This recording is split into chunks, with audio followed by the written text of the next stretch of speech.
This is John. John loves to study chess. This is David. David loves to study chess as well, but efficiently. John spends more time setting up the board and figuring out what's on the page of his book than he gets to study. David likes to take it easy and use his time wisely.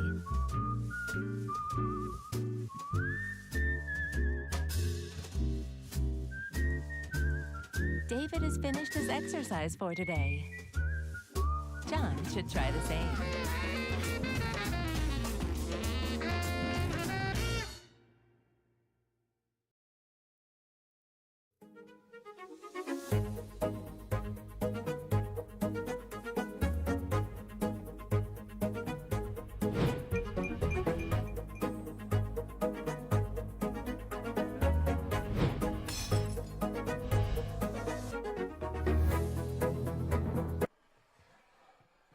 Seriously?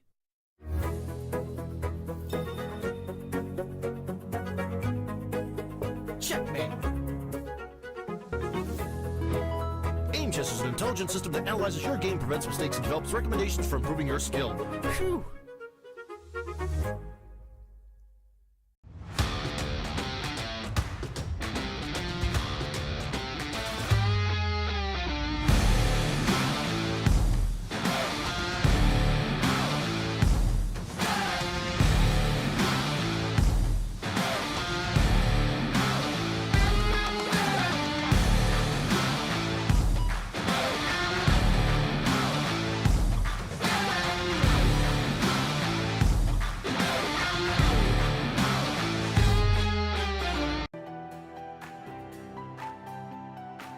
Okay, so let's send a challenge.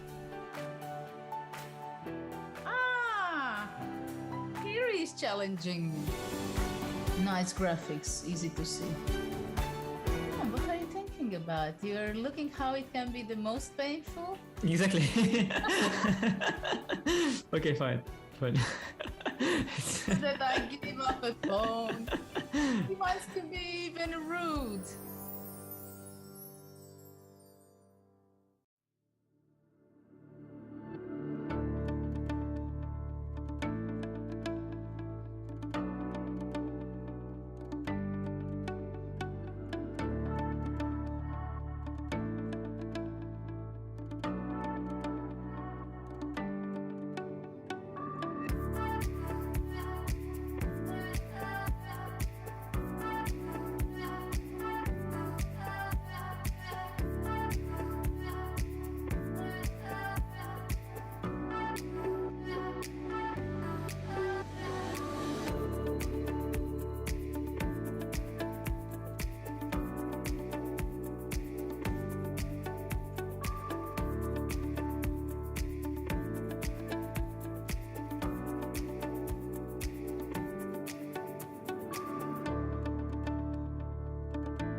Hello, it's round 8 of Norway chess, and well, let's face it, round 7 left us with a real cliffhanger. There were shocks, there were surprises, there was heartbreak, and of course there were heroics.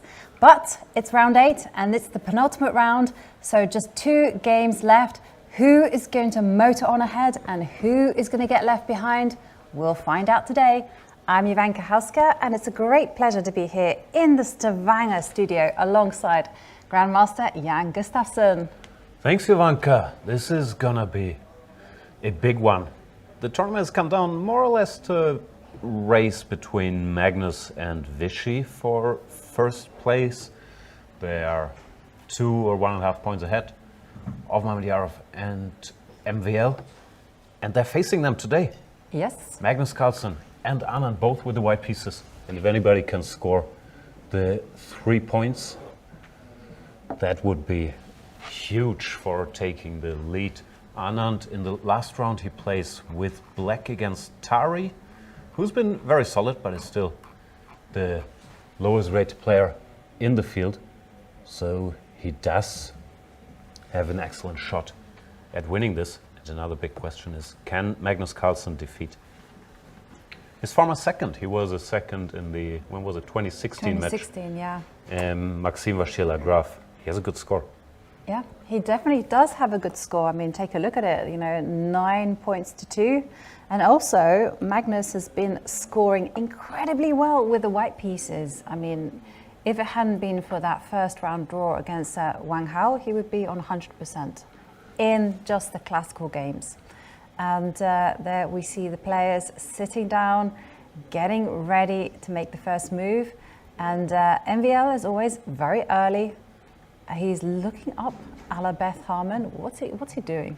I think there are screens with the games when they look up. Usually it's to figure out the move number. But here, it's not move 1 yet. But yeah, he must be looking at who else is playing today, thinking about it. And there's Vachier. There's Vachier. He's getting ready to face off against Mamadjarov. With the white pieces, he also has a good lifetime score against the Azeri champion. What's the result? It was just on the screen. I think it was 5-2. 5-2. Yeah, there we can see 5-2 in Vachier's favor. So, I mean, this is great.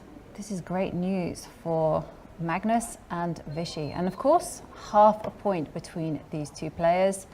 MVL awaiting Magnus's arrival and already fiddling with a piece. Yeah, he took the knight. Does he look nervous? It's hard to say. Maybe the fiddling gives it away, but normally Maxime, I think, he's quite relaxed about the environment, but of course black against Magnus. And let's not forget, Maxime and Mamadjarov, they still have a shot as well. Like if one of them defeats one of the leaders today, they, what's the word? They leapfrog them, right? Yeah, that's right. They do. 3 points for Maxime will put him tied with Magnus, and Vachier would actually join the same score. And if Vachier wins in the classical game and Magnus doesn't, well then he has an excellent chance of becoming the Norway champion. A special edition of Norway Chess, because it's the 10th anniversary of this long-running tournament. The Wimbledon of chess, they call it. I haven't checked, but I was told that it's almost the same field as in 2013, except for Jon Ludvig Hammer played back then, and now it's Arjan Tari. I'm not sure if that's name by name. We should find out, but it goes to show, first of all, they're loyal to their players here, and secondly, not that much has changed in top chess over the last 10 years. Of course, we have some exciting youngsters, Ali Reza, Pragnananda, and so on. But as for the regulars, now this generation of Magnus, Maxime, Wesley, to some extent Anish, they've all been around for 10 years. They're in the late 20s, early 30s. They've been dominating world chess for quite a while. Yeah. But of course, Vachier Anand, the 52-year-old, he's been around since, I think, 1990, well, probably even earlier, but 1991 or 92. He beat Karpov in the candidate matches. And there we see What do you We think? see Magnus Carlsen c3. Yeah, that's the ceremonial first move. So, interesting choice. I kind of approve. As a Caro-Kann player, I've always wondered why this just hasn't taken off, you know? Why not get the Caro-Kann? Sure, Magnus has done it. No. He has done it. He once accidentally mouse slipped on the Champions Chess Tour against MVL. He meant to play c4, he ended up playing c3, and soon found himself on the white side of a French defense, and actually he easily won. No, that was never going to happen. Oh. Not today. He's been mainly playing his d4, knight f3 setups with different move orders, some knight f3, g3 we've seen from him. And against Maxime, historically, he's had some success going for the Grunfeld and just having a specific idea there. Of course, you can't have unlimited specific ideas in the Grunfeld, so let's see today. And There comes the d-pawn. it certainly looks like Maxime will be tested on the Grunfeld. Yeah, I have to say, I think they also played each other in a Grunfeld in 2021 at the Tata Steel. And here comes a c-pawn. Will Maxime try to vary, you know, maybe say, well, I don't want to be a sitting duck, or will he be loyal to his favorite defense? Nope, the answer is there. He's experimented a bit with this Slav and the Queen's Gambit accepted and so on recently, but I think when push comes to shove, the Grunfeld is still what he feels most comfortable with. Magnus has ambushed him plenty here. Let's see what the world champion has in store. He's also looking up at the ceiling. Move 3, Magnus. Take the pawn. Just take. And knight takes pawn, e4, I'm expecting. Yeah, he's also played bishop d2 here, which Vichy played against him in their world championship match, but no fooling around today. Pawn to e4. Pawn takes knight. And the game in Tata Steel went after bishop g7, queen a4 check. Yeah, white has a big choice here. Queen a4 check looks a bit strange, of course, spending time with the queen, but the idea is that black doesn't have an ideal reply. Black would want to go c5, knight c6 usually. Here, whatever piece you put in the way will sort of hurt your construction. But this time he gives a different check, and that's a move we haven't seen much from Magnus or at the top level at all recently. Bishop to b5 check. By far the main moves here are knight f3 and bishop e3 and bishop c4. All of those are very popular. Bishop b5 check used to be fashionable like 15, 20 years ago. c6 is the main move to parry the check. Bishop goes away, short castles, and back then the line they used to play was knight to e2 and pawn to c5, saying, okay, you put your bishop on a4, I'll go for the standard plan, c5, knight c6, knight a5. And that sort of shut the line down for a while. But Magnus probably has something in mind. Yep, I look forward to seeing his little surprise, because this is Magnus's special weapon. Well, he has many special tricks up his sleeve when it comes to playing chess, but something I've noticed, like he chooses these main lines and then goes for number 4 choice, some sideline where he just catches the opponent unawares. I mean, we saw him employ that very effectively against Shakhriyar Mammadjarov. He got a nice position. Also did the same. Well, there was Anish Giri actually, where Anish was a little bit imprecise with the move order, and Magnus chose some concrete lines to refute Anish's play.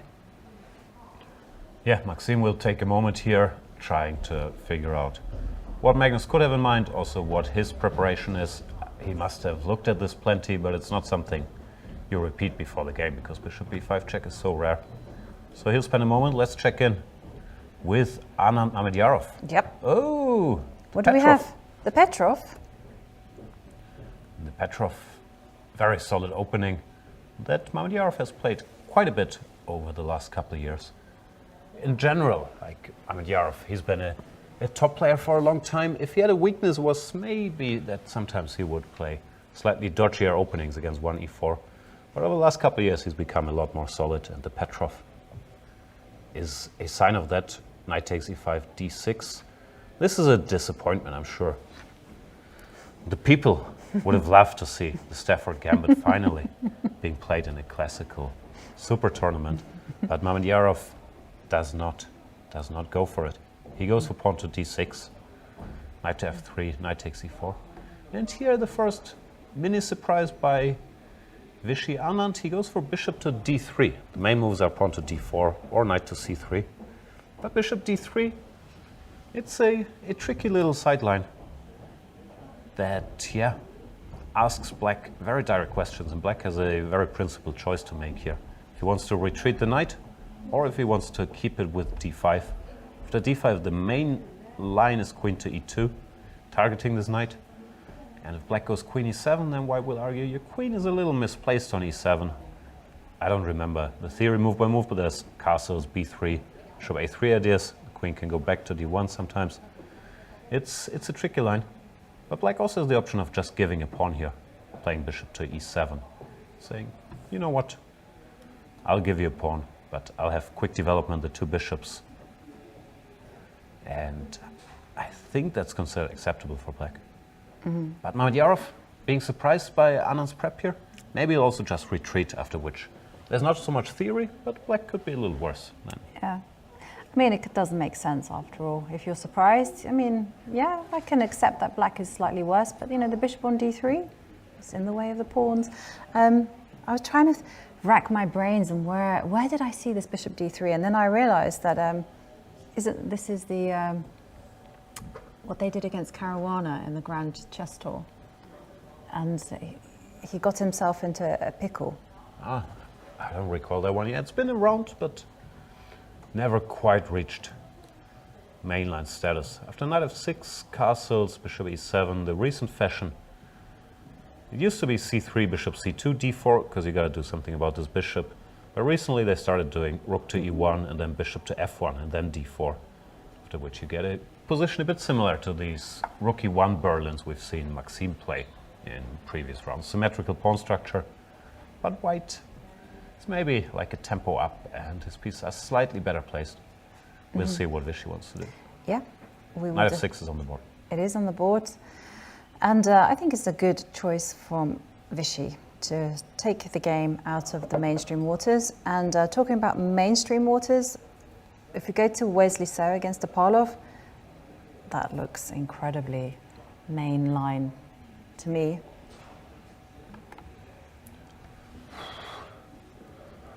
Looks a bit dry, but yeah, it's a similar position to this rook e1 Berlin line I just mentioned. Wesley So lost yesterday against Maxime, and maybe he didn't feel like a lot of adventures today. Because I think if he's feeling like mixing it up more, he would either play the Italian or 1d4 or 1c4, as we've seen him do in this tournament. Instead, he goes for the most solid choice. This line here. Looks funny the first time you see it, but it's been around top-level chess hundreds of times. Knight d6 takes the bishop, knight takes e5, you can't take because of the discovered check. Yeah. Back. Now, both sides have some choices here. I think we've seen knight to e8 the other day, c4, that was what, the MVL Wesley game maybe? Yeah. I can't recall. I think maybe MVL Topalov as well, didn't they have some? Yeah, in the Armageddon. Topalov goes for the main line here, bishop f6, rook e1, rook e8, c3, takes knight to e8. Wesley plays a4, which I think is rare here, but probably inspired by our computer friends that love pushing the h and a pawns in any situation. Topalov goes a5, to my mind, but yeah, maybe I still haven't fully appreciated the power of the a-pawn. This doesn't look like such a big deal, and I would think d5 is fine, but if Wesley goes for it and Topalov stops it, they'll have thought about this. Yeah. It's, I think it's a natural instinct, right? Your opponent tries to extend on the queen side, and you just kind of like, well, no, I'm not going to go for any of that. But then again, it does concede certain squares. So, okay, maybe Wesley So is feeling ambitious. Maybe he's kind of just satisfied with taking the game to Armageddon.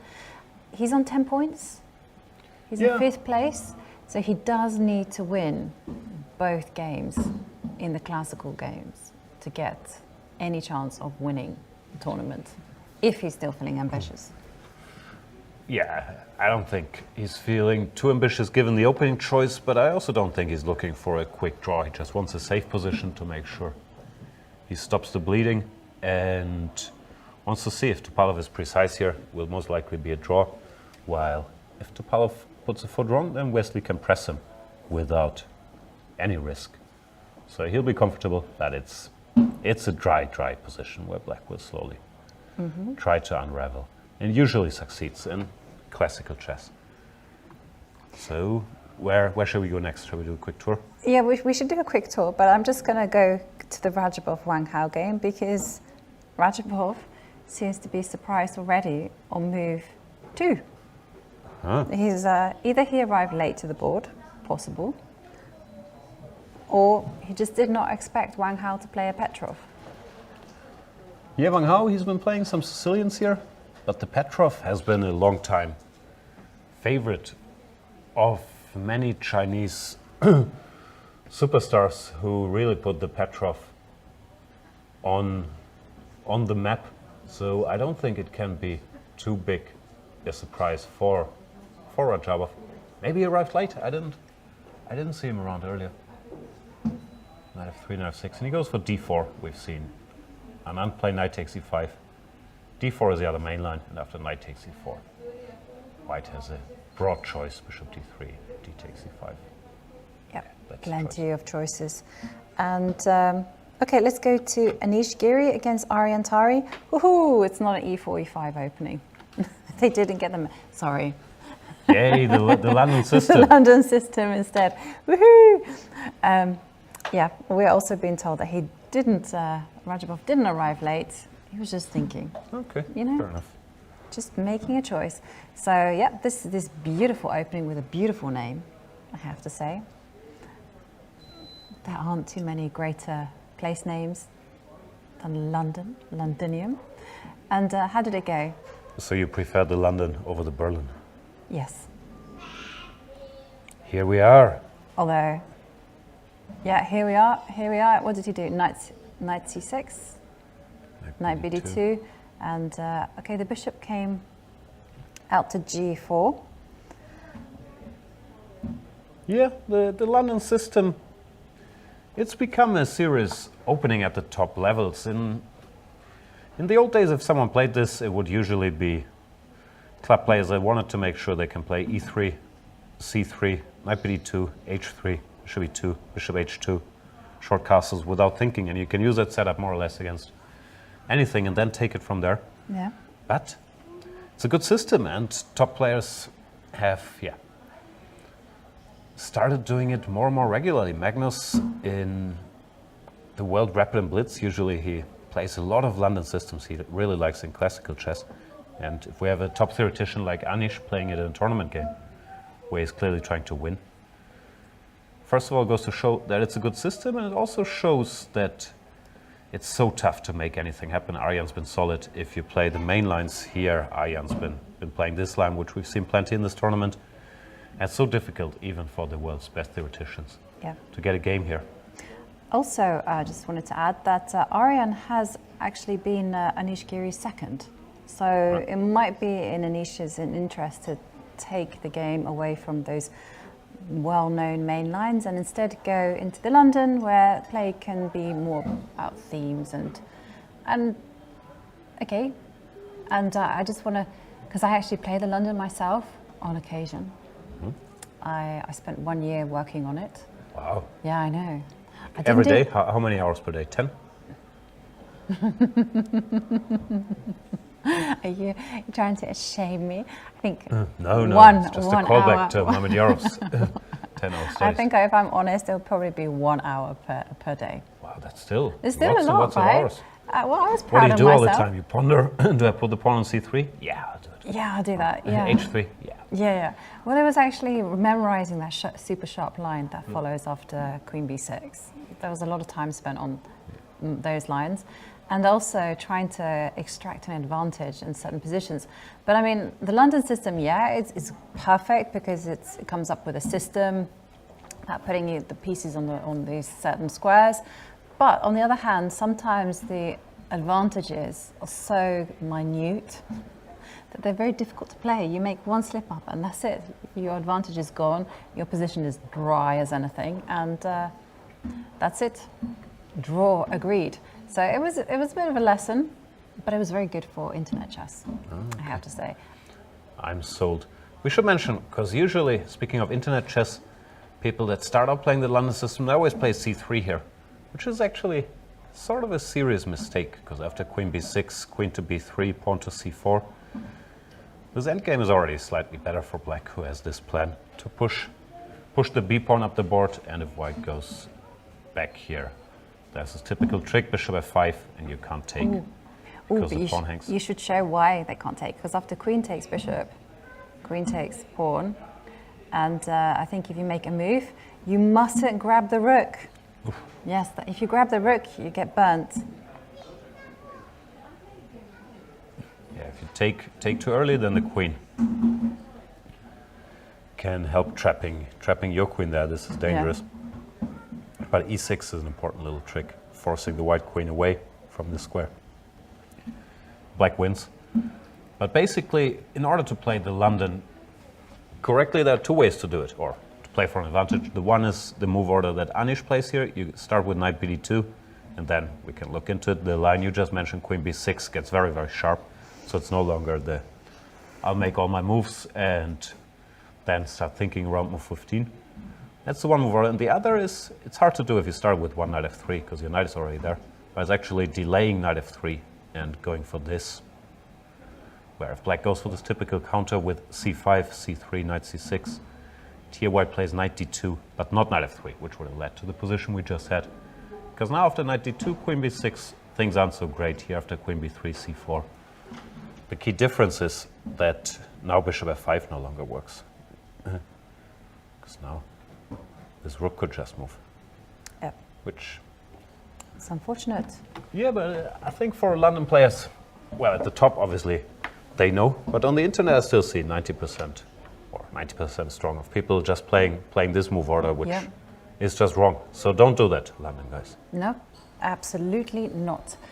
And okay, knight d2 on the board, and now the bishop came out to g4. Yeah, plenty of choices here. e6 is a line, queen b6 is the sharpest line there is, but you don't want to mess with Anish here without a warning at the very least. Actually, you don't want to mess with anyone there without a warning. I've seen so many players on the black side and the white side lose. Okay, so white just goes c3. Yeah, bishop g4 is a sound move, and now white switches to the stand-up plan. Sometimes the argument is if black were to play e6, this bishop is nice and active, but also stop defending the queen side. So white should do something quickly here before black finishes development. If black gets to go bishop e7, short castles, or takes and bishop d6, whatever, then he'll be fine. So you try to target the queen side quickly. Yep.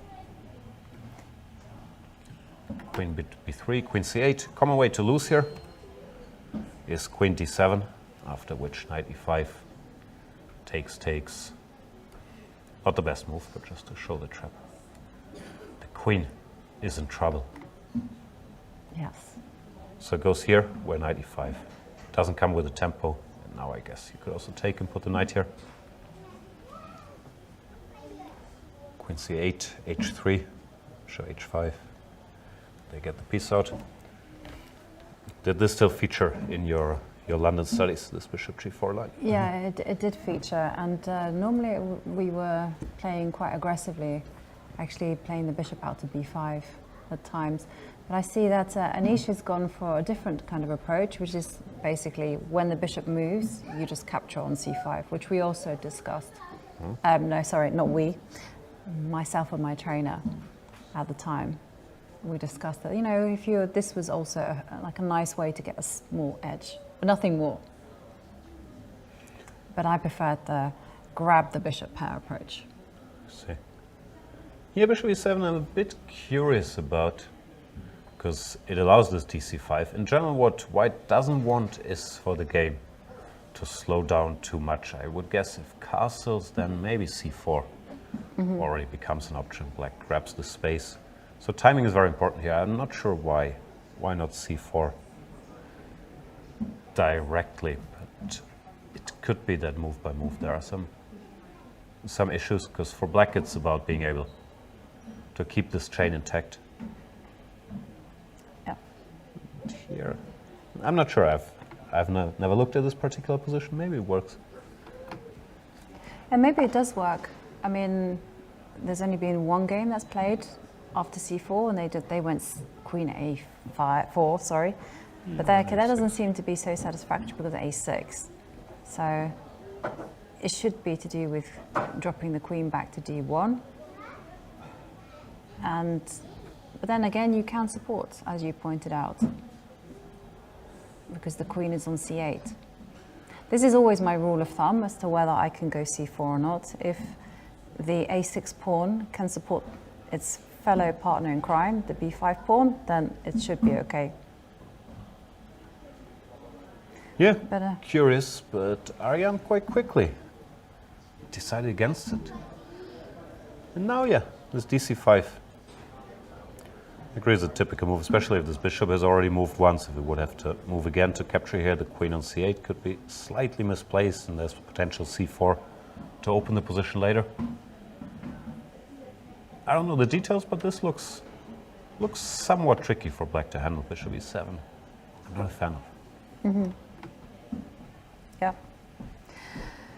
Yeah, this is what my coach would always say to me. It's not that easy, even despite initial suggestions where it looks like it should be perhaps okay. You know, white does concede the center, but I have to admit, hands on my heart, I have to prefer grabbing the bishop pair. That's the way we've always played it. Where do you grab the bishop pair? Well, I would throw in a g4. I wouldn't put my queen out to b3. I was always trying to put my bishop out to b5 and then try to do this. So I would go, yeah, that's how I would do it, and then go h3, g4, knight to e5. It's direct stuff. It can be unpleasant. So, yeah. Well, it's a London system. You should give Anish your coach's number. Well, you know, I didn't have, despite me working on the London system for an hour a day, I didn't have great results with it. And I've kind of abandoned it as my main repertoire, and I'm kind of gone back to the mainstream stuff. But, you know, I like to throw it in here and there, and you might see it at the Olympiad when I play in Chennai. Gotta be flexible. You might not. Depends on your style. Playing mind games with your future opponents already. Yeah, this is the way to go, right? This is what you got to do. All the top players are playing mind games with their future opponents. Will I play? Will I not play? Okay. And okay, let's go back to MVL. Sorry, Magnus Carlsen against Maxime Vachier-Lagrave, and let me just check the databases and see how common this particular position is. Yeah, Maxime decided not to go for this line I mentioned after Castle's knight to e2 and c5. But he went b5 directly, which I've also seen. Bishop to b3, pawn to a5, very direct approach. And I recall some people put the knight on e2 here, but then black was more or less supposed to be okay, grabbing some more space here. Magnus puts the knight on f3, and MVL doesn't go a4. Maybe wants to keep the option of going b4 or c5, not committing to anything here. What does your research say? My research says that Daniel Dubov played this opening with the white pieces, and of course, as soon as you hear the name Daniel Dubov, you think, Magnus is second. The plot thickens. What has he home cooked in those training camps? So, yeah. And he was playing against Nepomniachtchi. He won. I have to say, there aren't too many games. Let's say there's about 7 games on database. But white has scored 5 victories. It's pretty good. Lost 1 game, yeah. So it's how does it pretty go? good. Castle, castle. Black goes a4, c5, or what? A4, bishop c2, c5. Yep, that's exactly how it goes, Jan. Rook. What are you hiding from us? Rook b1. I wish I was hiding anything. Never seen this position. Rook b1. Oh yeah, and then Nepomniachtchi played knight c6. It's messy already. Not defending Yeah. the pawn, but there's bishop a6. d4 is under attack. Yeah, What do you play? Bishop e3? he played d5 actually. 5? Okay. Yeah, so knight e5, and after the capture on e5, the bishop came out to h6, and then things got even more wacky because Nepomniachtchi didn't move the rook. Wow. Like a normal human. He just went bishop a6. Sounds a bit much. It does sound a bit much, doesn't it? And, well, he lost. Yeah. Well, keep your rooks. But actually, you know, looking at that type of position, that looked great for white. White had the center. Black was doing something on the queen side. We won't necessarily know what that is until later. But as someone who really likes getting their pawns in the center and taking the space, that line looked very, very good. But presumably, there must be some improvements. Who's thinking? We see Magnus at the board. He looks in some thought after short castles. Not sure what he's thinking about. Maybe, I don't know. Could he go h4? Nowadays, Ooh, h4 is everywhere, no? that would be a novelty. It's probably bad, but it looks tempting. Or it might look tempting to computers. Yeah. h5 is a threat, but bishop g4. And sometimes I've seen computers in such positions just go h5 and take here. Yeah. Yeah. That looks speculative after pawn takes rook, knight h4 presumably. Or maybe somewhere else. Maybe you can go forth with the knight to g5. Why? Yeah, I'm not sure if there's anything direct, but It looks once scary. again, it's different positions, but I've seen Or e5, sometimes even yeah. just playing slowly and saying, I will eventually checkmate you here. Oh yeah, I like e5 because bishop c2, queen d. I'm loving this plan. They're not my pieces. I don't have to have that emotional attachment to the exchange. The observer approves. We'll see. Magnus studying the position. I guess if even Dubov just castled, then h4 probably is a little too much here. Ah, yeah, but this was, I didn't give you the full information. This was 2020. Okay. There's been like obviously massive developments in computer technology, and maybe this was over the board inspiration from Dubov. So he could have just run with it in that game and then afterwards come up with some new fresh ideas. h4. Well, we'll find out. We shall see. Carlsen taking a moment here. I would guess he still castles. And our friends, the Danish kids, are back. No, They're not, no longer not Danish? No, new they're kids? Norwegians. Ah, okay. Yeah, we have. Why do we think they're Danish? Because last time they were Danish, Ah, okay. it's but different. now they've been told to keep their voices down.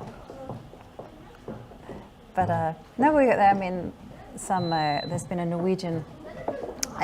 There's been a little junior championship in the area, and afterwards they've all come here just to see how, you know, the studio is, the players, meet the players, see the TV2 studio, and just kind of get the whole atmosphere of being at an international event.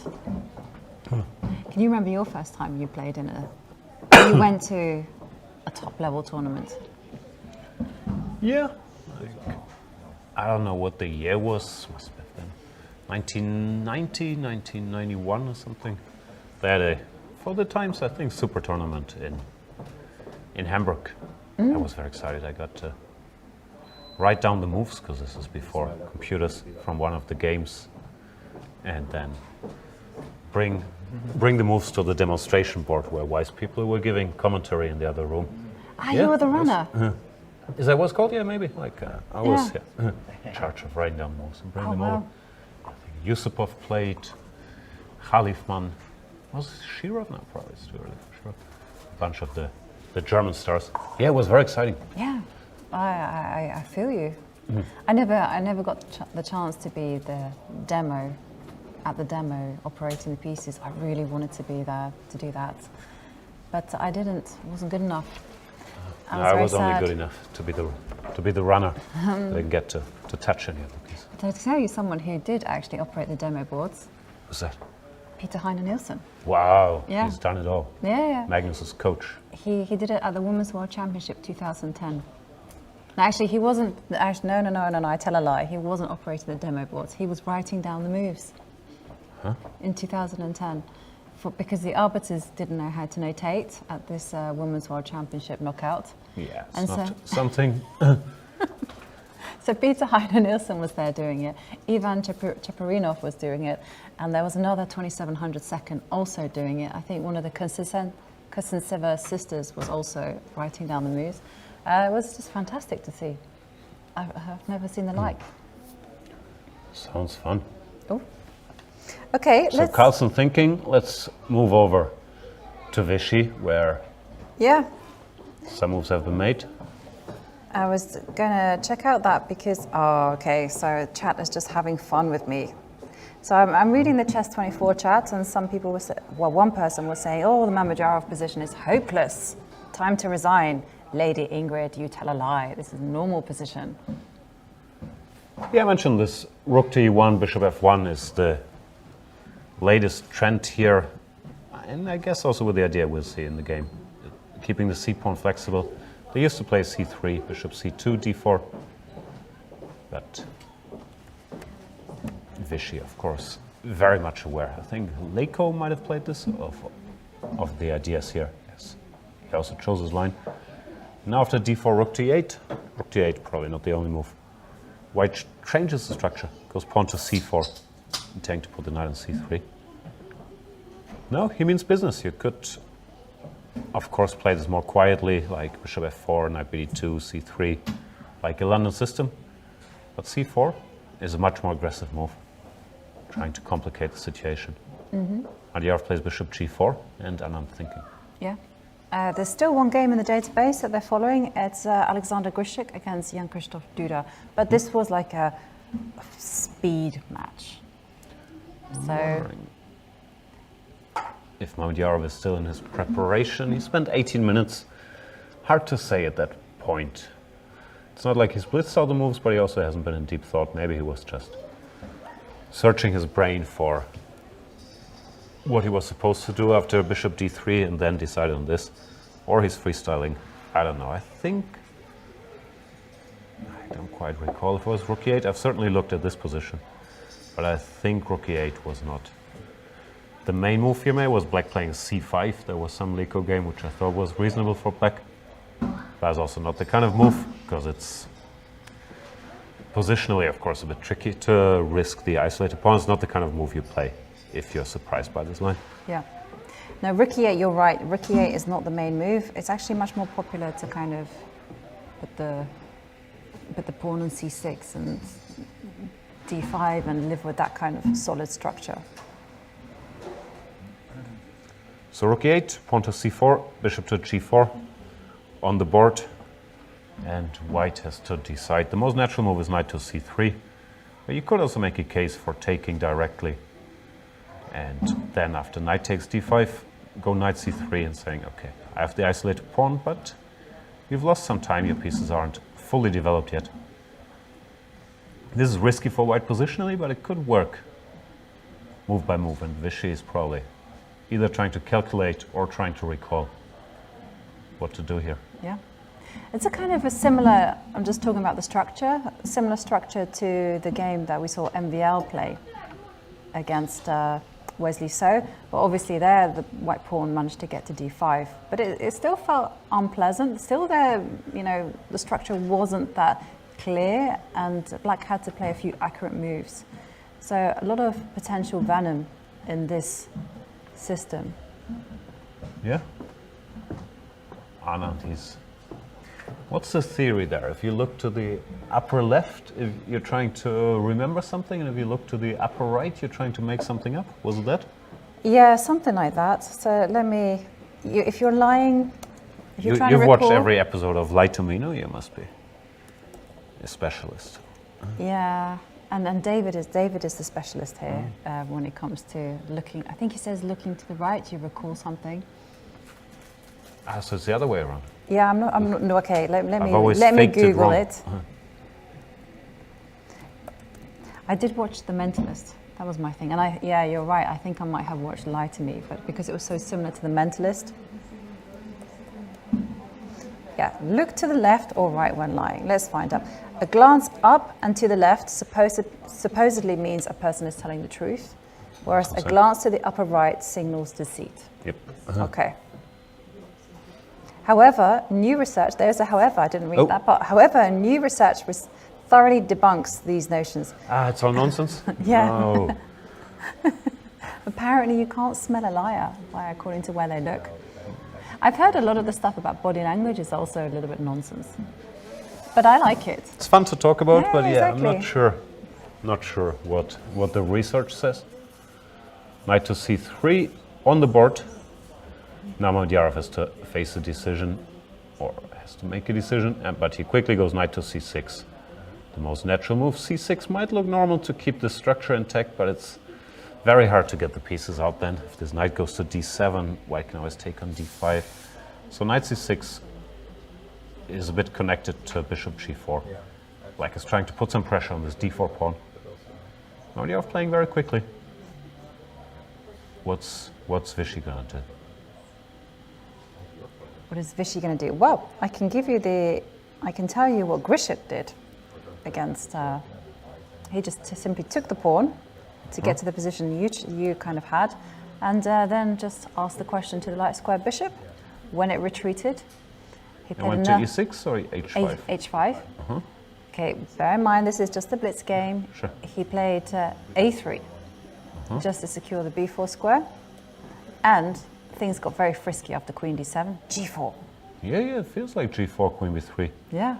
is looming. So this position might look quietish, but it's actually quite sharp because white has the isolated pawn and has to do something quickly to upset the black coordination. Anand did take on d5 after very little thought. Probably familiar with this position and maybe the Grisham game as well. Knight takes. H3 also looks normal to make this bishop commit to either e6, where it no longer pins, or h5, where it can no longer support the center.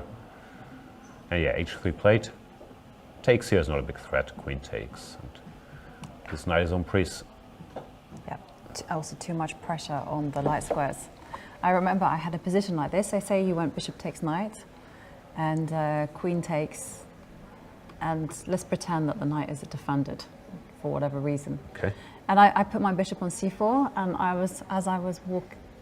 I got up and left, and the board, and a friend came up to me and goes, "You got a lot of pressure on the light squares," and I was like, "Don't talk to me." I was just like, "Why are you telling me the obvious?"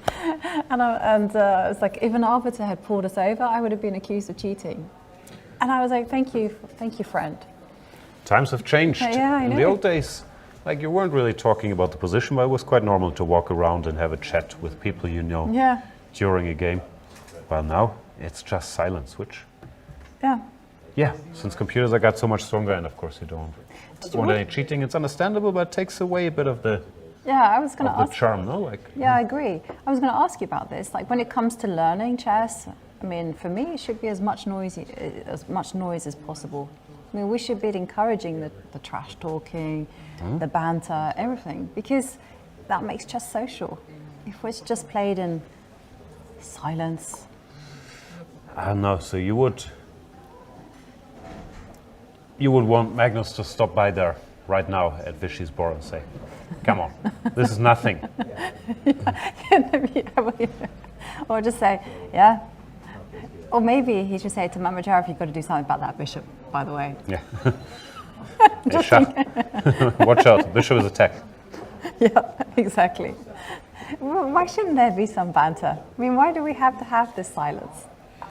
Yeah, I don't know. It's especially in there where, at the very least, you're sure all the players don't have any devices. Could be fun. It could But be. also in chess, any transfer of information can be such a crucial help that I understand it. But in the old days, if you played the Olympiad or any team championship and you're walking around once your opponents move, It was quite normal to have a little chat with people you haven't seen for a long time. 'Cause Yeah. chess players, we don't socialize away from the game. You're in your room preparing, so the only chance to talk to people is often during the round, and now they take that away. Exactly. No more chances. And also at the Olympiad, you're a captain, right? Yeah, I'm how are the you captain preparing? for the German team. How are you preparing for those 7 hours of silence where you're not even allowed a book to read? No, you're allowed a book, no? Like, at least you used to be. They took my books away too? They have done. Wow. I read a lot of books at the last Olympiad. Okay. No, but that's a problem. It sounds strange because in any other sports, of course, you would want your coach to be there, and it's a very important role while the team is playing to do the coaching. But in chess, your role as a captain is really, really limited, other than maybe bringing tea or coffee and providing a presence there. All you can do is sit, and as mentioned, you used to be able to read books. Then your only time for action comes when there's a draw offer. I think the players can ask you yes or no. But even there, it has to be yes or no, and no more than that in a FIDE-approved language.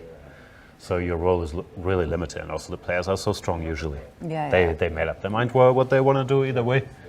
So I don't know, like, I'm not sure how it's handled. In the English Federation, there's some backroom dealings that maybe I don't have to be there all the time or every round, and that the head of delegation can fill in. Because as a coach or a trainer, whatever you want to call it, if you're working on the players' openings, let's say at night and then in the morning before the round, really during the round is a time where you normally chill and sleep or do something else. So sitting there makes the days much shorter. I don't know. I agree. I think that basically being a captain is a two-person job, especially if you're helping the players with preparation. One person needs to be preparing, and the other one has to be prepared for the tedious job of sitting there, watching the team, looking after the team, like monitoring the air, those kind of basic things, and bringing tea and coffee, like you say, watching them out to see if they're tired. And also, there can be some kind of like cheating going on with a yes and no, because especially say in the women's team where the captain is perhaps a stronger player than the players, I mean, when you ask for advice as to whether you should take the draw, they can go no. Yeah. Like that, and then oh no, I've got a great position. Meanwhile, if they just go to you no, then they're not really helping you at all.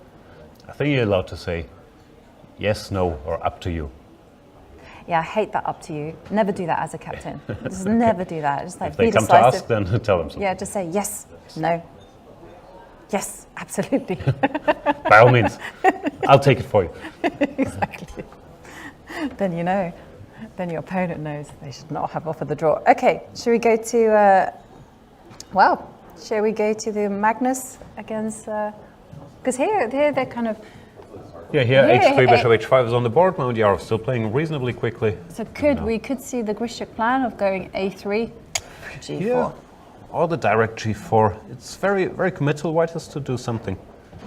But yeah, we'll see what Anand does. I don't have a good feel for it. You'd like to go queen b3, but then bishop f3 is unpleasant, defending the knight and destroying the kingside structure.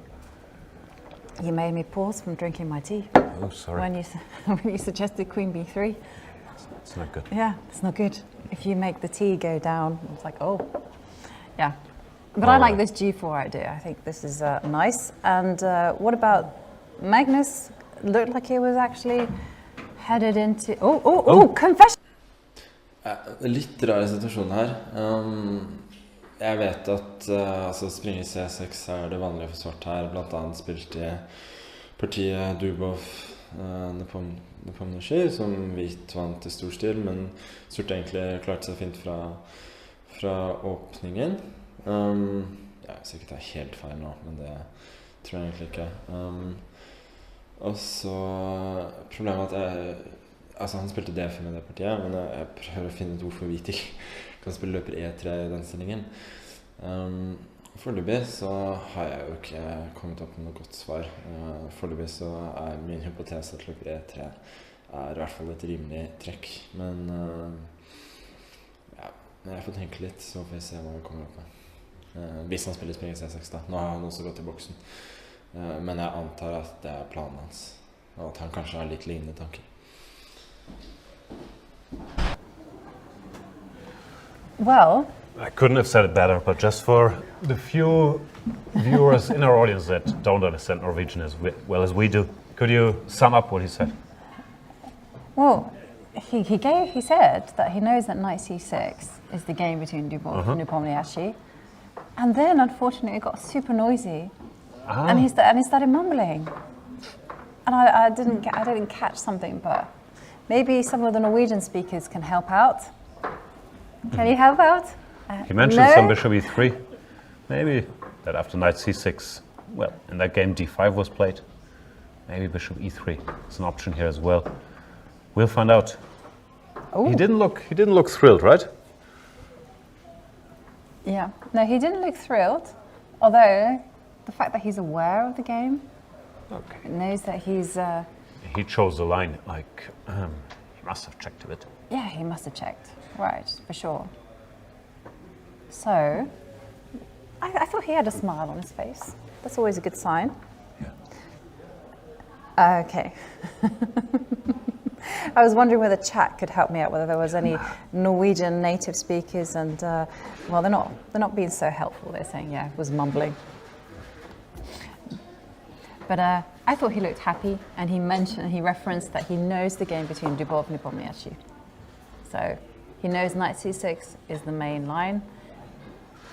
You said you caught bishop e3. I feel like my Norwegian is quite good, but then when Magnus comes on, I feel like I can only get 70% of what he's saying. So there's obviously work to be done. Must do better. But you speak a different Norwegian than he I does? do speak a different Norwegian. What is it? It's Bokmal and then there's Old Norwegian, or what? What are they Yeah, called? no, it's New Norsk. New Norsk.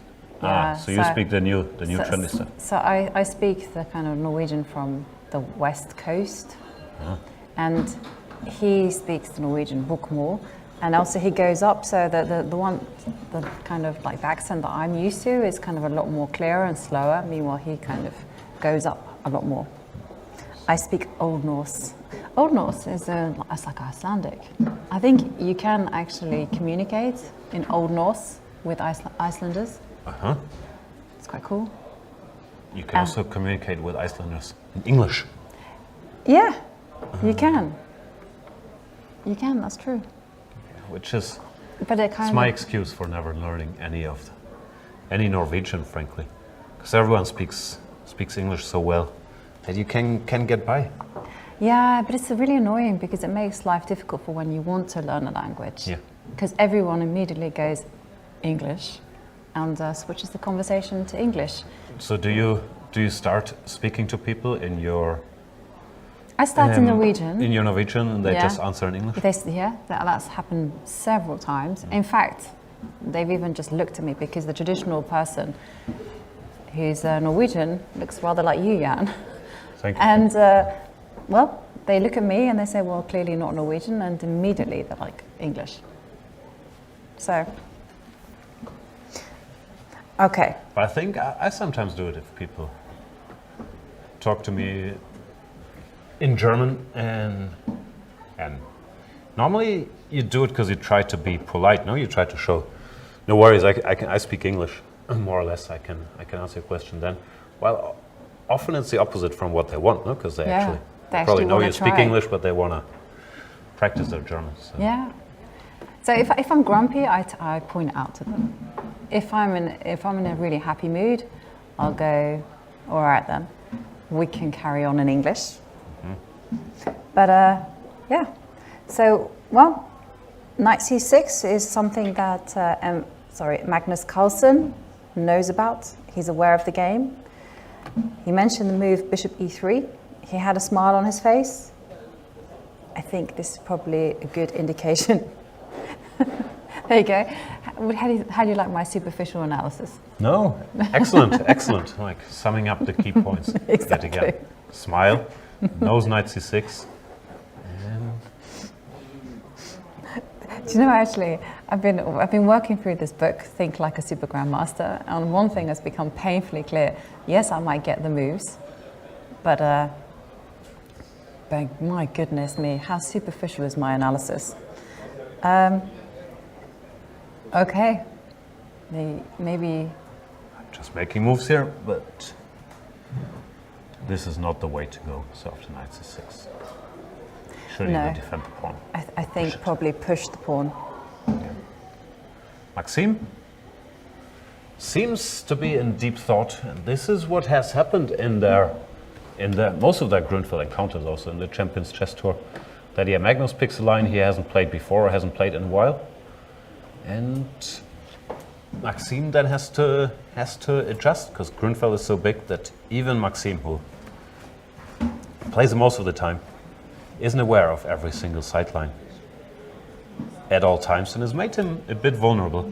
And Carlsen, who I think also has a good feel for these positions with the extra space or the extra pawn in the center, I think had pretty decent results against Maxime in the Grunfeld. Won some model games where sometimes he would just push through here.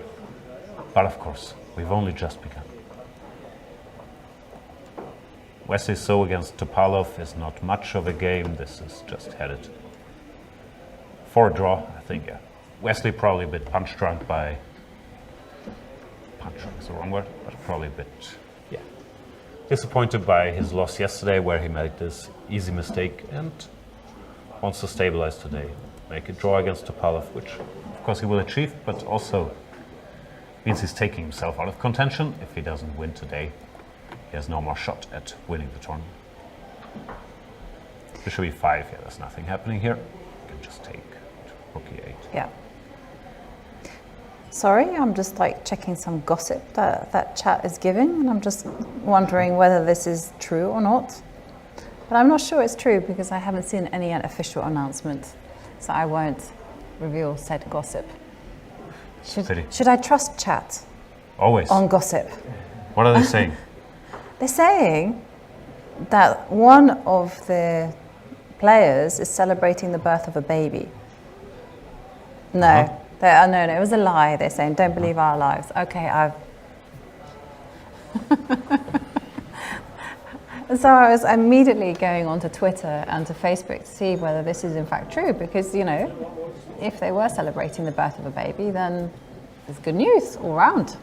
Yeah. But Birth of their own baby or just a baby? a baby, yeah, their baby. Ah, okay. But it doesn't. It looks like they're just fooling me. They didn't tweet about it? They just did it to catch my attention. If they didn't tweet. Okay, thank you. No, and so yeah, I checked his page to see whether there was an announcement, because, you know, there would be an announcement, right? Would there be? Yeah, it would be like, here, great news. Here. Here's the birth of my baby. Yeah. Okay. Okay. So I'm sorry. The chat was just joking. Oof. So don't joke with me, chat. I take it too seriously. So okay. I still don't know who didn't celebrate the baby yet. Well, it was one of the players in third place, equal third. Ah, so that's Maxime or They would've- Mamedyarov. Yeah. Okay. So they were just messing with me. Sorry. It looks like Anish is not messing with you, but he listened to your advice. Oh, Go for that bishop. Yeah. Go g4, knight h4. And yeah, I mentioned I didn't like this move, bishop e7, losing too much time because now you have to recapture. And the bishop moves twice. This looks like a somewhat dangerous situation for Arjan. Like knight takes g6, g5 is there, then potential c5, e4. You're not sure if you want to castle into this, because then all of a sudden white could also go h4 and switch to attacking here. yeah, this looks great. This looks like one of those slow Slav positions that you get. So instead of going c4, knight c3 in the opening, you just go knight f3 and e3, and you allow the light square bishop to get in. And this is, yeah, and Oops. e3. Yeah. this is exactly the type of position I had in mind. And then, you know, you go queen, and then you start hunting down the bishop. So just using that analogy, then this is, using that position as a comparison, this actually looks great. I mean, especially, like you say, because it's kingside, you can't do that. Yeah, no, I don't like black's position much. This Shui 7 just seemed to be losing time, like, yeah, c4. It still feels like the critical move to me. Or if you're really afraid of losing that bishop, you could also go h6 to make a luft here. And then still recapturing one move on c5. Well, now Arjan in some trouble, and Anish, well, first of all, he found a way to get Arjan out of his very good black preparation and force him to take decisions, which is already a success. And it also does look like, objectively, he's a bit better. It's a strange position, but it's hard for black to come up with useful moves like a6, or I'm just making a move here. Yeah. Even, I mean, would white think about castling, or even moves like I think long castle h4? could be a move. It looks a bit Yeah. strange, but getting the king out of the way and safeguarding it here, and then we try opening the position. Yes. h4 I also like, not committing. And h5, g5. Yeah. It's a strange position, but feels unpleasant for black. It does feel unpleasant. Certainly looks good for Anish. This is why you should play the London system and not the Berlin. I saw someone comment that, you know, I'm a bit placist. Absolutely. But only for my hometown. Are you kind of got a soft spot for your home Yeah. town? No, in Germany, for obvious reasons, people aren't feeling very patriotic about Germany, so it's moved more local. Like people, they're representing their city or their neighborhood, even in bigger cities. That's the thing. Although I do love my city, I'm from Hamburg. But in Hamburg, there's this very stern belief among locals that it's the most beautiful city in the world. And if you've been to some other cities, you start slightly questioning that narrative. Yeah. But it's a nice place. I've never been Much to better than Berlin. I've never been. I think once I've been to Hamburg, and what impressed me the most were the loading docks of so many container ships and Just have a port. containers. Yeah. Okay. So Wesley is heading towards a draw. MVL. Ooh, let's have a look. Yeah, he's made a move. We're back to the Carlsen Maxime Vachier-Lagrave game. And after rook to b1, he's played bishop to g4, deviating from knight c6. I'm not sure if you guys caught this earlier, but Magnus knew about knight c6, which was played in the game between Dubov and Nepomniachtchi. And he also had a smile on his face. So now bishop g4. Yeah. Does he? Is he still smiling? And one thing that we have seen with Maxim, he's been fantastic at calculating, really exceptional. Here, I was just wondering whether you could just go bishop e3. Do you want to go rook takes pawn? This is also another question that I would ask myself. I'm not sure. Consequences. That bishop can't pin those two rooks anymore. Rook takes, then I would guess black gets very, very active. Takes and knight c6, and it's gonna be tough to keep the center together. I've put a similar line in the board earlier. Rook d5, queen b6. Yeah. Okay. And this looked just fine for black. So if you don't want to do that, then you should simply reinforce the center, or you push. I'm a bit curious if h3 makes sense here. Takes, takes. I was wondering if takes, knight c6 is an issue, which I guess it is. d5, knight d4 looks very active. Yeah. Could you be a bit fancier and maybe just stop the knight getting to c6? Like just give up the c. Here there could be other moves, like I don't know, e5 or rook takes b5. So this has to be calculated. Yeah, so if e5, presumably you put your rook on e6s. Or maybe you develop the knight. Maybe you don't do any weird and wonderful stuff. Yeah, you move the knight, but it doesn't have a great square. Yeah. You could also flick in d3, just for fun. Take, no? Yeah, then I was hoping to go pawn takes bishop and try to say something about this pawn on c2, but no.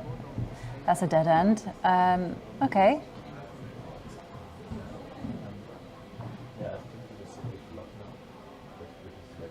Knight a6, but then you can go pawn takes pawn.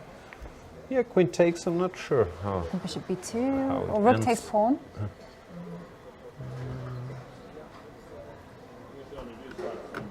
So it feels like black is active enough with these bishops being loose, but it's very specific position. I don't know what the move is here. It looks like black has options, rook c8 and knight c7 maybe. Yeah. Bring the knight here. Could you try, because this does feel like a super open position. I'm not that comfortable with these move by move positions. Can white instead go d5? So I'm borrowing an idea from like these fianchetto Grunwalds, which is a totally different position, I know. Where you give up the c3 pawn, but you know. No, it looks like a move for sure, because b5 is also under attack, so bishop c3, rook b5 would just be a good structure for white. Yep. And knowing your knack for predicting the moves they play, I think d5 it is. How does this go? Takes, pin.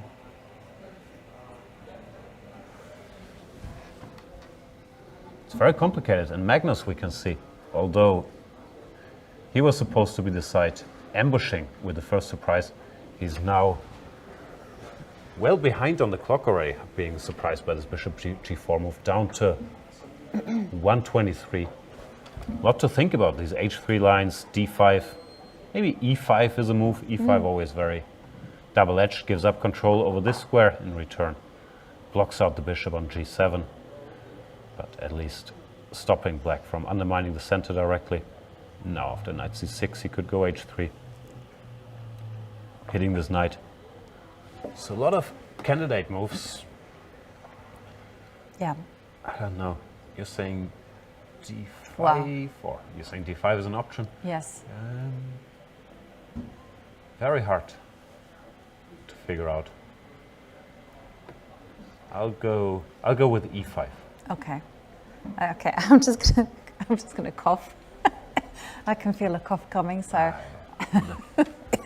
so I'm gonna turn off my microphone. Which I failed to do. So sorry about that, everyone. So while Magnus keeps studying this position, we'll look back at the other key game for the tournament outcome between Vachier-Lagrave in second place, only half a point behind the world champion, and with a counting system here, where they get 3 points for a win in classical. Of course, half a point is not a whole lot.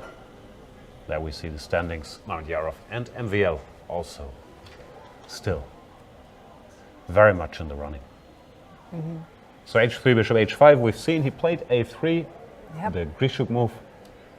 Sort of slow, but stopping any pieces coming here, which also matters, for example, if white would go for some direct line like this and this, then all of a sudden this is a bit unpleasant to meet, threatening knight c2 or bishop c2.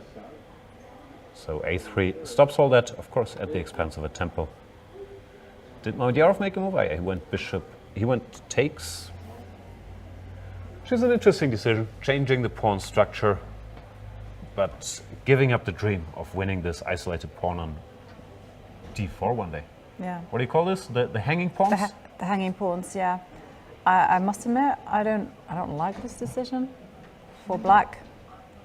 Just on the basis that, you know, I always feel that these hanging pawns are super easy to play with, as long as you don't push them too early. They control a lot of squares, and then you've got to just enjoy the space. And this is why I feel lots of people go wrong. Like, and I'm also using ideas that you can maybe grab from other openings, like the rook b1, rook b5, attack the bishop. Obviously, this is just being a bit fanciful right now, but I've seen it done before. G4 is maybe even G4 is still in the air. Yeah. With bishop G2 coming. Black play bishop d6 is still a fairly typical structure for the Petrov, where in many lines you're forced to take here sooner or later. And I'm not sure how good a version it is for white. And if black manages to stabilize, I don't know, queen d7, exchange a bunch of rooks, I don't think it's too bad. We could try, probably takes first. And rook b1, b6. Nah, I think it's fine. Yeah, I mean, do you have to trade off rooks? I mean, one move that I would be thinking of is bishop e3. e3, just stop it. Yeah, just fair stop enough. it. Keep those pieces on the board.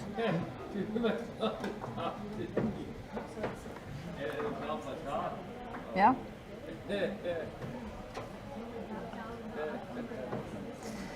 Yeah, both moves actually quite okay. Bishop e3, rook takes rook, also good. But I mean, will it be in Vichy's mind that 3 points is really the optimum result? He can't really afford to just play out to a very quick draw and then Armageddon.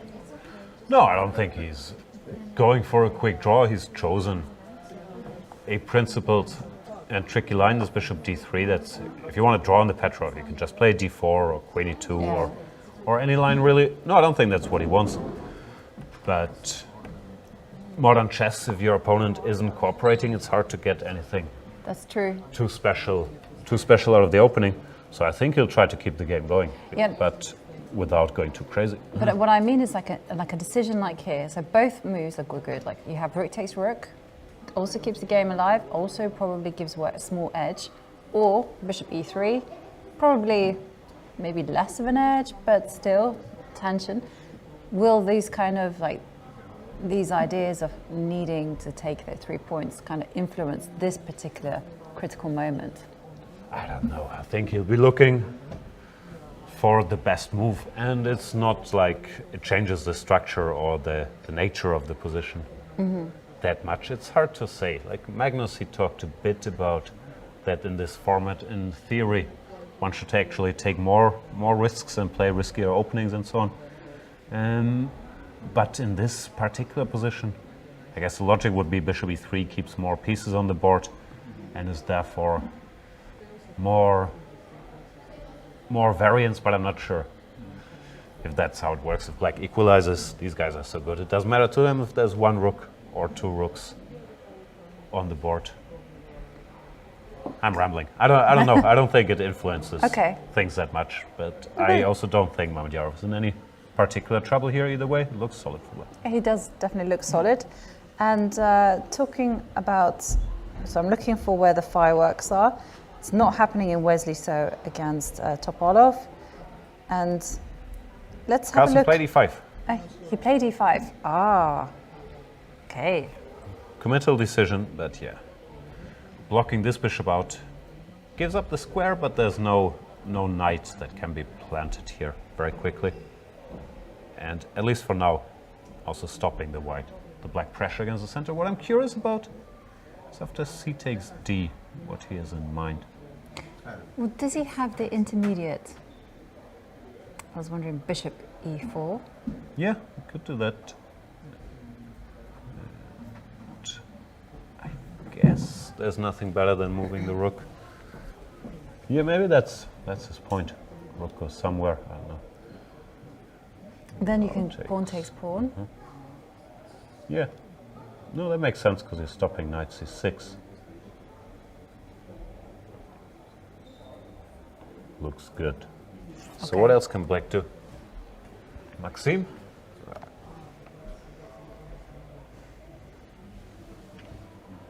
Well, he has to. I mean, could he? Yeah.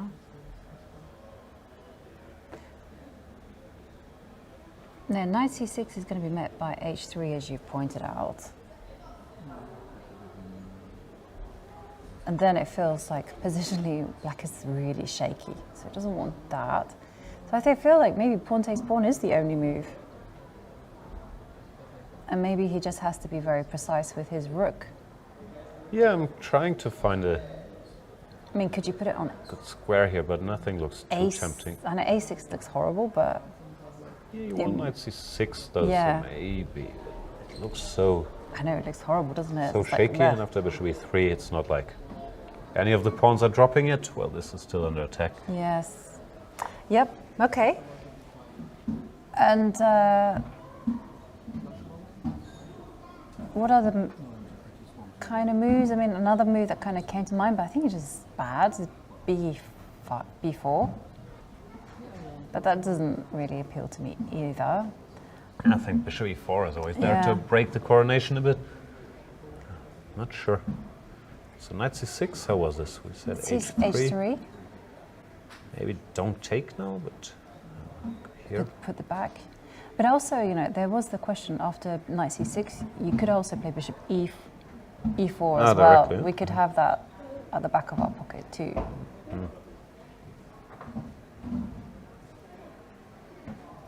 And then maybe you just have to accept it, you know, maybe try to... I don't like this for black at all, actually. I'm not sure. I think it's still very much on the edge if he has a direct way here. He could solve his problems. But I don't really see it. Queen b6, maybe. Did he make a move? He plays. Yeah, he went knight c6. He went to knight c6. So we were looking at h3 or bishop e4 as candidate moves. We're not fans of rook takes pawn because of obviously black's pressure on d4 is just too much.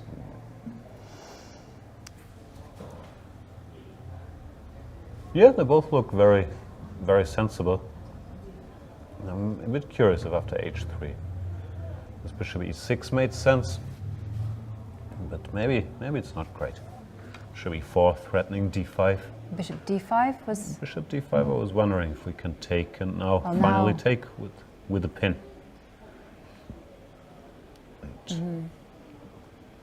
Sometimes on the Grunfeld this pawn is unpleasant, but here white has an extra pawn, the bishop on g7 is out of the game. Hard to believe this is enough.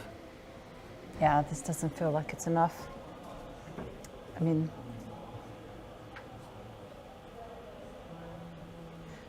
Yeah, okay, so if... Okay, so let's go h3 because I like the forcing nature of that move.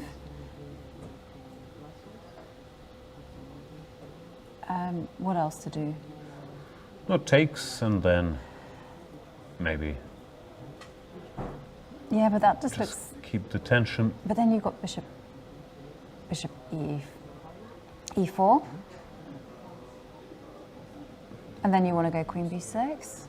I don't know, frankly. Queen d7 maybe.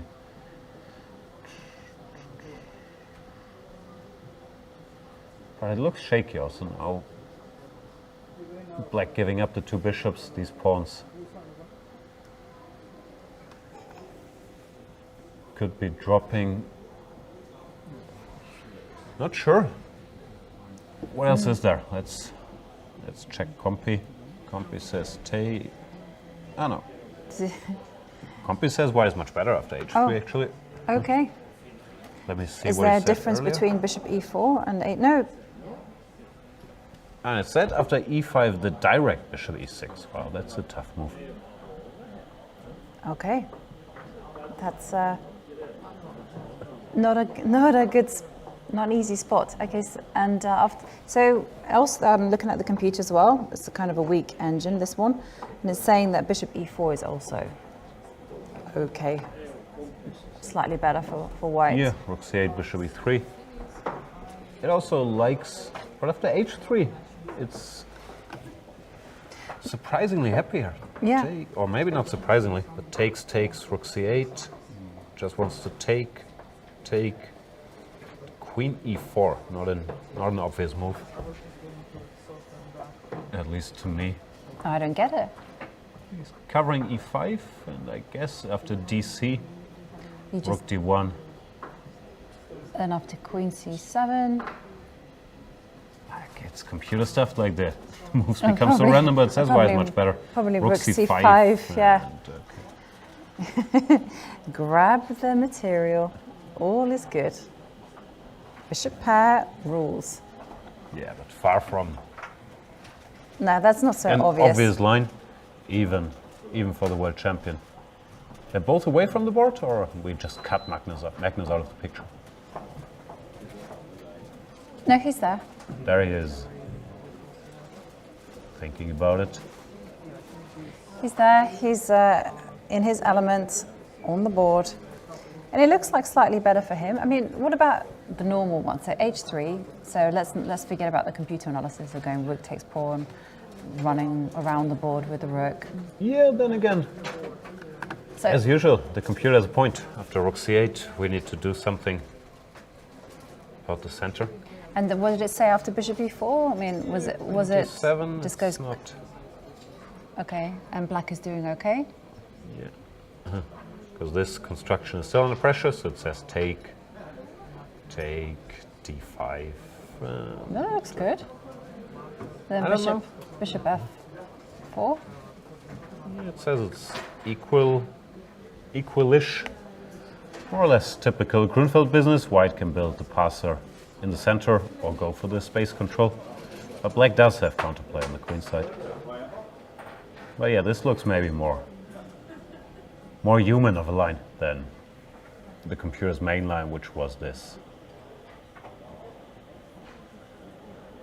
Queen e4, very, very tough move to make. Yeah. I agree. And Carlsen, he has played bishop e4 directly. Also didn't wanna mess with that. And so after rook c8, Yeah. how does white kind of keep control here? We could just go bishop e3 and at least the center is not crumbling now. If it's captured here, he can take with the bishop or the pawn and keep his construction. And after cd, just go cd. Yeah, this looks great. Normal chess. Yes, I agree. Computer chess is a bit weird and wonderful for my liking. But I appreciate the beauty in it. It's addictive. Push the button. But yeah, then when you play yourself, after pushing the button a lot, it's very hard to calculate the computers do. So it's not so easy. Although, of course, it's had a big influence on opening choice and so on. But I think the best players, they're also aware that Yeah. you can't just play like the computer. So you have to make sure not only that the evaluation is in your favor, but that you also kind of understand what to do while preparing. And rook c8 played. I have to say, I feel like it does make me lazy, especially in critical moments.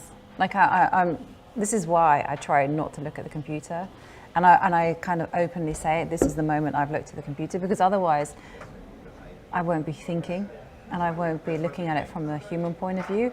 And I just find that even though I consciously work against trying to minimize the impact of the computer, I'm still, when the going gets tough, I'm like, let's check out what the computer says. Yeah, for sure. No, I also don't think it's an easy question for commentary if one should use engines or not. Usually, if you ask the chat, they will say, no, they want to hear the human thoughts. But it's also,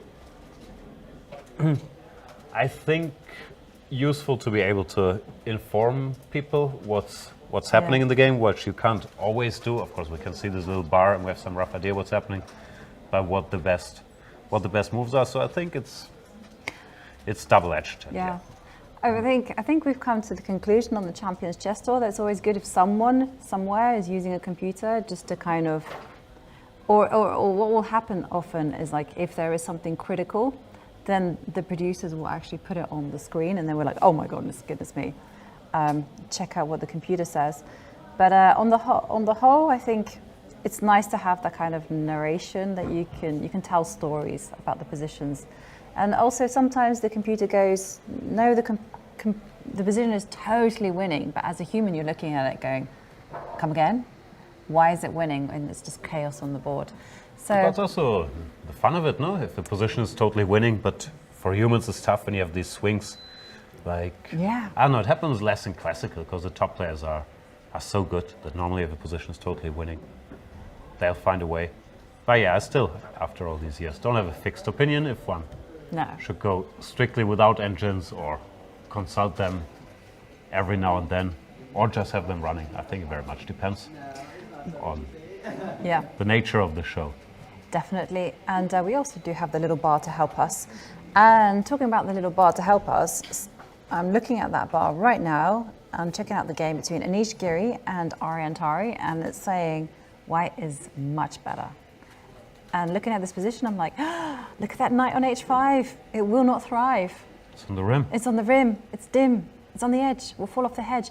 And I once sacrificed the pawn.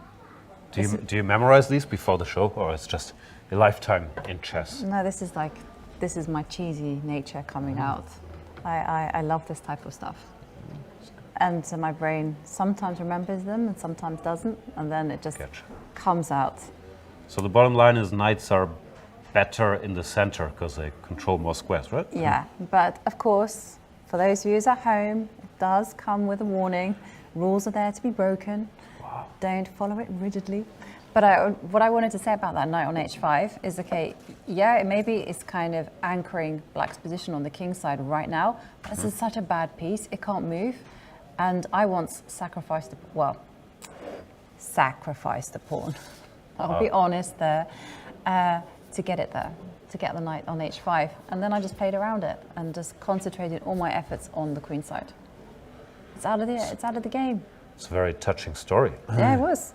Yeah, I don't know, I have mixed feelings about this knight, because it does do a good job of sort of safeguarding the black king for now, so it always felt tempting to me to maybe start with h4 and h5 to open the position here. But Arjan, he's refrained from kingside castling, kept the door open to go here. So Anish probably felt it's a priority to start business, maybe in the center. Also, if the king comes here, he wants to be ready to greet it. And for those purposes, the knight on h5 could be out of play. What does our computer friend say? It says white is much better, yeah? Yeah, white is... h6. Yeah, it says actually, you did it spot on. It says white is much, much better after c4, also much better after castle's queenside. So you've... c4 is still there. You've got it all right. And it just makes sense, right? It's where you're meant to concentrate the play. That's what the rules say. When one piece is offside, locked out, you concentrate the game on the other side of the board. Is that what the rules say? Yeah. Okay. We like rules. I like rules. I didn't know that one, but yeah, it sounds logical. Yeah. Lock up a knight on the king side. Open the queen side. Yeah, you have some... Question mark, profit. Question mark, profit, yes. Is that a movie quote that I should know? No, I think it's South Park. Cartman, he has these business plans, like okay. Buy a lot of socks, question mark, profit. Like it's always a question mark. Okay. I did like South Park, but I didn't catch that one.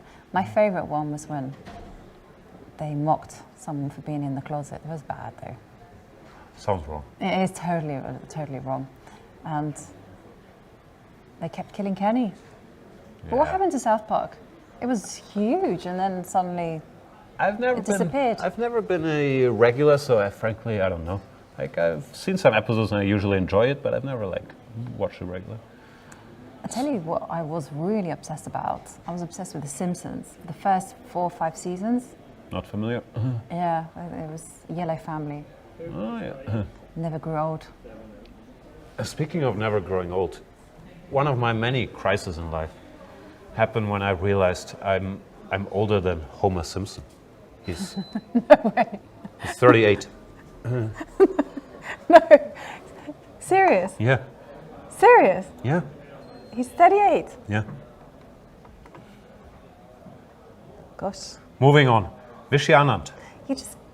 You just killed it for me there. Yeah. Wow.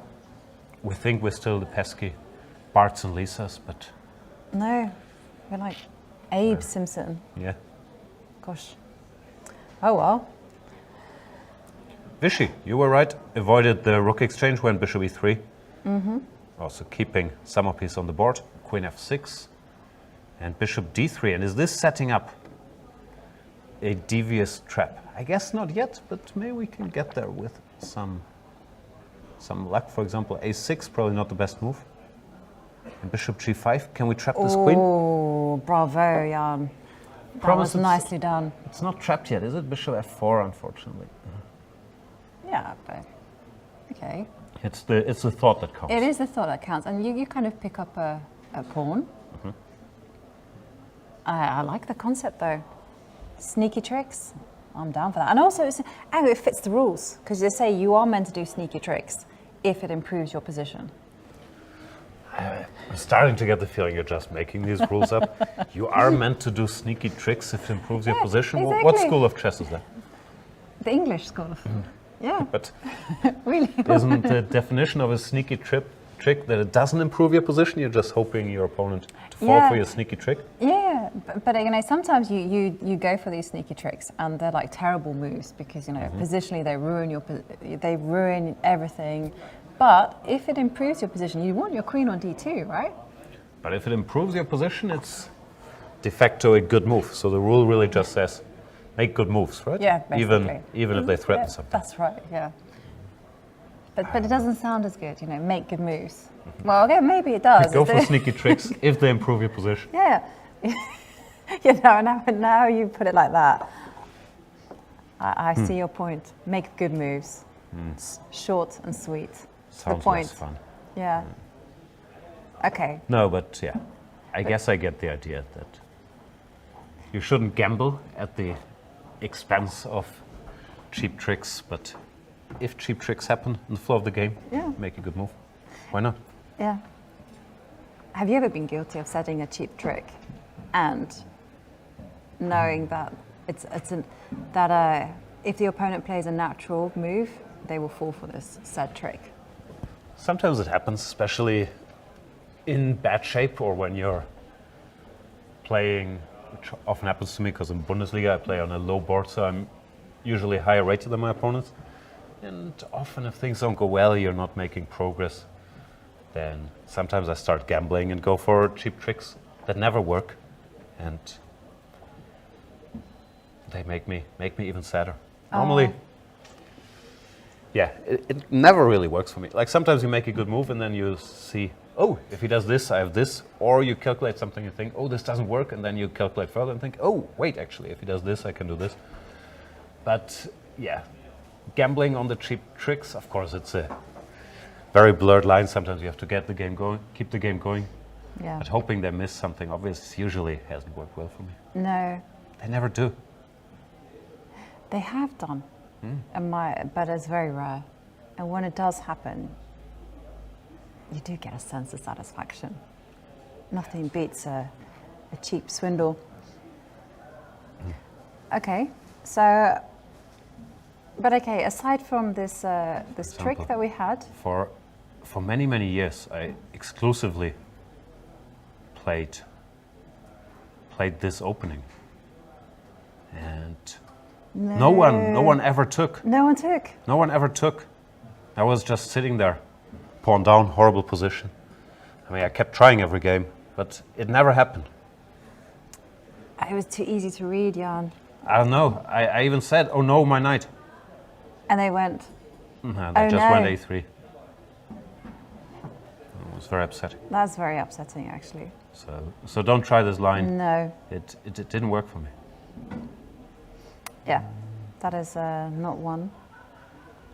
But I think I did actually manage to. I was taught this cheap, kind of tricky idea in the Queen's Gambit exchange variation. Oh, But okay, tell us. yeah, it was quite long though. But the ones that my students taught me is the one that where you sack the queen, but you gain. How does it go again? You say, "Oh no, my pawn." Okay, it goes knight e6, knight c3. Ah, yeah, this I also played extensively. Bishop out. Knight b7. Knight b7. I played in every junior tournament, always holding my head. They never took. Yeah. You get such a rush of blood to the head though the first time you see it. Like, I think this is. Yeah. This is lots of free points, but it never worked for me. It's a nice trick though, because also this one, you're not really giving up much. It's part of the plan anyway. You can still go c6, bishop e7. Yeah. So that's good. I also had a phase. Sorry, we'll get right back to the games, but this is important information. Where I would try this. Risky line, and I would always hope for bishop c3, bishop b4, queen d2, takes, and checkmate. Oh, no. Yeah. This one I got once. It's very, very intoxicating. Yeah, But of course. after knight c3, you're in some amount of trouble, no matter what the chess pros say. Yeah, it does look pretty bad. So there you go. It was our public service announcement. Those are some bad openings. Okay. Back to good openings. Yep. Petrov, Anand Amadyarov, bishop d3 on the board. Well, Computer, humorless as he is, says h6, stopping all our great tricks. Also making sure there's never bishop h7 to think about. I was going to ask you, is this like a four knights, colors reversed? A Scotch four knights? Scotch four knights, colors reversed. Yeah. Yeah, to some extent the structure is similar, but it's also, it's very common in all these Petrov lines, in the main lines, you get these positions all the time, like d4, d5, and the old main lines.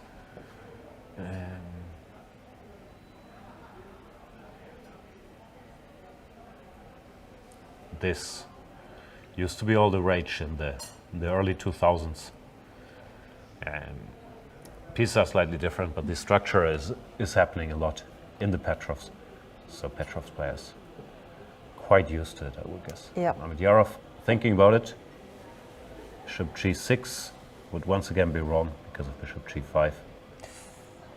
Doesn't lose the queen in this version, but it's still bad. You end up Yeah. Oh, his hand is some ugly pawns. poised. And there comes the h-pawn. Can't trap Amadyarov. For a moment, he had some nice like hand martial arts going. It looked like he was doing the crane. Ah, This is the crane, right? When they go like this. yeah, that's the crane. Yeah. What's your favorite martial arts movie? Are you Kung into Fu it? Panda. Kung Fu Panda. Yeah, It's a that's very a good great one. I also quite like Crouching Tiger, Hidden Dragon. It's a bit more serious though. Yeah, that one's too spiritual for me. I Yeah. feel like it wants to tell me something. It's sad. Like it's too smart for me. My favorite is Bloodsport, of course, with Jean-Claude Van Damme, based on allegedly a true story. Yeah. Probably it's not true. No, okay. Kung Fu Hustle. Okay. Yeah, I don't watch too many kung fu, apart from, but it's not kung fu. Of course, I watch Karate Kid. Everyone has. But there was the really scrappy fight scene at the end. Yeah, it was very sad when the Karate Kid, Johnny Lawrence, when he lost that final fight to that nerd. He didn't even practice karate, did he? He was just there washing cars. Like, how can you get better just washing cars? You can't. Exactly. It's like you show up for chess practice and you have to wax on, wax off the chessboard for an hour. How's that helping? Exactly. Yeah. Okay. Anyway, h6, good move, Yeah. position roughly equal. Vichy needs to find a way to keep the initiative going here, but it's not easy. Rook b1 looks like an obvious move to improve the position, maybe also hit the bishop. Black just goes b6, and after rook b5. Now this bishop can sidestep because there's no longer bishop g5 trickery. And the danger with these hanging pawns is, if this is bad move, it's not going to happen. But if these light square bishops get exchanged, long term they can also be somewhat weak if they get blocked, and black gains control over the light squares. So it's not completely risk-free for for white. I'm not saying white is in any trouble, but it's never obvious how to handle it. In an ideal world, you want to push them forward, but here, I guess the pawns are under too much pressure. Can we calculate this? Take it. Take the knight. Take here. This I would be, I guess, sort of happy with. The pawns are weak, but we have the bishops. They can lunge forward. But trying to count. If takes. But then you can go pawn takes. Yeah, but rook e1. Yeah, no, throwing rook takes rook first. So rook takes rook. And now, we have now pawn takes bishop, and you say, woohoo, take that this queen. Would be yes. bad news. Anna played g4. Whoa. Whoa. Oh, hang on a second. We have a result. Which one? Which one? Hang on. It's Wesley So Topalov against draw, Topalov. yeah. Okay. Well. By the way, we haven't covered this game between Rajabov and Van Hou much, where both sides are taking their time in a Petrov, and it simplified early on. Queens got exchanged. Looks like Van Hou's doing more or less all right. Can go bishop d7, followed by long castles, or f6 first. No particular worries. Yeah. Okay. So that was a G4. bit of a slow burner, and well. What does he want? Bishop g6, g5? Still trying to trap the queen? But no, now you can't take anymore, because takes and takes. Yeah. So what's the idea then? Takes on g6? Maybe. Anand, he's taking risks here, knowing, of course, that in order to win the tournament, these 3 points would come in very handy, but how is he going to put pressure?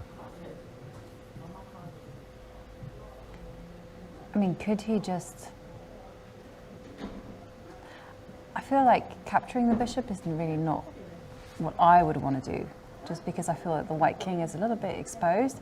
But then if you take a step back with the bishop, then that's a bit too much time wasting going on. Yeah. In Also the bishop Yeah, I wanted to reroute moved here it earlier. No, he could have Yeah, gone g4, bishop g2. Yeah, I kind of... Okay, so he has a concrete idea in mind, so... Must be, Bishop but G. what is it? Maybe it's takes, and if queen takes, then I was going to say knight h4, knight f5, but I'm not sure if this knight will thrive. No, I mean, you can just... that feels incredibly loose. Exchange I mean, it, I was going to say exchange it, or even drop the bishop back and keep the pieces on the board. So bishop g6? Yeah, I don't quite see it. Maybe he just wants to go... No? Bishop takes, bishop is in the air. So he has to... Well, of course, he can play some sort of normal move here, like I don't know, king g2 or queen b1. Queen b1. Queen b1. Maybe that's the move he wants, but then... I was thinking he had to trade off queens, but he doesn't actually have to trade off queens. He can go queen f6. Yeah, queen f6 is still possible. And also just strategically, okay, probably it's roughly equal, but here, these things white has to be a little careful, like with the hanging pawns and a3 being weak. Yeah. So we'll see what Vichy has in mind, but for now, Mavyarov seems to be doing well, parried the threats, and his position is very sound. It doesn't make any sense to me. I would, if I were playing with the black pieces, I would be ecstatic to see my opponent lunge like that, because it just feels weakening. Even though I'm generally a big fan of pawn pushes, this one doesn't get my vote of approval. No. And in fact, I was just checking the computer. It says the best move after bishop retreats is actually just to go bishop takes g6. Second one is king g2. Okay. How's black take queen? And Even actually, pawn doesn't it look even says ridiculous. pawn. Yeah. And it says black is like a minuscule, tiny bit better. potentially ask some questions here. No, nothing too bad has happened, but it does look like Yeah. Yara's doing quite well. Should we just do a quick summary of all the games and then go on a short break before the big Alright. Armageddon match, which is going to happen at 5 to 7? Yeah, of course. There's the big Armageddon. Yep. So Magnus Carlsen versus Maxime Vachier-Lagrave. Carlsen, the world champion, tried to surprise Maxime in the Grunfeld, as he usually does. And they followed a game between, who was it? Nepomniachtchi and Dubov. Dubov and Nepomniachtchi. Yeah. Carlsen trying to stabilize here outside the opening, but after rook c8, he played the move h3, which maybe is not the most precise, at least. I think the computer wanted to start with bishop e3, keep the center fortified and keep his options open here. After h3, Maxime took and queen d7. There's still some pressure on this pawn. I think we looked at this line, no takes, takes, and d5. The computer said it was equal. Yeah. So currently, does look like MVL is hanging in there. So Topalov ended in a draw. Not much to say there. Typical Grandmaster draw. Anish feels like it's slightly better. He's actually gone for that castle's plan. But he allowed pawn to b5. I thought after a6, Best move when was b5 was coming, c4. it's time to go c4. But he allowed b5, and now there's no more c4, and it's not so easy to implement your rule. Knight off-side, on queen side we fight. Was the rule, huh? That was the rule. Yeah. I hope I remember that correctly. So he goes king b1. Computer still likes it for white. I'm just surprised he didn't. Sees the chance to go c4. Maybe he wants to go e4 in the future, but then this knight gains access to some squares. Or maybe he doesn't want anything special and just say, one day the position will open up and your knight will not contribute. I shall win. Yep. Okay.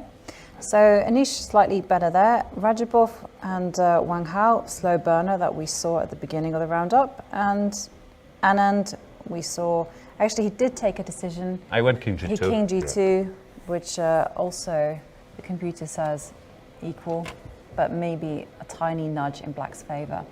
Yeah, the white king is a little weak and he has to, I guess his idea is to just get these pawns rolling and see some more space. But looks like Mamadjaro is comfortable. Yep. We'll be back with all the excitement and the Topalov Armageddon in a couple of minutes. See you then.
Welcome back, and we are just in time to see the Armageddon game between Wesley So and Veselin Topalov kick off. And they're there seated at their places. Don't know quite what's happening. Veselin seems to be gesturing.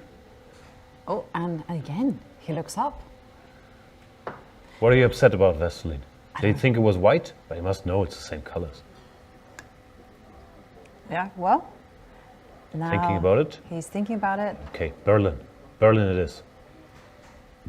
I think Veselin is, after his defeat to Wang Hao before the free day, I just think he's in clinical mode.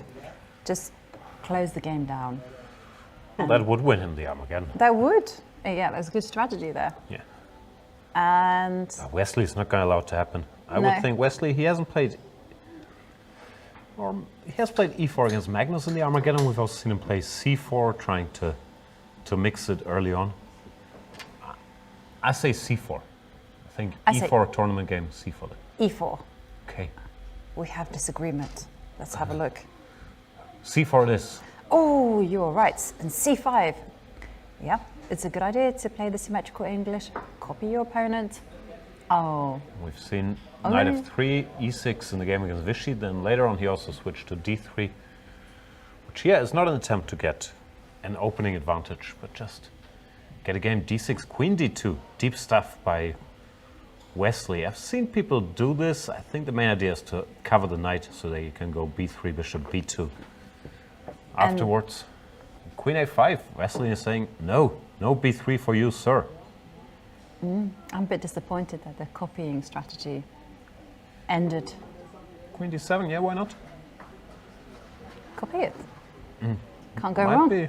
Might be decent. But Topalov is trying to stop pawn to b3. Also, he's maybe hinting at taking here, which is, of course, double-edged, giving up the two bishops. Could be an idea. But okay, Wesley is determined. Does take. Oh, and there is, E3. came off very quickly. I'm surprised that bishop d7. Yeah, after e3,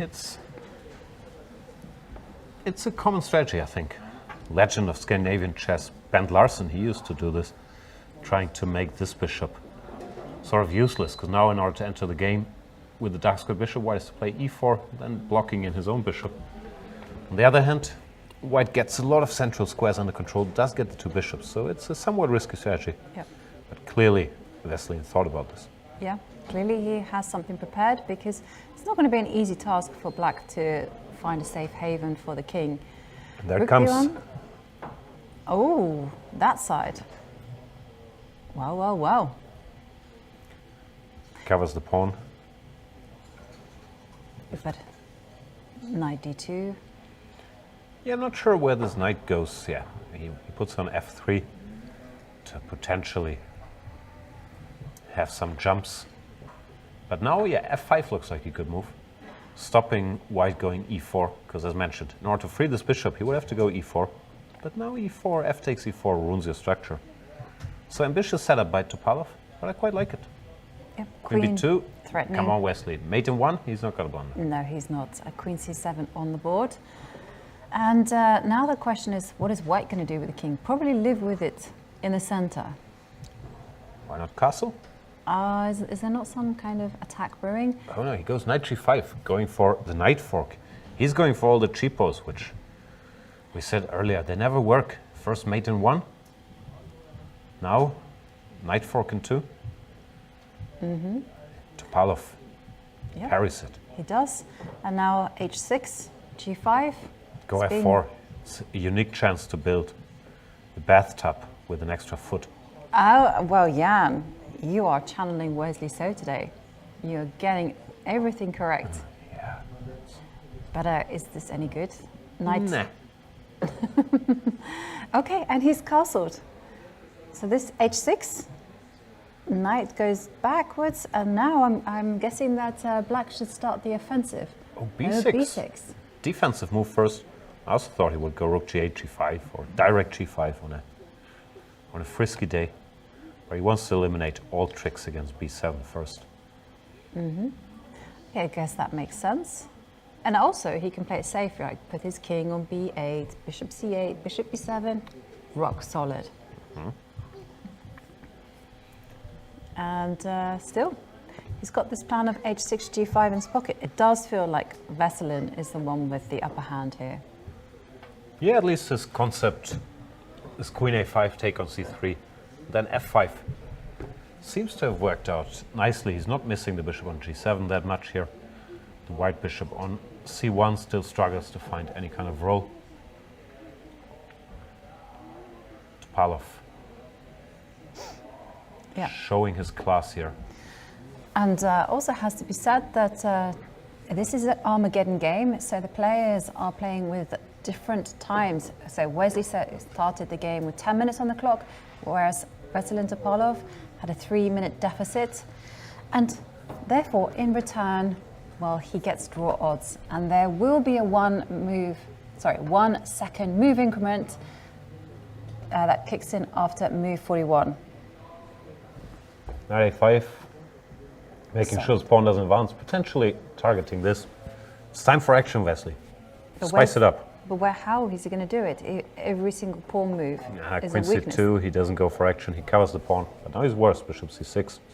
I mean, is there some possibility that he could just go a little bit crazy and try to sacrifice something? Okay, and he puts his rook on b5.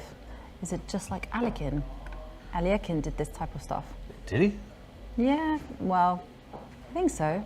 Could be, but you're not obliged to take it, which would probably improve White's chances somewhat, because now all of a sudden Black has the knight on the rim, and this bishop does control a lot of squares. But Topalov just ignores it, saying, you know what, you can leave the rook there. If you want to take on a5, knock yourself out, but I'm keeping that bishop. Yeah. I like it. I like it too.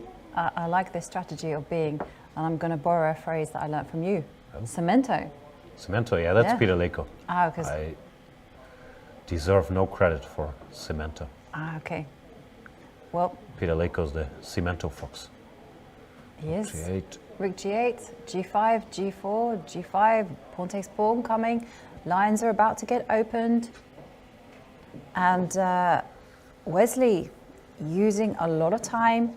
He has just over 5.5 minutes, and whoa, I love these long range moves. The trade of light square bishops, king takes, and now Topalov is playing so purposefully.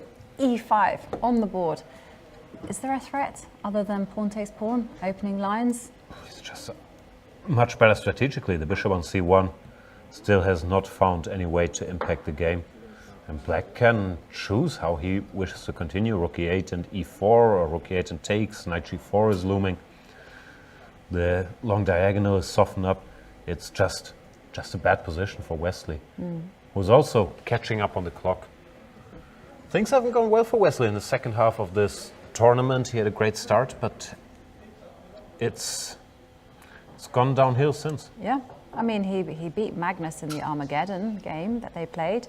But other than that, yeah, he lost a classical game against MVL. Rook e8. Very, very nice. Getting ready to take control of the center. Pawn takes pawn, but... Ooh, well, this is a choice, right? Pawn takes pawn, e4. At least try to complicate things a little bit with this pin on the f-file. But his position is still so loose. Yeah, there's the e-pawn. And I'm wondering, I mean, my instincts are telling me that now is probably the time. Okay, you have to deal with this pawn on f5, I think, but it's so tempting just to ignore it and just focus on softening up the king side by just pushing h5, h4. Yeah, could be. Knight g4 is an option, threatening a fork. And Wesley with 4 minutes on the clock. And remember, he will not get any added time until move 40, and then he will get a 1 second increment, which is barely any time at all. So if the players get to that stage, then I think suddenly Wesley becomes the favorite. So Vachier-Lagrave has to strike now. Queen d7. Oh, Bit passive, It is. keeps an eye on the f5 pawn, but allows White maybe to make some progress now with knight to b3. If this gets taken, the queen takes, and At least there's some attacking prospects on the queen side with pawn to a5. So this bishop breaking free. It gets very messy, doesn't it, after knight b3 played? Could be. Okay. Ooh, what do we think about this He takes move? and goes knight b3. Why do that? Why not do it directly? So aggressive. Yeah. Well, Wesley in a must-win situation, and I like the spirit. But is it any good? Rook to d. Rook d8. Knight takes Knight pawn. c5. Queen Queen c6. c6. He gives up the pawn. I mean, can you just, you know, you've kind of rolled the dice and gambled everything, just continue with it? You know, don't retreat, just go bishop e3. Yeah, bishop e3, knight Bishop g4 is a bit annoying. Yeah. I was even thinking about bishop a3. But Wesley just goes back. Okay. Knight b3 Pawn takes pawn. and d4. Very nice. Nice looking move, not allowing the black pieces to enter the game.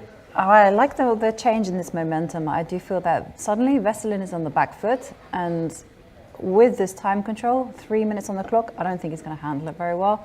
Bishop takes, well, he just pushes forward with his pawn. Yeah, classy move though, opening up his queen, also the e4 square, for his knight not giving up the initiative. If knight takes a5, he has queen e4. Wesley goes d5, tries to close it down. But, hang on, queen c4, rook f6. Does this work?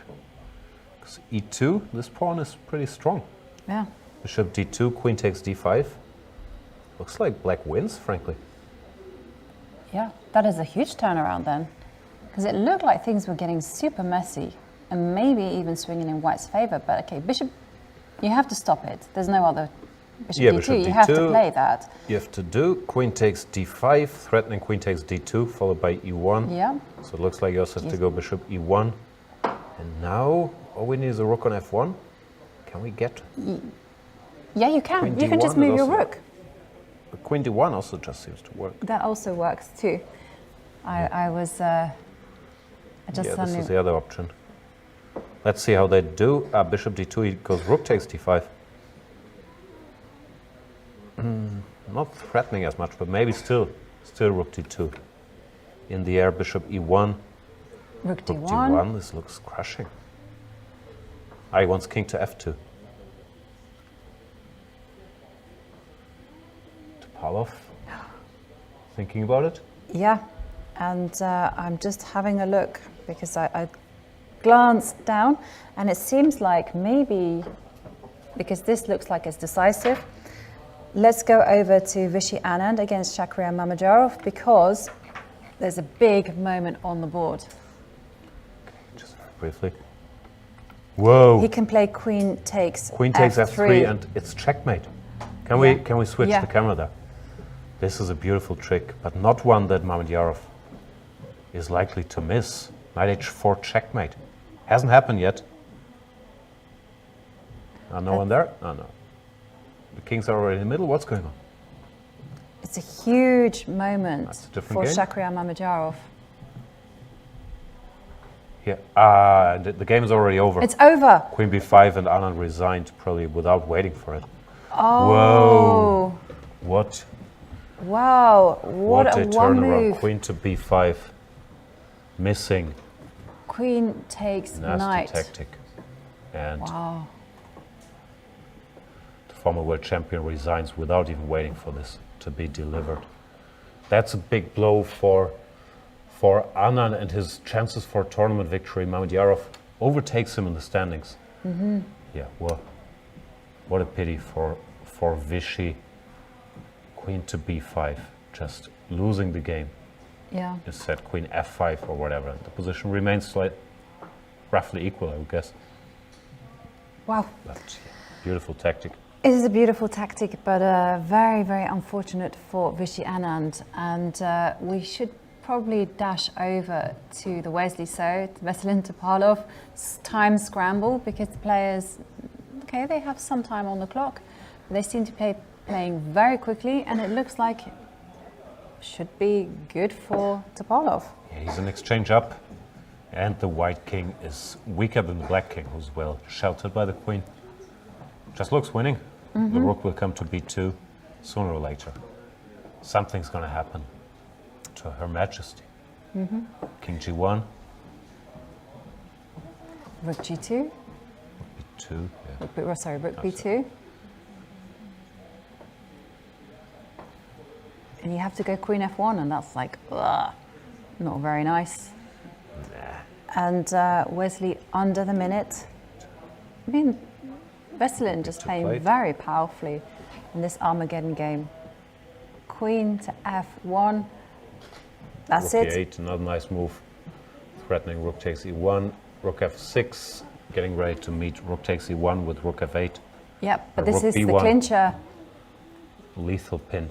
Yeah, I mean, you can't even go rook to f8 because Yeah, rook just- takes bishop, just kills it.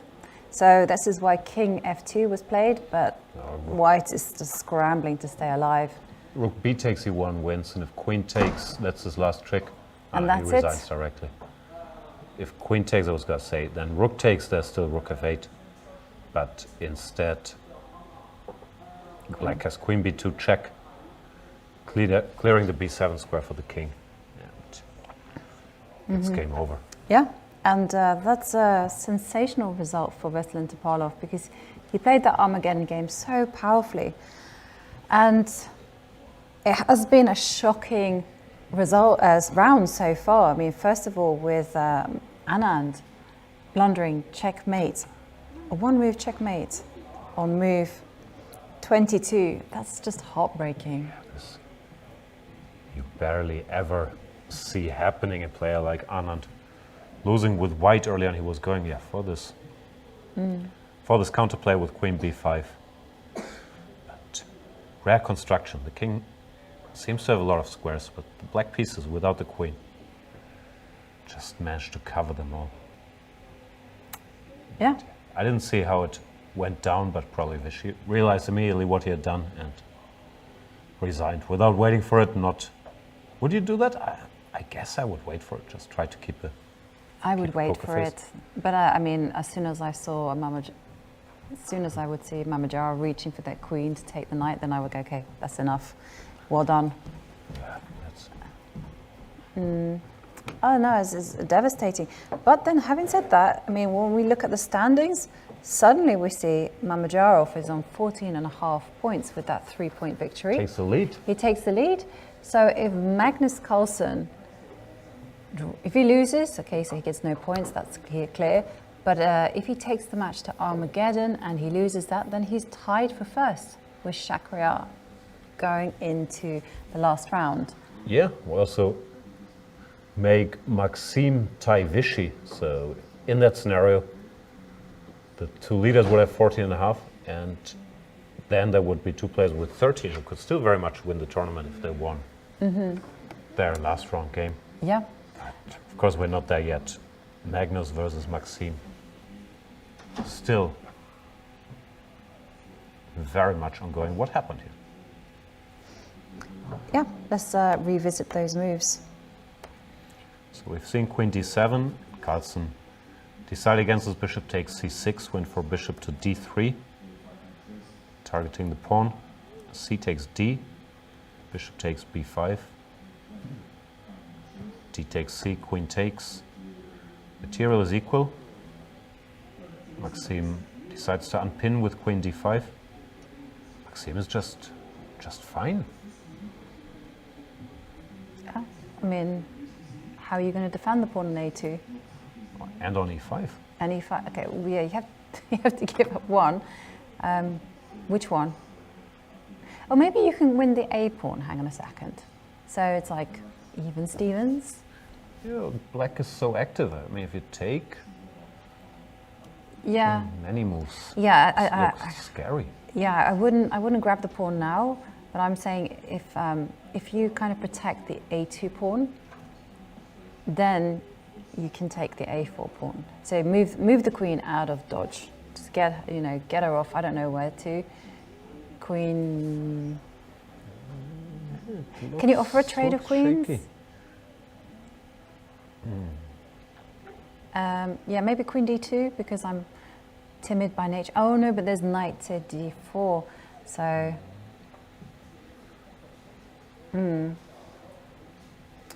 problems. Okay, maybe. The world champion in deep thought here. I have a ridiculous move. Queen c2 with the idea of queen takes a4. That does look It looks so stupid. brazen. I know, but I just like knight goes to d4, queen takes a4, the light square bishop goes, thankfully covers all those horrible checking squares. Yeah. But even if black doesn't have anything spectacular, at the very least he can't be in trouble with all these centralized pieces here. The bishop pair he can get rid of whenever he wants. Yeah. Maybe Magnus has to do something like this, but it looks like he's the one fighting for equality here. Is this the day where both our leaders go down and we get two new leaders? 2 for 1? Oh. Oh no, here we're revisiting the moment that that Vichy blundered. Okay, queen b4. On, and then it hits. We need the spectator out of the way. Get out of there. Get out. This is critical moment. Oh no, he's realised now. Ay, ay, ay. Yarov doesn't understand what's happening.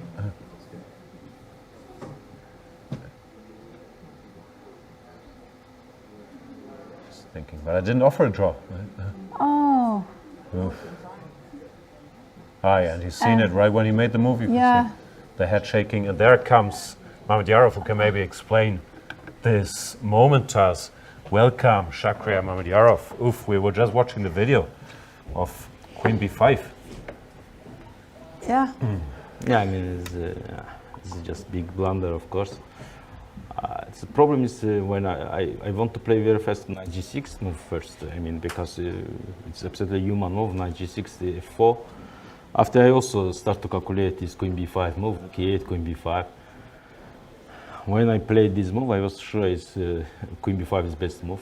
Also, yeah, I mean, I think it's the best move because normally I take. Of course, after queen b5, I want to think how to play because his black is of course no problem, no any problems. But yeah, he resigned a little bit maybe. Did you see queen takes knight? When he resigned, no. I mean, but it's problem when I come to board, I see something going wrong. I mean, face of chess players, also another chess players. I think everyone said this queen f3, only not me.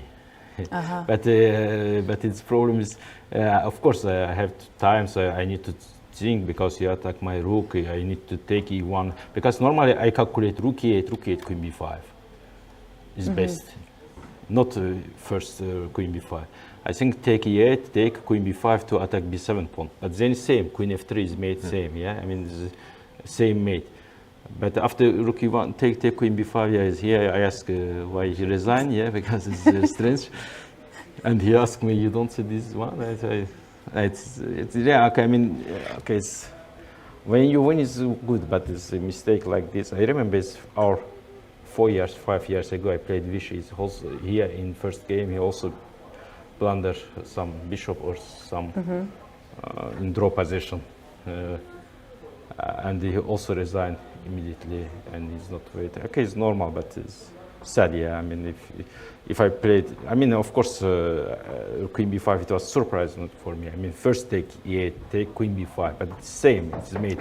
But after queen b5, I of course I would like to think how to play, because there's many. I can play rook e1, take b6, rook b8, or rook eb8. I mean, many moves I can play for. Yeah, I mean, or rook b8 immediately.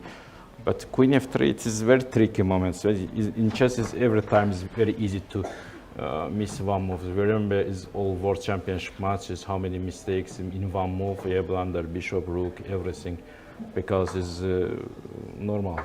Yeah, but I think it is beautiful move, queen f3. If I will start to think in 2-3 minutes, I mean, how to play. Yeah. Yeah. Because I every time calculate how to sacrifice something, but in this moment, of course, queen f3 in 2 minutes, 1 minute, but finally. Yeah, no, it's not an easy move to spot actually, because I mean, yeah, you only see it if you're looking for it. Of course, it's mate in 2. Yeah, I mean, of course, But Yeah. it's tricky. It looks very tricky. I mean, it's not looks like mate. Yeah, it's everything. Yeah, it's there's mate so many every squares- time looks. Yeah, squares it looks stretched, like you can just check, but it's mate.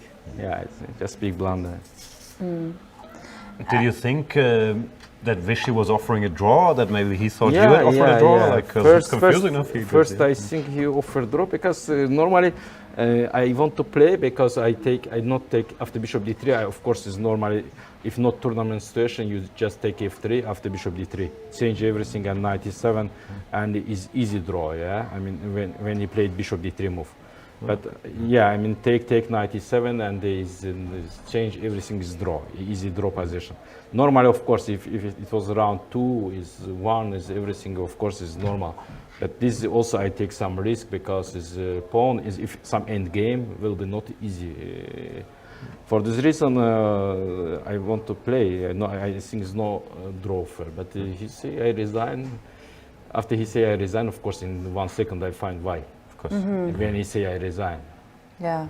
I mean, I say him in 5 seconds. Queen f3 is mate. Yeah. Yeah. I say yes. I mean, but that's okay. I mean, it's normal. Just if people is miss one move in the World Championship match, but yeah, he is. I also miss against Magnus. Is one move is bishop g6 and the upset to draw position, and I miss bishop g6. And I lost one move. I mean, it's absolutely normal in our years, and is not very young, and also sometimes tired and miss some moves. Yeah.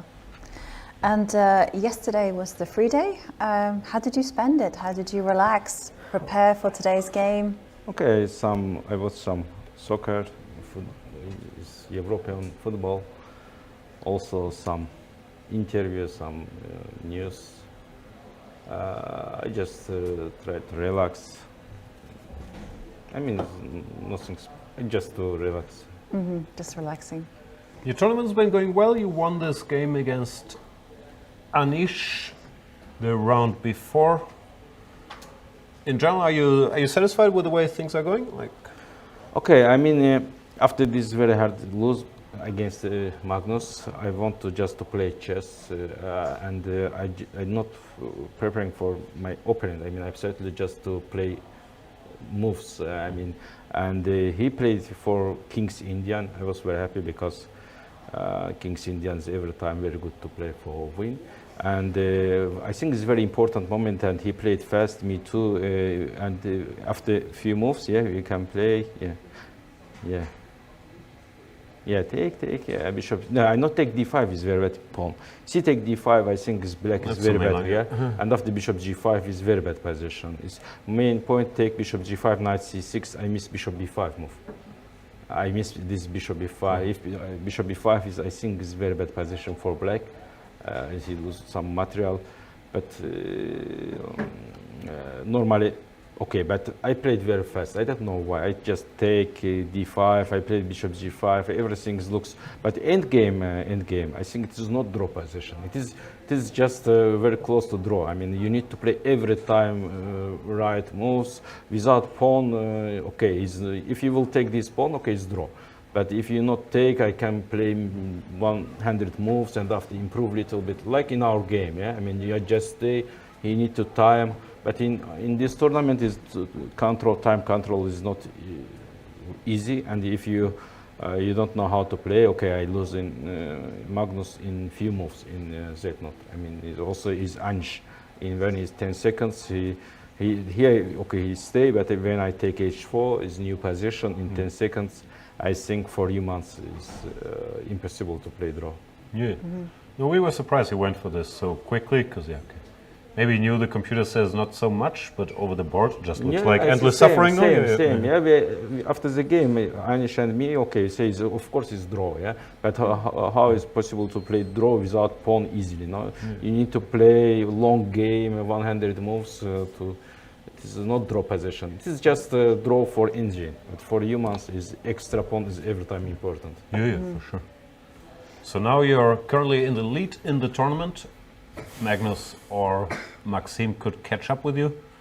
Do you do calculations like what scenarios could happen in the last round, or you just No, relax? of course no. I first of all it was a surprise for me. to win, because Vachier played in this tournament absolutely brilliant chess. He no enemies, and every game he just control everything, and every game is have some advantage. He played absolutely very good chess and absolutely very good with white. For this reason, of course, I just want to play chess. I draw it was for me is also very good. I mean, because he played good. For this reason, I play Petrov. His draw, no problem.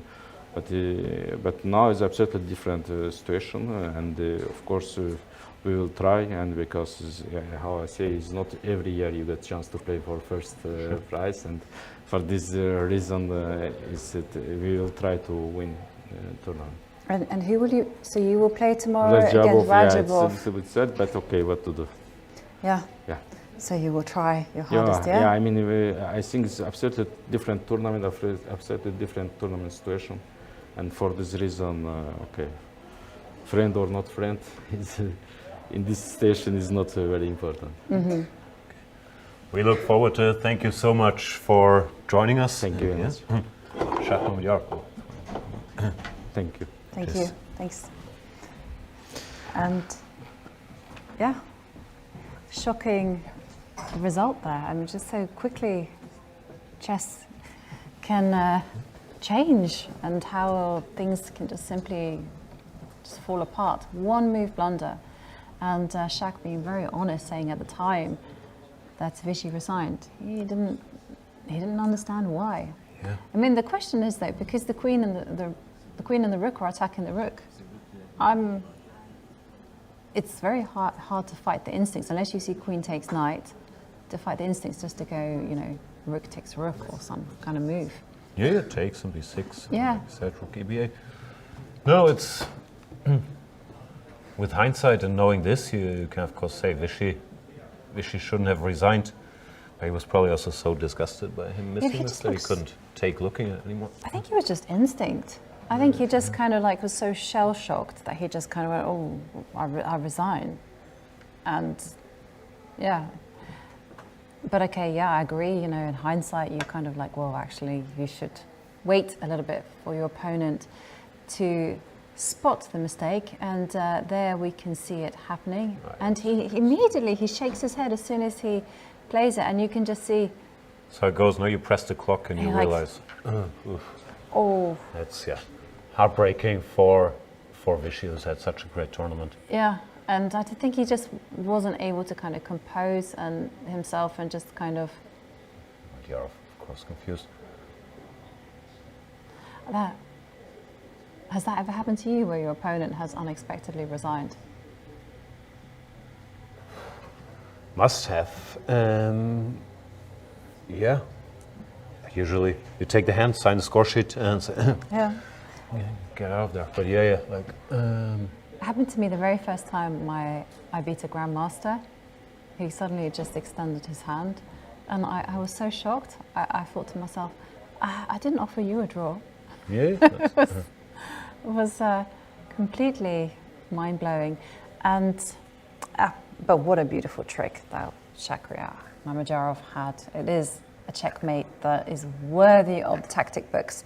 And let's have a look at the Magnus Carlsen and Maxime Vachier-Lagrave, because taking a look at the clock times, I'm seeing that the world champion is mightily uncomfortable and could be even in trouble. He did take the pawn on a4, and queen takes a2 was played. He went rook to a1. Looks like Magnus has to try to survive. These pawns are currently even, but his pieces are a little uncoordinated. Everything's on this long diagonal. Black could, I guess,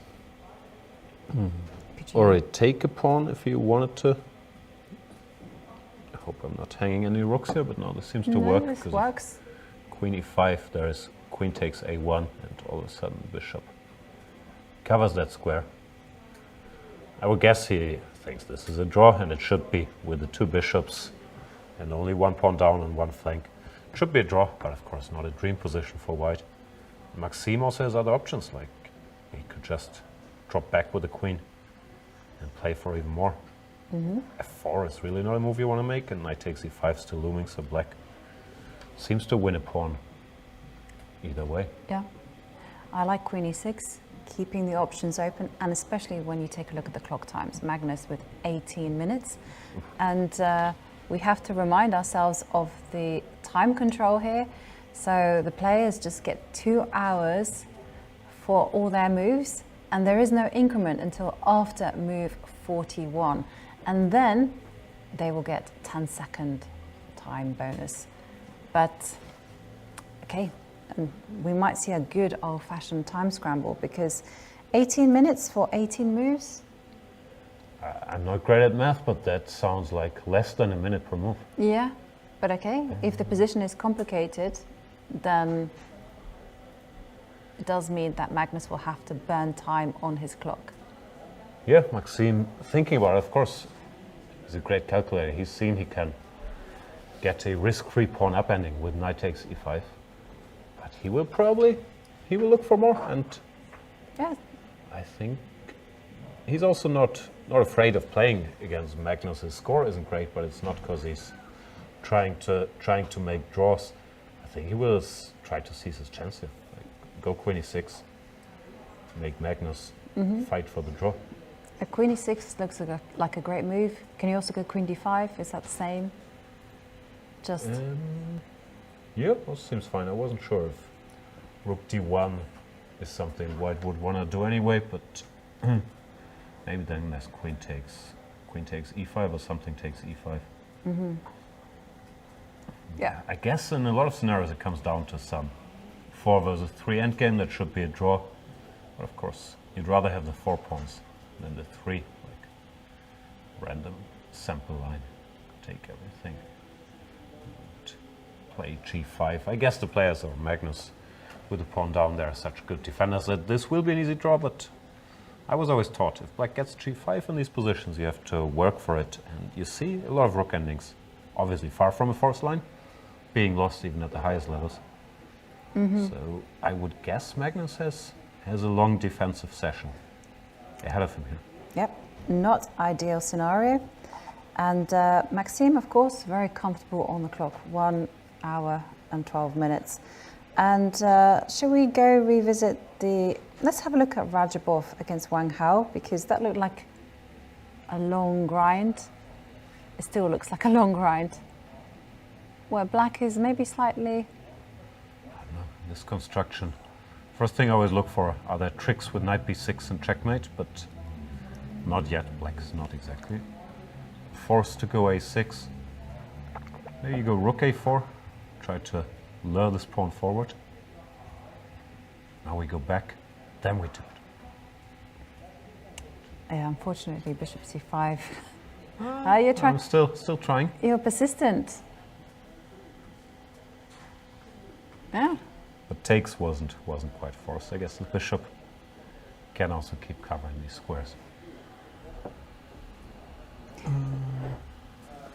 Well, no, I like the idea. I'm not sure how good it is in the long run. Okay, and we have a move. What did he do? Rook a4. There he goes. Oh. I guess you have to go a6. Does bishop c5? Oh no, then knight e4 No, is 94, unpleasant. yeah, 94 is definitely Here, this is a big check. nasty. So a6 has to be played. I like this whole idea of switching the rook back to d4, coming in with a knight. Not forced knight e4 is also a normal move, but Yeah, looks but that like kind here black maybe consolidates. Once the bishop gets out, even if we lose a pawn, it shouldn't be too bad. So here, c5, I can still go for the one trick. Yeah. I have. It's a nice one. Oof. It's an oldie, but a goodie. Okay, so I'm not sure whether I should leave this position. Never. It's like it's keeping us in suspense. Will he see the trick? Will he not see it? Well, we keep a close eye on it because But for now he has to go a6. That was Yeah. the spot. So let's go revisit Anish Giri against Aryan Tari. And here we go. Action in the center. Look at black's knight on h5, holding the king side together, not doing anything else. C4 finally happened. How does this work? BC, knight C4, and DC. The knight on C6 hangs. This hangs, and now, once again, the golden rule: if your opponent has an offside knight, I don't have a rhyme. You did. You had it. Exchange all the other pieces. You might, because then the knight not joining the action is more pronounced. So this is probably just winning for white. Instead, what happened? C4 I and know, remember castled. it was, if the knight on h5 is offside, then on the queen side you fight. That was something like along those lines. That's pretty good. Yeah. C4. Short castles. He took on d5. E takes d. Knight f3. Yeah, still it's sort of a normal position with the IQP, but this knight being weird. Just looks nice for Anish. It does. No, I mean, it looks totally nice. Rook d2, rook d1. I mean, I like every single move that you suggested. And, yeah. Rook d8 plate, I guess. Yeah, what else? Rook a8 he went. It just feels like a student versus teacher scenario. Ariane being the student, of course. I don't know, I really like what Anish has done. And well, Anish has had a kind of mixed bundle here, you know. Sometimes, you know, he's played some great games, and other times he's just lost, made some big mistakes. Yeah, this game against Magnus was unfortunate for him, of course, where he mixed up the move order and then went down without much of a fight. And against Vachier-Lagrave as well, he played this King's Indian, got a decent position, but as Shahryar explained, going for this endgame a pawn down, suffering, probably not a great practical decision, and he lost that one. So it's been on and off, but if he wins today with the 3-point system, he's not that far out, is he? Like, He was an 8, so let's just check the standings. Probably He was can't win around, anymore. no, he's not in shooting chance of getting the first prize, but he's get on to 8 11, points, yeah, it's so not 11. quite enough, yeah. Middle of the pack there No, with Western. but it's always great morally to win your last 2 games. You feel Yeah, like in this is a general. great tournament afterwards. Other things being equal, you would rather win the last 2 than losing.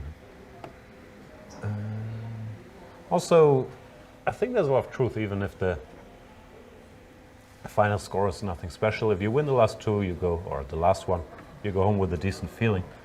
Well, if you win the tournament and lose the last round, there's still this, why did I do this? Yeah, So, yeah, I agree. it's good to win. Yeah, it's very good to win in the last game. I had this in the European Team Championships. So I drew my last game. I should have won. And it really annoyed me because I got silver medal in the board prize, and I could have got gold. But normally I would be absolutely ecstatic with the silver medal. But because, you know, I messed up a winning position, I'm kind of like, I didn't get my gold. I've always wanted a gold medal. And It's a very sad story. yeah. But okay, so things are looking great for Anish there. Let's go back to Magnus Carlsen against MVL, because it looks like They get that end game. And the big question is, Magnus is a pawn down, but has the bishop pair. Is he going to hold? And my vibe is that yes. I would think so too, yeah. That's why we were talking about queen e6 or keeping the queens on, making move with maybe some more practical chances. Well, here also the time factor is not that relevant. Of course, he still has to play well, but it's not like there are big strategic decisions to be made, like go bishop e2, bishop e3, g3, h4, king g2. Don't hang any pieces and he should be fine, exchange stuff. So yeah, maybe Maxime just thought there's nothing special in the position, but this one, the world champion, should hold without any particular problems. Yeah. I think it's super important that pawn structure that you highlighted of g3, h4, especially with the h4 coming in first, primarily just because of this, when you fight 4 pawns against 3, I mean, you should be constructing your pawns to stop your opponent from advancing them, so that if he's going to advance pawns, the defender can just trade them off. And Maxim stepping back with his knight, presumably he wants to jump into d4, but this can be easily stopped. Oh, and Magnus says, how about we trade rooks? Yeah, happy to exchange pieces here if all the rooks disappear. The 2 bishops should still make an easy draw against the knight and bishop, because you can always give up your dark squared bishop for this knight. If it ever comes here, you take it and play with opposite color bishops. So no, to me it looked like black's winning chances are quite limited here. But of course, if black were able to exchange the dark squared bishops and just play with the knight against the light squared bishop, then you're in for a long session with quite good winning chances. So that's something Magnus should avoid, I guess. Will. Yeah. Oh. What would a draw mean? Yeah, then it depends on the outcome of the Armageddon. Yeah, if Magnus overtakes. And then the margins are still very close for Magnus, because okay, if he wins the Armageddon, he picks up 1.5 points, and he's just half a point ahead of Shaq. If he loses, then he's same score as Shaq. And of course, Shaq will have been biding his time, and so he will feel that the momentum is on his side. And hang on, here is Magnus playing in the final round. He plays black against Topalov, while Mamedyarov is white against Rajabov, who have made a lot of draws in their last 21, 22 games. But yeah, Mamedyarov already mentioned. Yeah. He will fight for tournament victory. So. Yeah, he has to fight. Yeah, maybe a bit unfortunate that they're facing each other in the last round with the track record there. But what to do? And yeah, Magnus with black against Topalov. Anything could happen, but of course, black against a world-class player is never an easy spot to generate a victory. No, definitely Maxim not. white against Anish, and Vichy black against Ariantari. And Wesley out of the running after losing in the Armageddon game to Veselin Topalov, who looked very impressively. Looked in fine form. Okay, so let's go back. Oh no progress has been made in the game between Rajabov and Wang Hao. I was hoping to get that little cunning trick, but he's still waiting. So far the shocker of the round, if you're joining us just now, Vichy Anand losing with the white pieces in a quietish Petrov, where in this position he went for the move queen to b5, attacking the rook on e8, and then he immediately realized what he had done, and he resigned without waiting for Mamedyarov to make a move. The trick black has here is queen f3, king f3, knight h4, checkmate. So Anand, in a great tournament for him, goes down here with the white pieces, which means Mamedyarov overtook him in the standings, is now the tournament leader, but Magnus still has a chance to reclaim that first spot if he makes a draw here and then wins the Armageddon. He's not going to win this one. No, absolutely not. And bishop e3 on the board. So if Maxim wanted to grind this out to a win, so first of all you mentioned trading off the dark square bishops. So using that logic, I would play bishop to d4. Probably is going to see through it. Yes, and probably put the bishop on h6. Yeah. And then obviously, it's going to be tough. It definitely is going to be tough, because the white king can just hide itself on h2. But hang on, there is rook check on b1. And if king h2, you take Yeah, I'm taking the pawn. Greed is good. So you have to pin yourself, and now the bishop goes back. But white's position is so solid. Yeah, there's nothing direct to be done, I would guess. I was hoping that the knight could kind of jump forward now. No, I would be losing on the spot. black also needs to keep his king safe. So no, it's not easy. Plays a move like H5. H5, but white stabilizes. Like, yeah, black's time. better, of course. Pawn up. That doesn't look like it's enough. Another question I wasn't sure about, or not in that much doubt, but is if he goes knight d4, do you actually want to take, or do we keep the bishops on the board?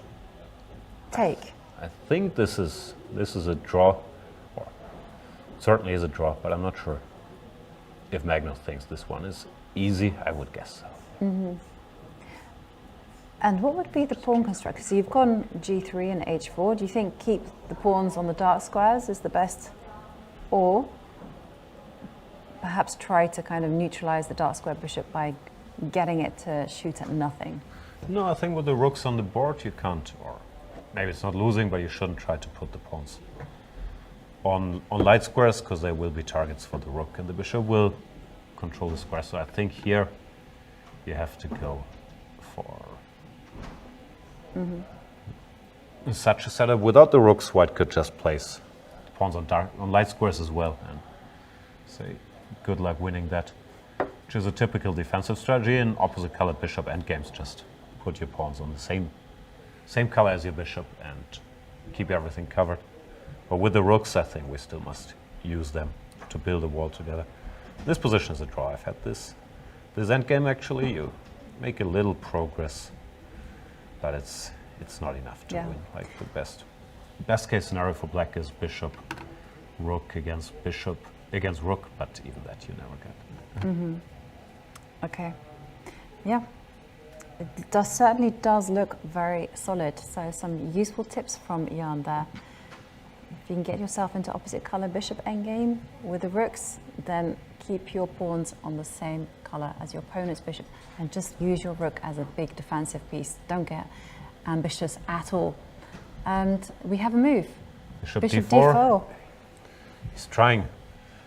He's saying, please take, Magnus. But unlikely. Magnus is going to say no. I was also wondering, can you go bishop f3 here? No, then that's what he's hoping for, maybe.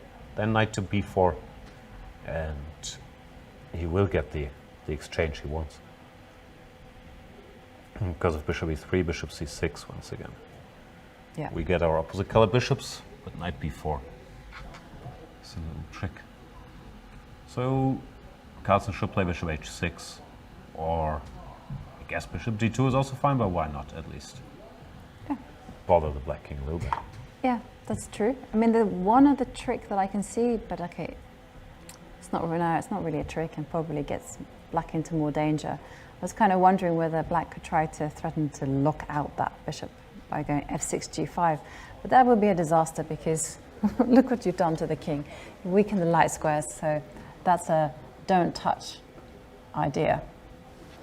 So, yeah.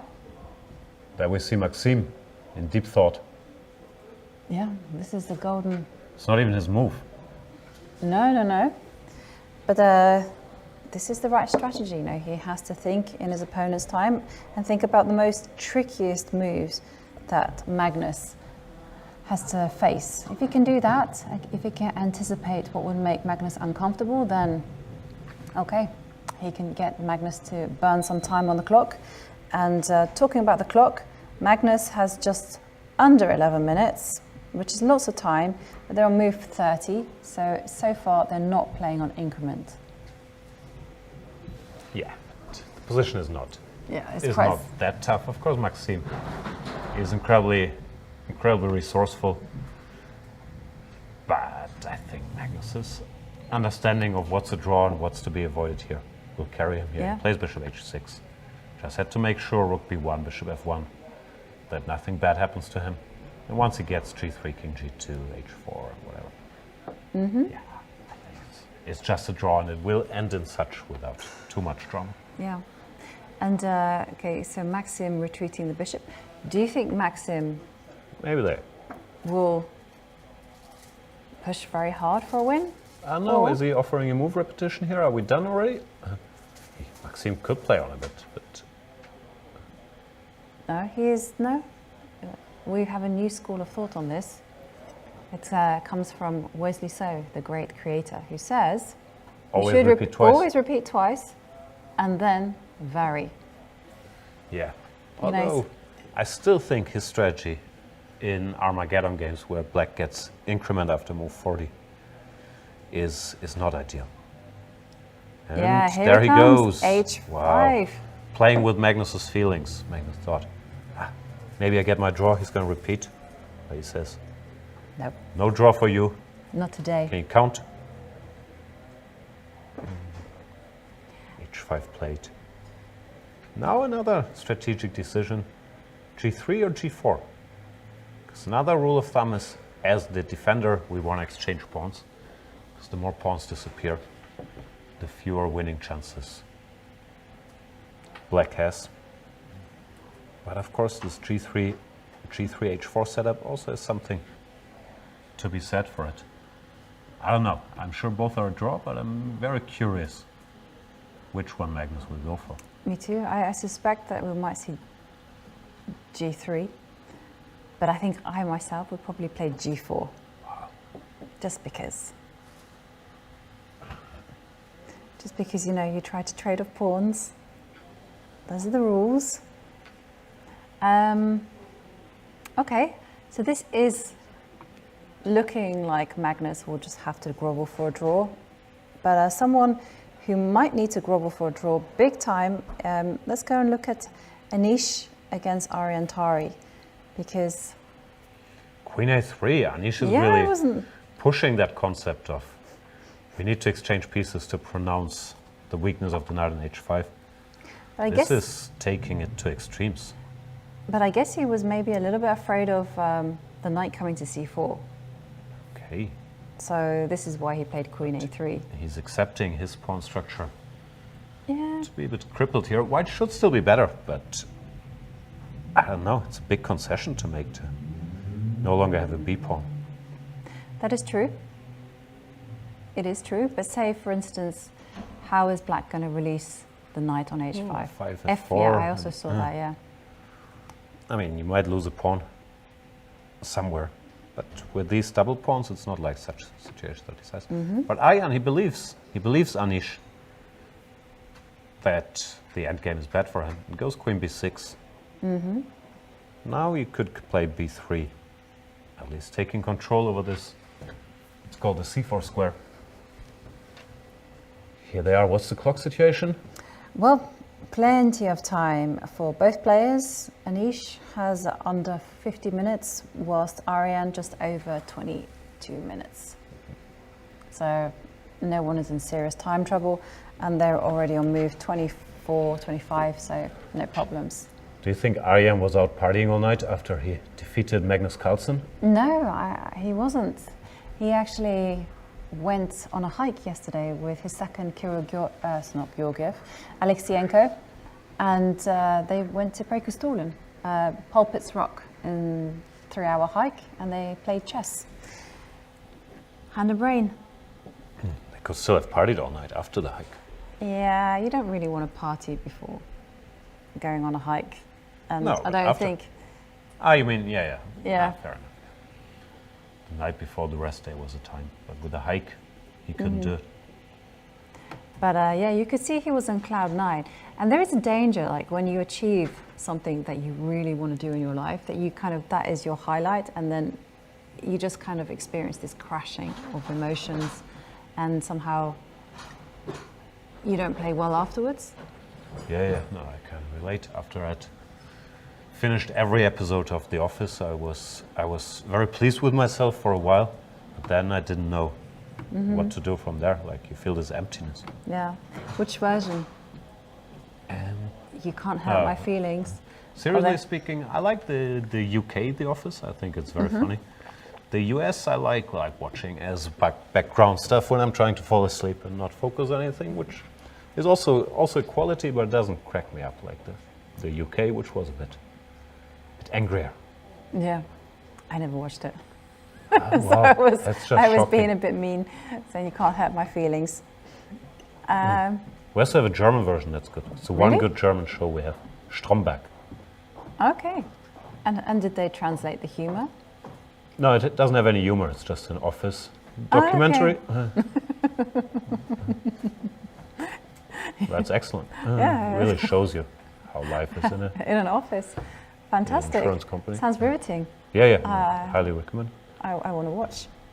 Night before played, Maxime. Yeah, he's not ready to go home just yet. Tries to put his knight here. Magnus went for the g3 construction, not the g4 construction.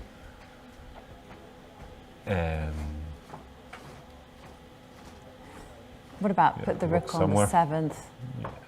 Just because that is the row that the rooks want to be on. And when the knight goes, I guess you go. Yeah, at least he's making it work. How is this if you were to go back to the 2nd row? And then I guess it's also a draw, but it's a less pleasant one with this isolated pawn. Some targets, like, I would guess you don't go for it deliberately. Okay. Although probably white is solid enough to just sit here. Okay. Good to know these things. I'm just making up. No, but it's I also kind of agreed with that. That was my vibe, but I just wanted to check. So, knight to d4. Rook move somewhere. Maybe move it to a3. No, but hang on, there's knight c2. Yeah, okay. No, this would be how I would lose. Like, ooh, boom. That's painful. Very painful. No. Rewind. We want something else. Rook. Okay, a4. I think it all comes down to more or less the same thing. But I like this knight maneuver to d5, making Magnus decide. Okay, I've realized that white's crime in this position has been to be too ambitious. So if you put the rook back to its original square, to a2. No? Yeah. And instead of moving the rook up the board on the A line, you should just say the 2nd row is where the party's at. Move it there. Yeah. And now this is the fine point, bishop to d4. Ta-da. Yeah, but that's an endgame I'd rather You want to avoid? Yeah, I don't want to be left with the bishop against the knight. I mean, it's probably still a draw theoretically, but these are won quite often with knight rook against rook bishop in 4 versus 3. Because the knight is good with action on one side of the board. That's true. So, I mean, he might have to go for it, but I'd really try to avoid it if I could. I'd even prefer whatever this to that one, I think. Okay. So bishop's on the board. That, of course, makes a lot of sense. And hang on a second. Rook d2 plate in the meantime. You're right again. No. I would expect a different move. This is bad move. Okay, so knight d5, then probably rook to d3 or something like rook that. d3 or bishop anywhere. Yeah.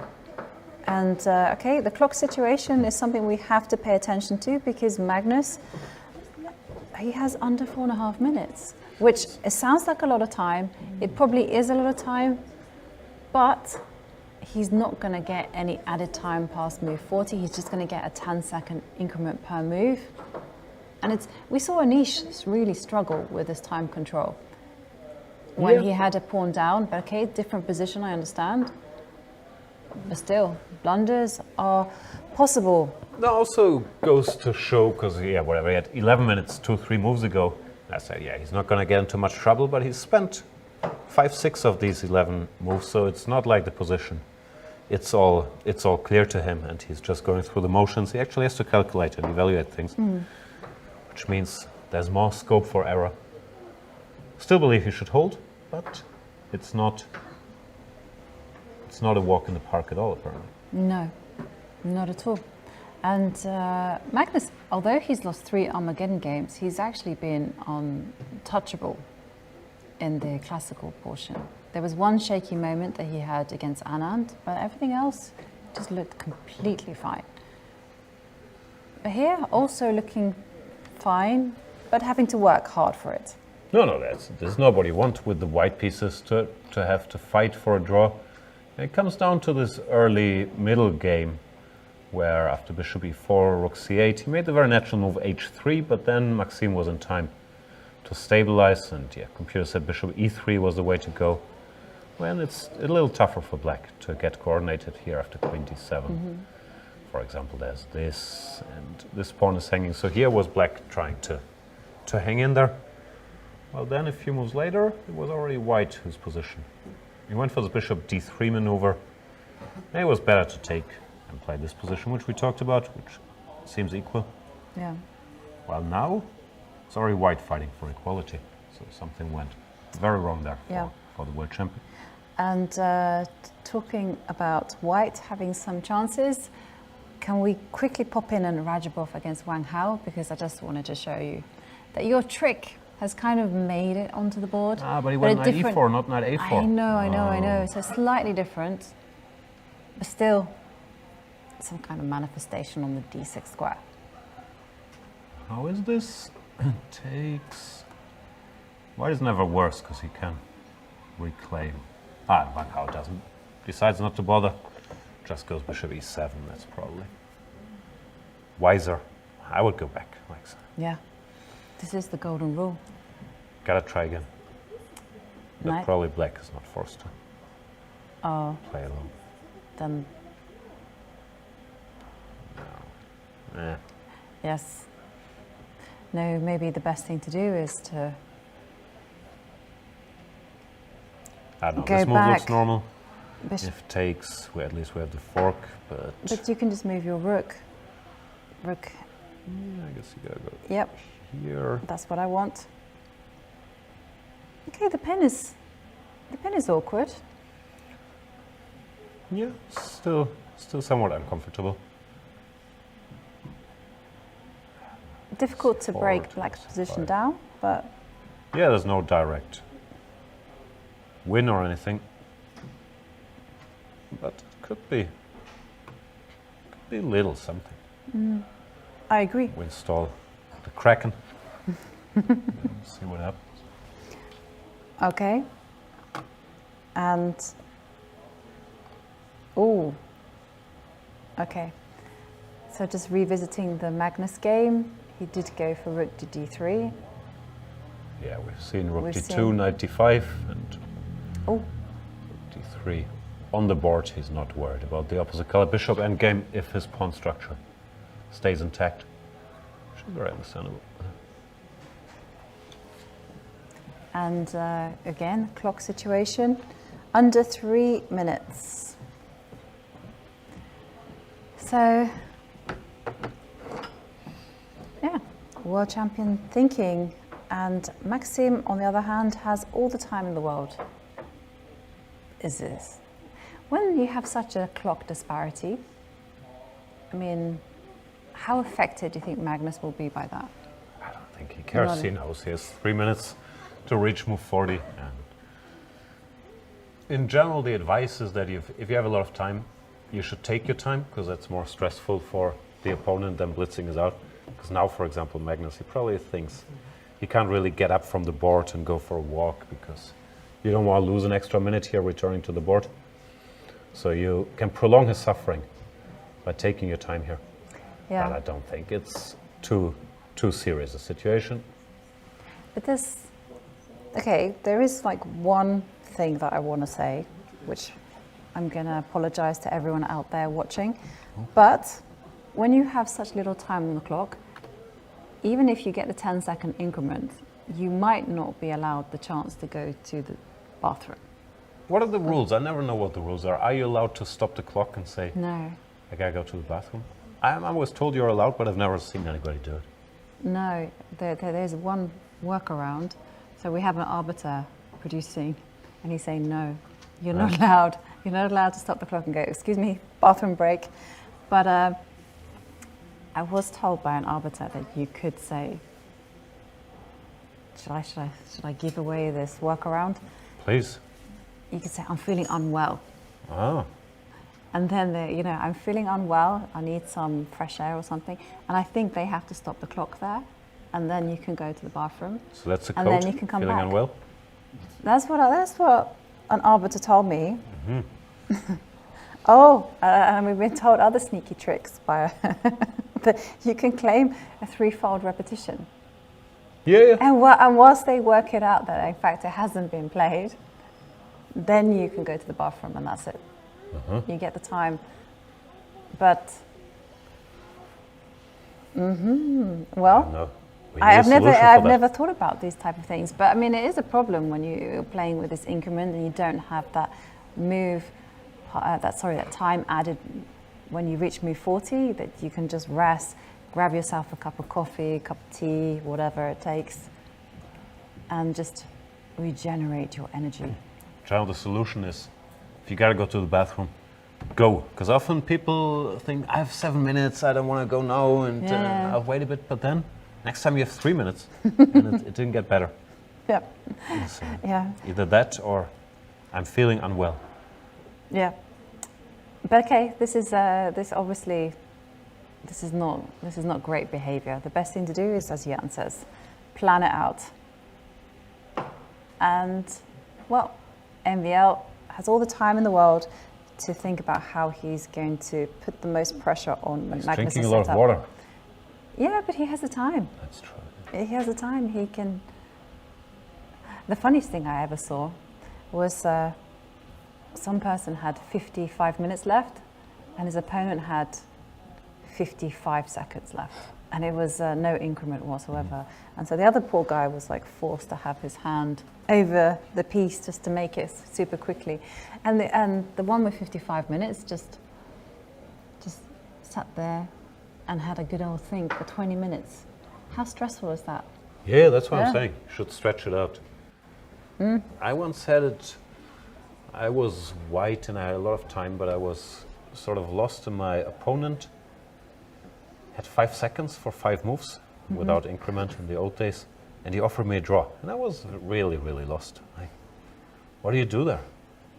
What did you do? I took the draw. You took- and I I'm would in take the the draw. Chicken Chess Club. I thought he would make it.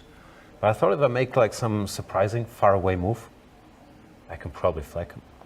Yeah, that would be, but that kind of feels really mean.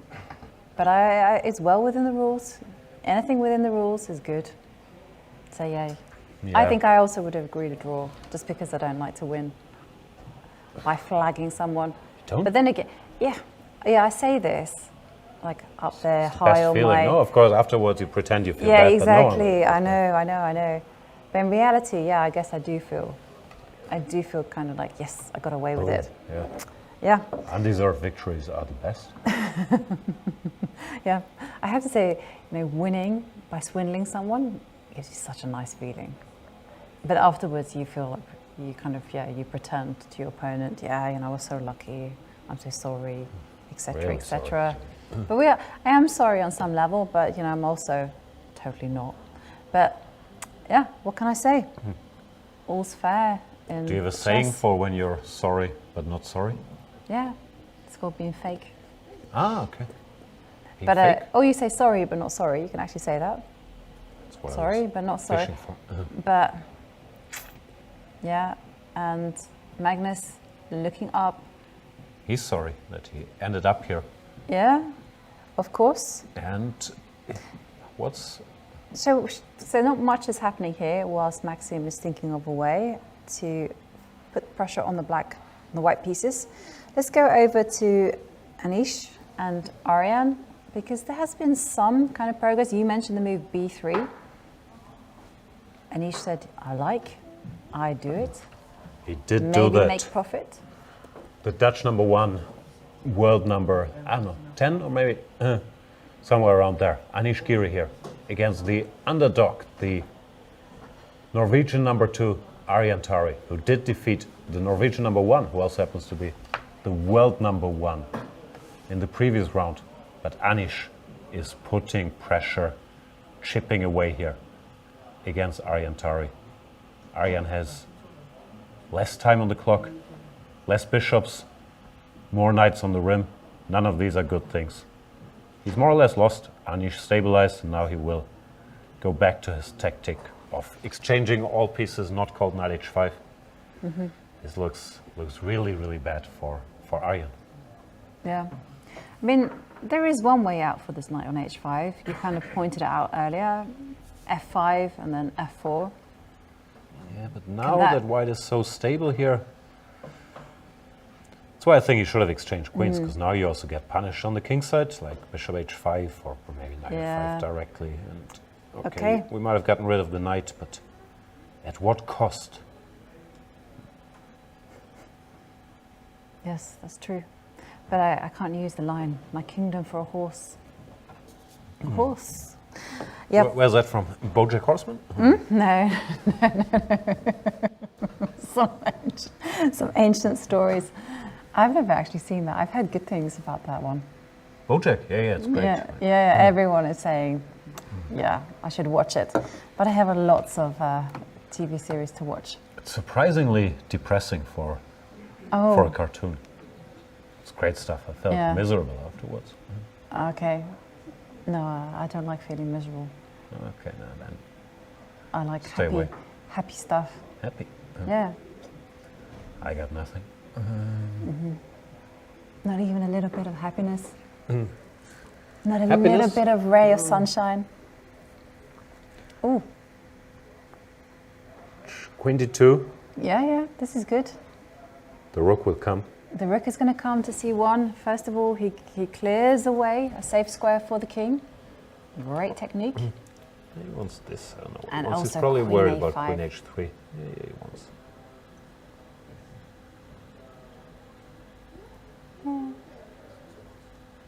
Nice. All right, Anish should win this. In Raja Wang Hao, we have this position where white has some pressure. He put the knight on c5. I don't think any of the pawn endings are winning. So I'm not sure if this was the way to put the most pressure.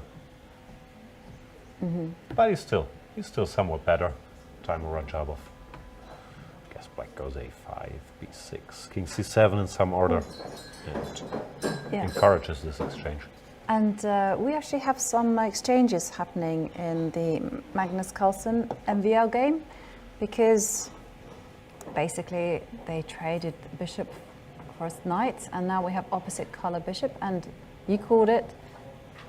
You said white should put all the pawns on dark squares in this beautiful chain, and just hold tight. And that's exactly what Magnus is banking on.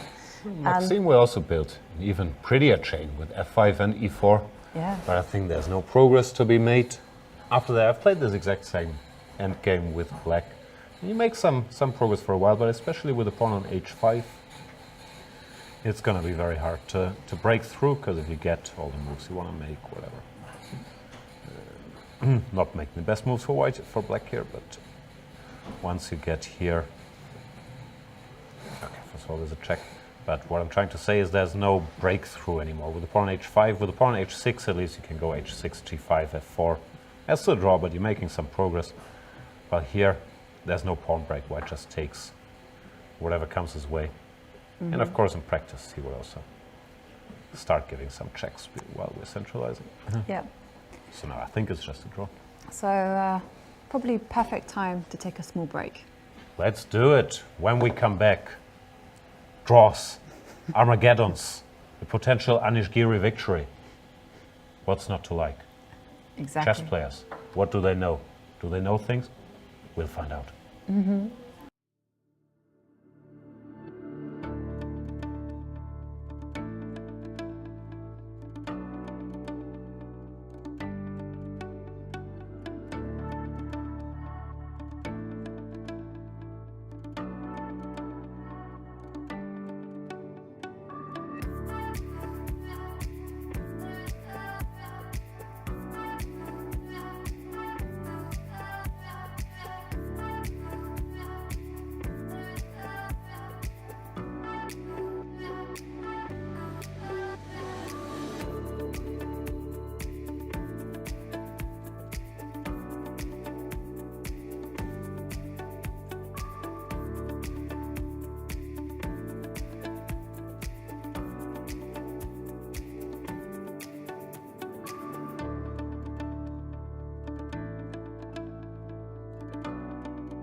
Welcome back to all the action of round 8, and we are going to dash to the Magnus Carlsen Maxime Vachier-Lagrave game, because in the break there was a lot of excitement.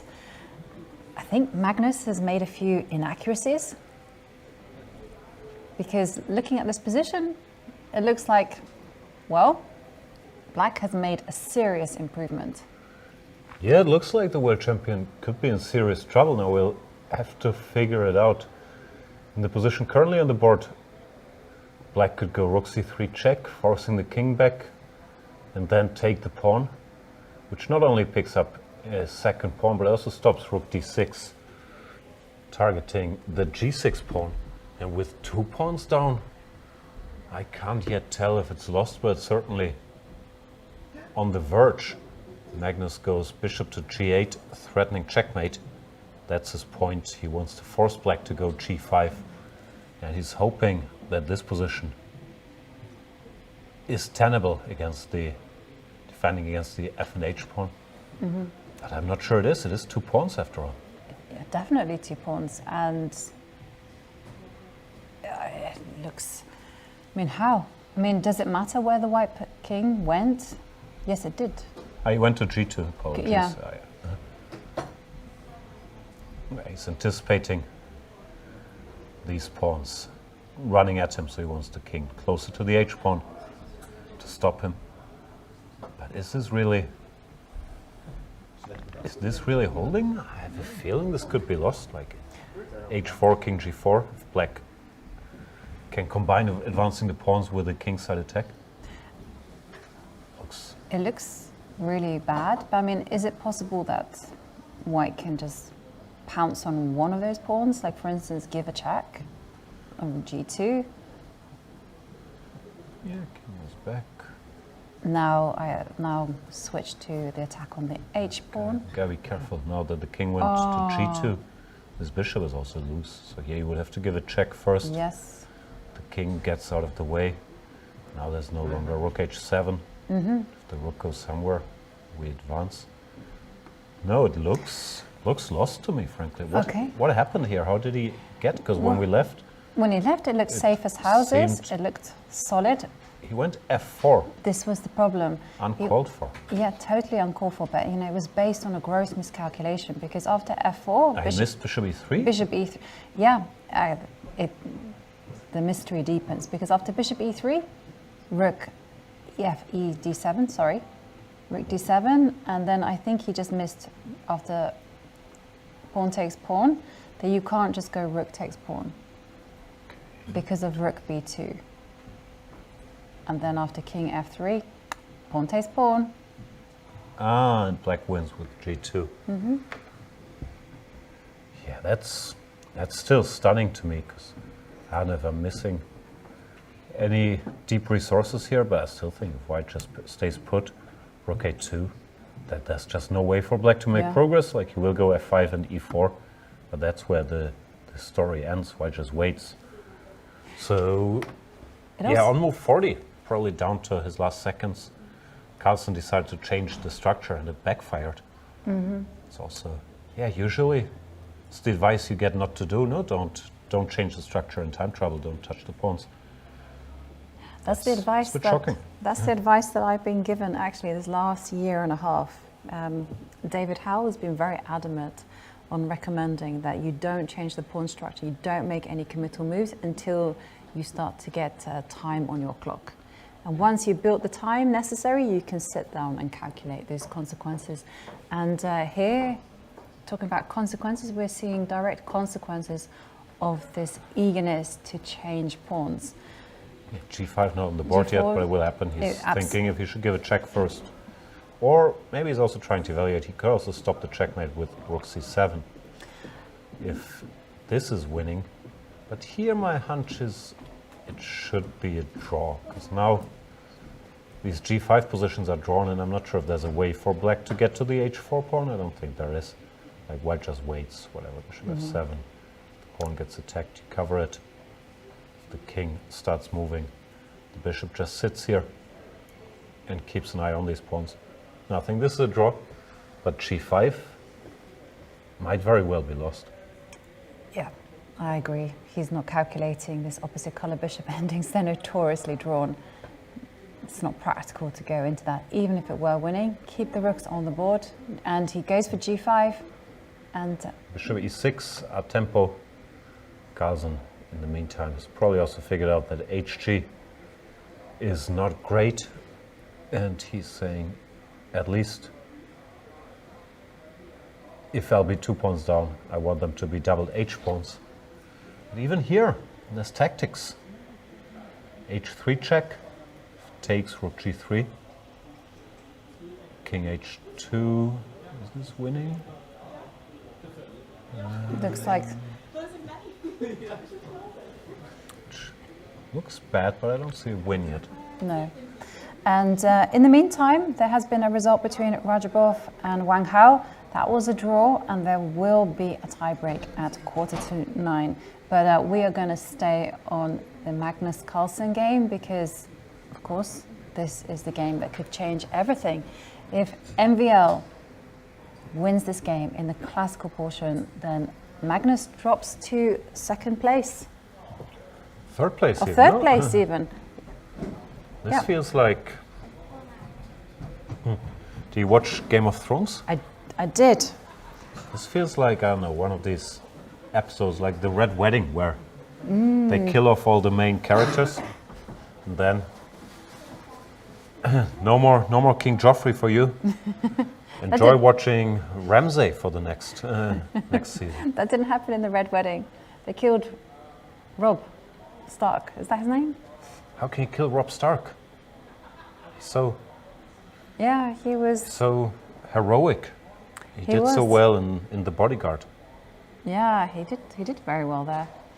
But in the end, Joffrey was quite nasty character. When did they kill Joffrey? They not in the poisoned Red him. Wedding? No, they poisoned him at his own wedding, right? To the granddaughter or daughter of Marjorie. Ah, yeah, I think you're right. Yeah, you're right. The Yeah. Red Wedding is where that's in. That's where they kill off. Oi, No, hang on like a second. We had Norwegian TV. Norwegian TV. It's Excited, getting rook very D- excited. King G6 mistake. He played King G6, Oh, and Magnus is back. Rook D5, and if GH, Bishop F5, and now he holds because now there are no more of these tactics. I've switched on the computer, and the computer says takes, Bishop F5, H3, takes, Rook G3, King H2. This is indeed winning for Black, with some cryptic move like Bishop to B8. Why is this winning? Is it because Zugzwang? I think it's Zugzwang. That's beautiful. You can't move your rook Can't anywhere. keep the rook on a square where it's covered by the bishop. Wow, that's very pretty, That is very pretty. because the discovered check doesn't do anything since this rook is covered. But after bishop b8, you can't move the bishop to a protected square, nor the rook. Wherever the rook goes, the discovered check will catch him. That's very beautiful. But what is the time like? So it's 54 seconds for Magnus, and he's captured the pawn. But I mean, yes. So he played g4. So Maxime didn't go for this g takes h4, which looks strange if Yeah. you don't spot that weird tactic. But here after g4, now it's only 1 pawn down. Bishop f5, king f6, and he's played bishop h7, attacking this pawn and threatening rook f5 check. No, back to draw. Dodged a bullet there. Robb Stark still in business. But I mean, is this still so easy? My mind says no. Why not? Don't we just take a pawn? Yeah, you take the pawn, but you know, the G5, G4 pawn, is a big contender in the game. So maybe you just move the rook to, or move the bishop. I don't know where. Bishop e5 at least. Yeah, stops bishop rook e5. Try this. But he could go here, being sneaky. But hang on a second. Can you not just capture that and then play rook h3? Problem is this rook doesn't have a lot of squares. Like I've had this and I was very excited, but it's a draw. Is it? Okay. King, whatever. We keep checking. King comes over. Oh, the king has to go on a And at some huge point adventure. We go rook a3. We say, good luck with your rook. And if the king goes back over there again, we check again. And if the king chills here, we just wait. Yeah.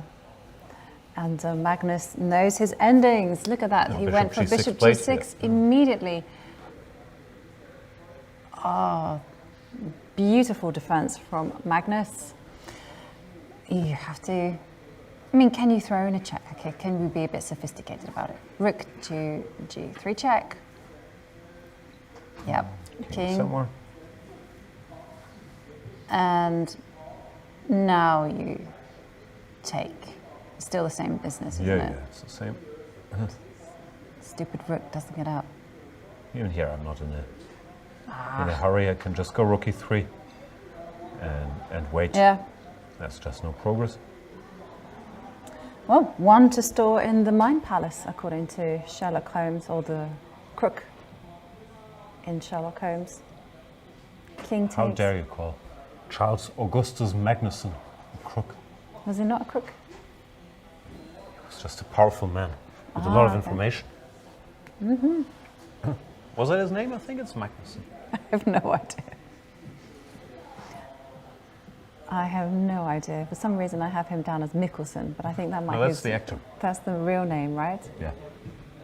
And okay, For information, we must confirm. okay. Magnus Palace. No, not Magnus Palace. Mind Palace.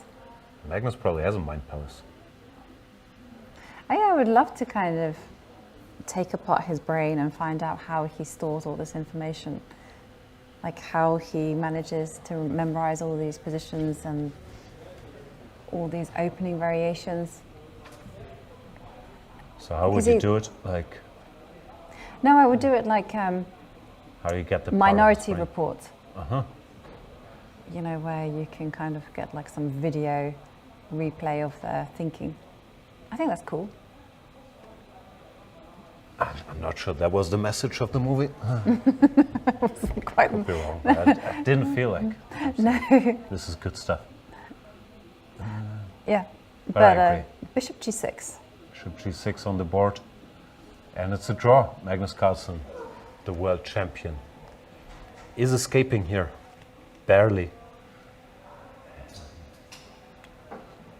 Should reach an Armageddon. Maxime is looking for a way to ask questions. But it seems like white isn't time. Like even here. Of course you could take, but no one No really need. wants to defend. Rook versus rook bishop if they don't have to. This looks somewhat scary, but apparently black is not winning here. White just in time to defend. Yeah. The pawn is going nowhere. So, wow. Any other moves that could be possible? Any moves, but they're all drawn.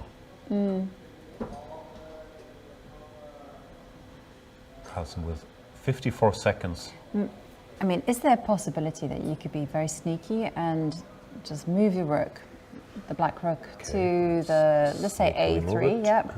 And then bishop takes pawn, has to be done. Now the rook gives a check. So I'm just going to pretend that the h4 pawn doesn't exist and just, Yeah, maybe there's some hope of getting to rook bishop here. I'm not sure. Let's say I go here. Probably not. and now push the pawn. You sit there. Stable enough. I'm not sure if there's some way to get this bishop, after which, yeah. Still a draw, but unpleasant. But I have a feeling. Even that can't be forced. Check. G2. Okay, here. Aha. Chances. We'd make it there. And these endgames are notorious, and the white king is perhaps not the best placed, but I imagine that No, Magnus it's still, knows it's how still to... a draw, and he probably knows, but it's something you'd rather avoid. See if Maxime finds a way. He goes g3 directly, Okay.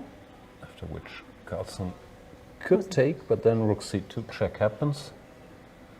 Huh. Check. How is this? Same, is it same business? I would guess so.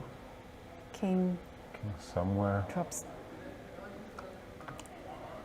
And he, what does he play? Carlsen's played rook a5 very quickly, keeping the status quo. And potentially prepares a check with his rook here. Oh, nice Probably a move. better move. Nice move, and I guess Maxime just needs to move his rook to a square, look at b3. Yeah, now he gives a check, king goes back, I guess you take. And here with this rook so active, can probably even stop the g-pawn. No, rook a5 was... Rook a5 is very clever. So maybe g3 is also another small inaccuracy, just because it allows this possibility. Yeah, Might have been better to go rook a3. yeah, the position is drawn, but at least he should try to go for rook and bishop versus rook, which is not so much fun. And here, yeah, seems like white probably can't avoid that. The bishop will have to give its life for the g-pawn eventually. While in the game, yeah, rook a5 is nice. Looks like no more chances even for that. Can we try?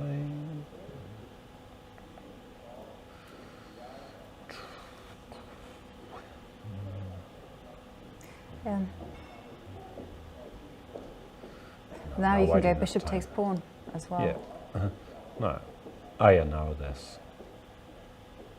Yeah, so something I was hoping there's Yeah. some trickery here, Aha.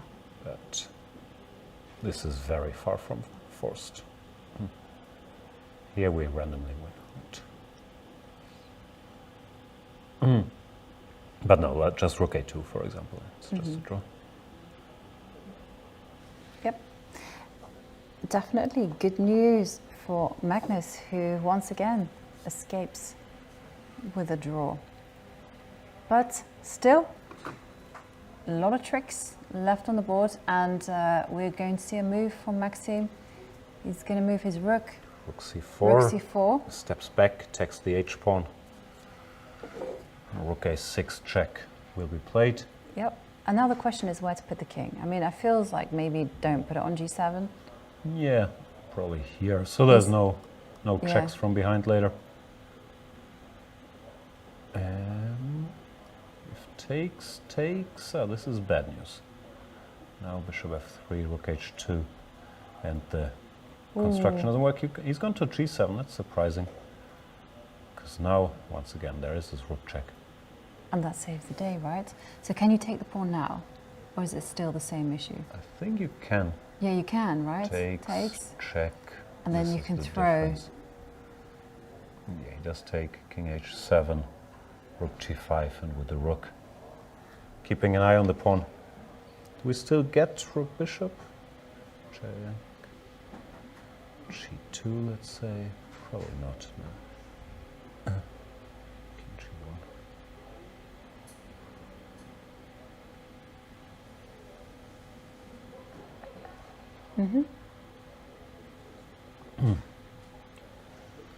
Still moves to be made. Seems like it's holding, but I wouldn't be very certain here with no time on the clock that this is an easy draw even now. Nope, certainly not easy. And how much time? Magnus just under 30 seconds. Plenty of margin for error. So I think black probably should do the line that you suggested, rook takes pawn. Unless there's rook to c2, that's the alternative.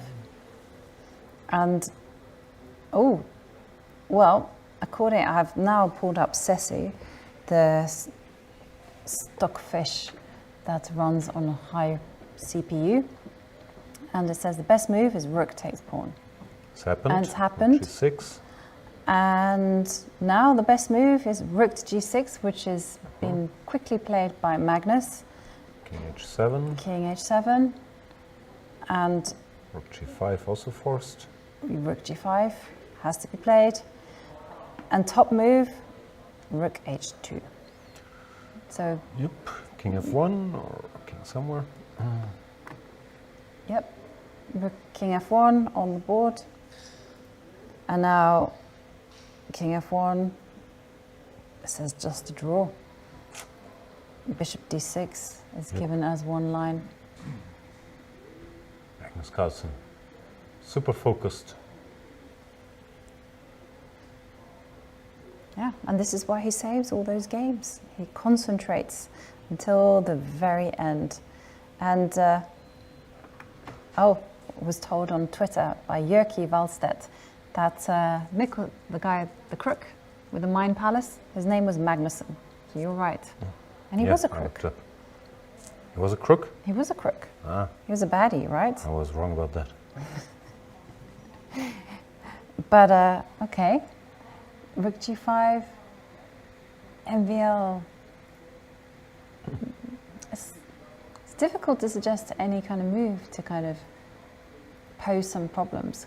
Maybe you can, okay, you have to move the bishop, so perhaps you can just keep the option of playing rook h2 in your pocket for one move. Can you go here? Where does white Yeah. go? I guess you hold. Oh, hang on. Can you go rook to g? I think you have to go rook g4, because if the rook Yeah. stays somewhere, then, once again, Yeah. this pawn runs very quickly. I had a cool line, which was if you go bishop f4, I mean, is it possible to go bishop g6 check? King h6. And then rook takes pawn. Oh yeah, that also works. Takes. Another draw. Oh, and another draw. Speaking of another draw, Rajabov against Wang Hao just started, but there a draw would win the Armageddon for Wang Hao. So he chose the Petrov. Maybe we can stay with Magnus until that is clarified. I think then switch so. over to it. I think that's a good idea because, of course, the game between Magnus Carlsen and MVL is just absolutely critical. Okay, h2 check plate. And king to f3. Hang on, king f3. Oh, That's a mistake, according to our Silicon friends, at least I saw. The bar went all the way down, rook f2, king f3 is a huge mistake. and Magnus lost again. Yeah, it's absolutely huge. Rook f2. Rook will win. Ooh, and the point, I think, is king e4 is probably what he wants. And now there is king to h6. Oh, Rook takes e5 and g2. and then g2. You can't stop the g-pawn. So, Oof. wow, okay. The rook can't stay on the g file because the bishop drops. So he had to go king g4 instead. But apparently it's still lost. So if g2, It's then lost. king h3. That's still under control. But Here's just rook. My God. bishop f4, rook g6, g2, king h3 still stops the pawn. I can see it's lost, but I can't see why. I'll help you. King h6. King King h6 and rook bishop. g6 just So, repeats. okay, bishop f4, Rook g6. and then g2, it says. G2, king h3, and get And no, I don't understand. Am I being? Why is this winning? after rook g6 must be some other move, some bishop somewhere. Bishop, I don't know. It says bishop f4, rook g6, bishop c7. I have. Yeah, that makes sense. Still not sure why it's winning, but white is very tied up. Can't go rook c6 because then g2 Then g2, always wins. And yeah, bishop f4 on the board, g6 on rook the board. g6, and just wait. Apparently. Ooh. What drama! the world champion here, with very little time on the clock, and the evaluation has changed quite a few times from draw to black winning again. So the whole point is that, okay, so bishop, you make a pass move. Bishop c7. Let's say white also waits, rook g5. Yeah. Still don't fully get it. Rook f1 apparently. Now we can no longer wait because then the g-pawn comes. So after rook f1 you have to go king h3 to try to stop it. But then you can give a check. Oh, hang on, you can step up with the king. King h6 and this construction crumbles. But then the rook can move over to c5. Yes, rook h1. It's very complicated. And king g2. King g2, rook h2. Say king f3, and now we've... Yeah, now the king has been driven forward. We've made it. If the king stays back... Well, now you can go... Not claiming I get it all, but yeah, like bishop f4. The bishop is under attack. And then, yeah, then you've got your bishop e3, followed by g2. Oh, well, the question is, will MVL spot these subtleties, or will he just simply, and he decides to... Goes rook f1. Rook f1. And Jimbar, not a fan. Not a fan at all. Another plot twist. Oof, but the only move, no, according to the computer, is insanely hard to find. Or maybe he doesn't have any other moves, but king to f5 is the only move. And Okay. he does it. And he does Whoa. it, okay.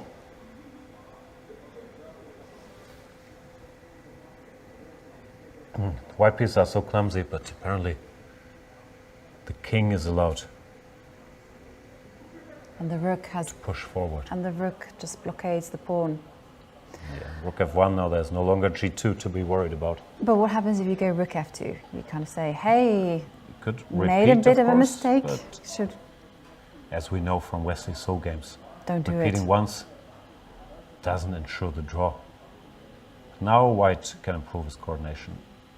I'm just reading out computer lines. This is way too complicated for me. With rook g4, if g2 you take, which is a draw, and if the bishop goes somewhere, then the king steps forward, and apparently it's still a draw. Oh, but this looks g2. The bishop comes. Ah, okay. It's such random move by move stuff with no time on the clock, even the world champion. Yeah, he's We'll gonna have a hard time, but he's off to a good start. Yeah, king f5 on the board, and Maxim now with 16 minutes, so plenty of time to consider his options. But goodness me, what an exciting endgame. Meanwhile, should we do a quick pop in onto the Armageddon, or should we just stick with the drama that is Magnus versus MVL? Can do a very quick pop in, but it looks like white is better, pawn up, and commanding control over the position. Wang Hao in real big trouble. Yeah, totally. So let's revisit MVL and Magnus. Seems. Thinking about it currently, according to computers, it's a draw again, but a move ago it was lost. And if rook f2, practically it's not unlikely that you repeat with king g4. But he's gone bishop g5 check. Fancy. You can't take, I would guess, because of g2. Could. No, g2 and king h4, rook h1. Ah, okay, okay. Could you... But the king can apparently go back, and then g2, there's rook g5. So nothing has been achieved. And yeah, Magnus does go king e4. And yeah, as you mentioned, g2 doesn't work. But I mean, you have to go bishop.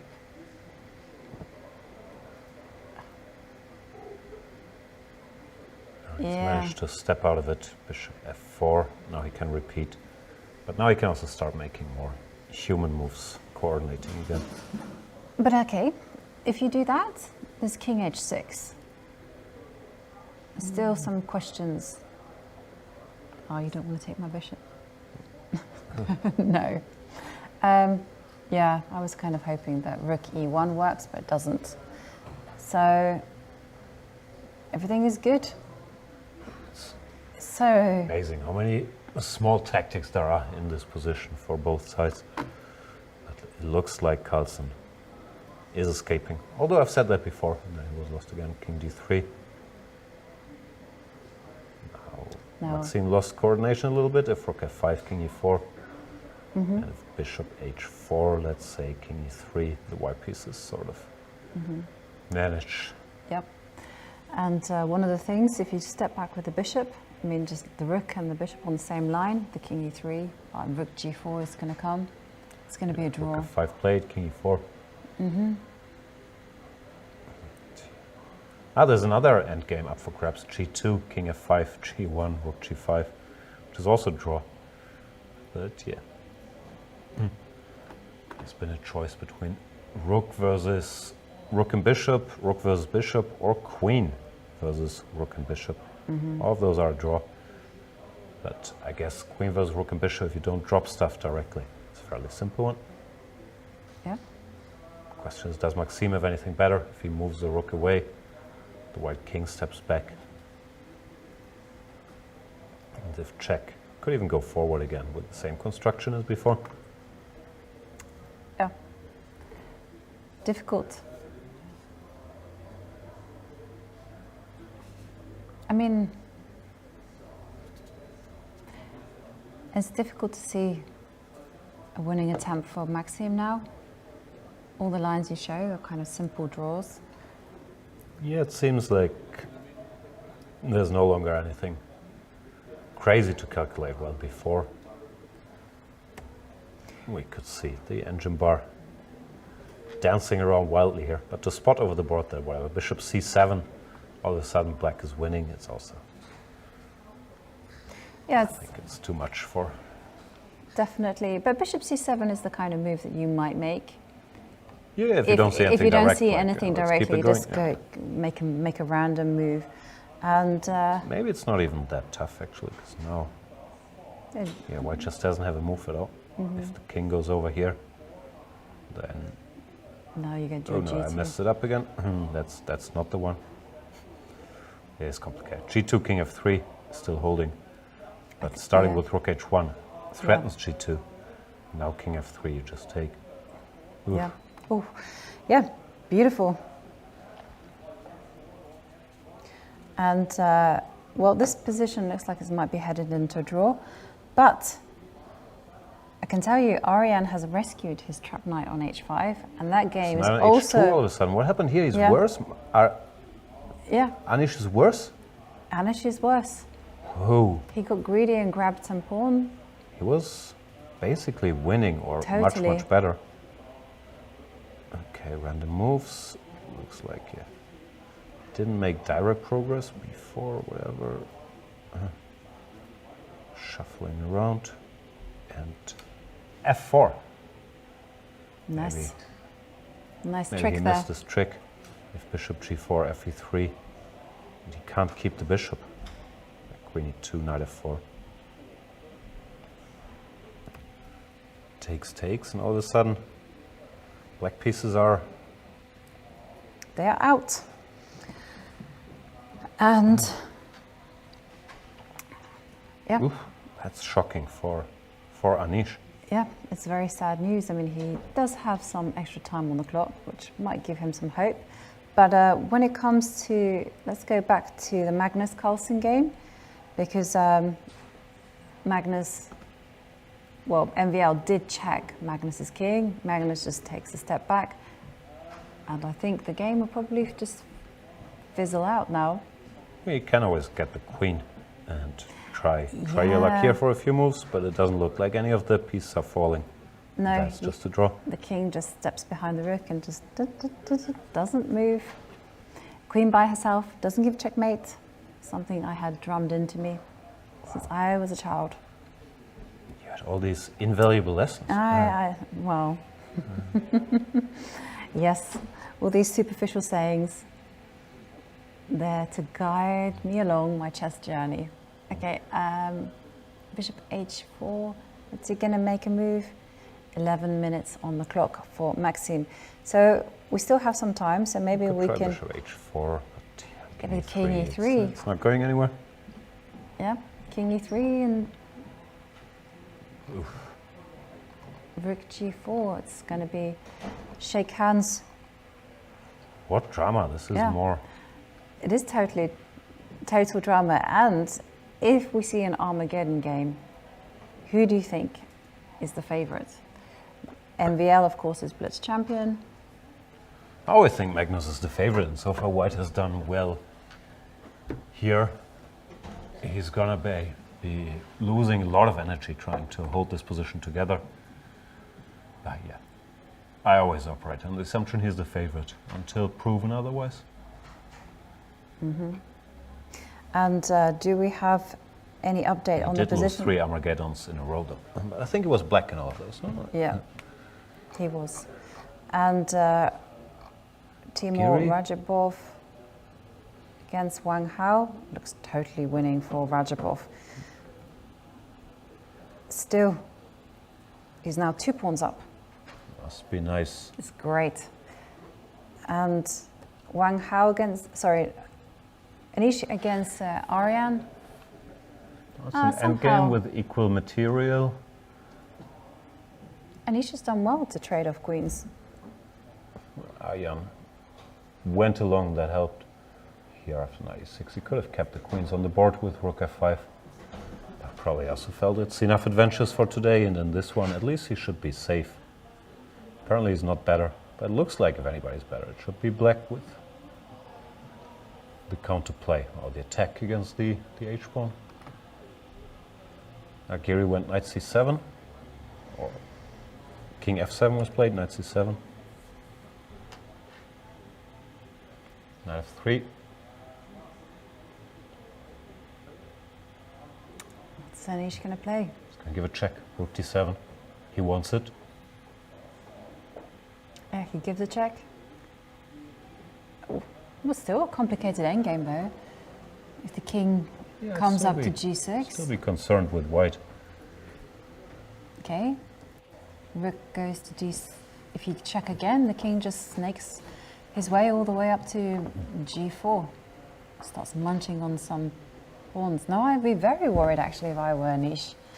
How is Anish going to try to get this into the drawing zone? 96 or 98, I guess. Try to create some play. His hand is reaching for it. 98 played. Now with knight h4, there's rook g7, king f5, rook f7, which is useful. Definitely useful. No. But could you? Sorry. Bless you. Could you give some? No, it's not possible.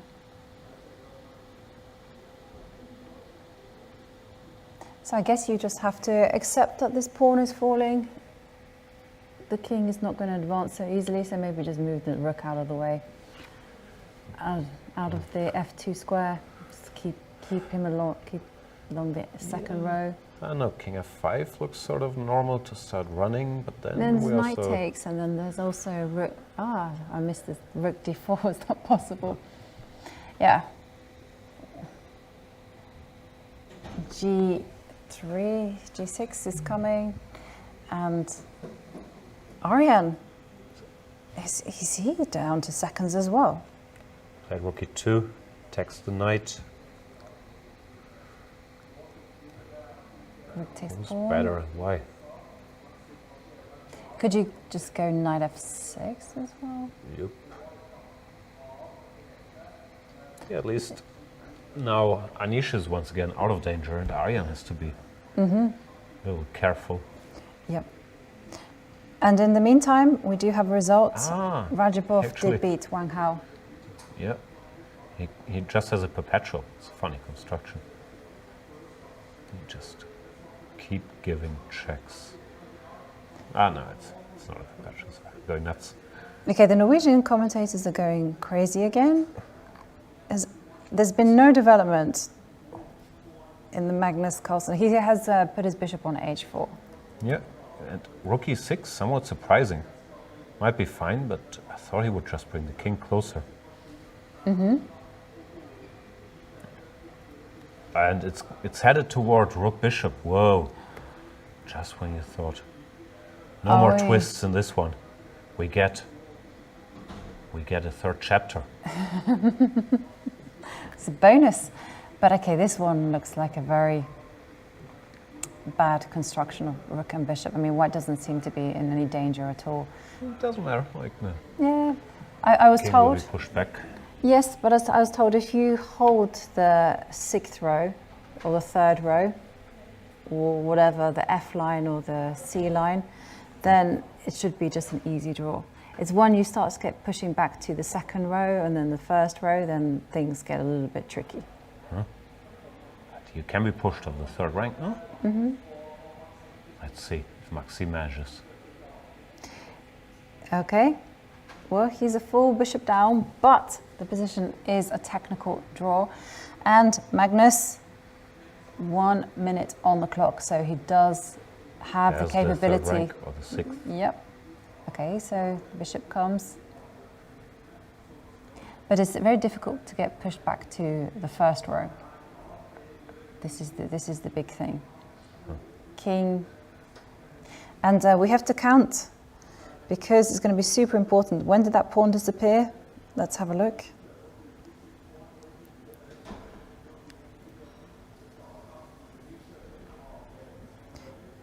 Move 68. 68. Okay, so it's 118. Only 44 moves to go for Magnus from here.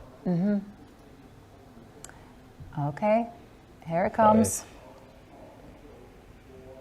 But okay, so this is not going to be a long kind of grind. So maybe we move over to Anish Giri against Aryan Tari, because Aryan does not have too much time on the clock. And Any new developments? yes, Whoa, there's a pawn on g6. That's big news. Aryan did go for this.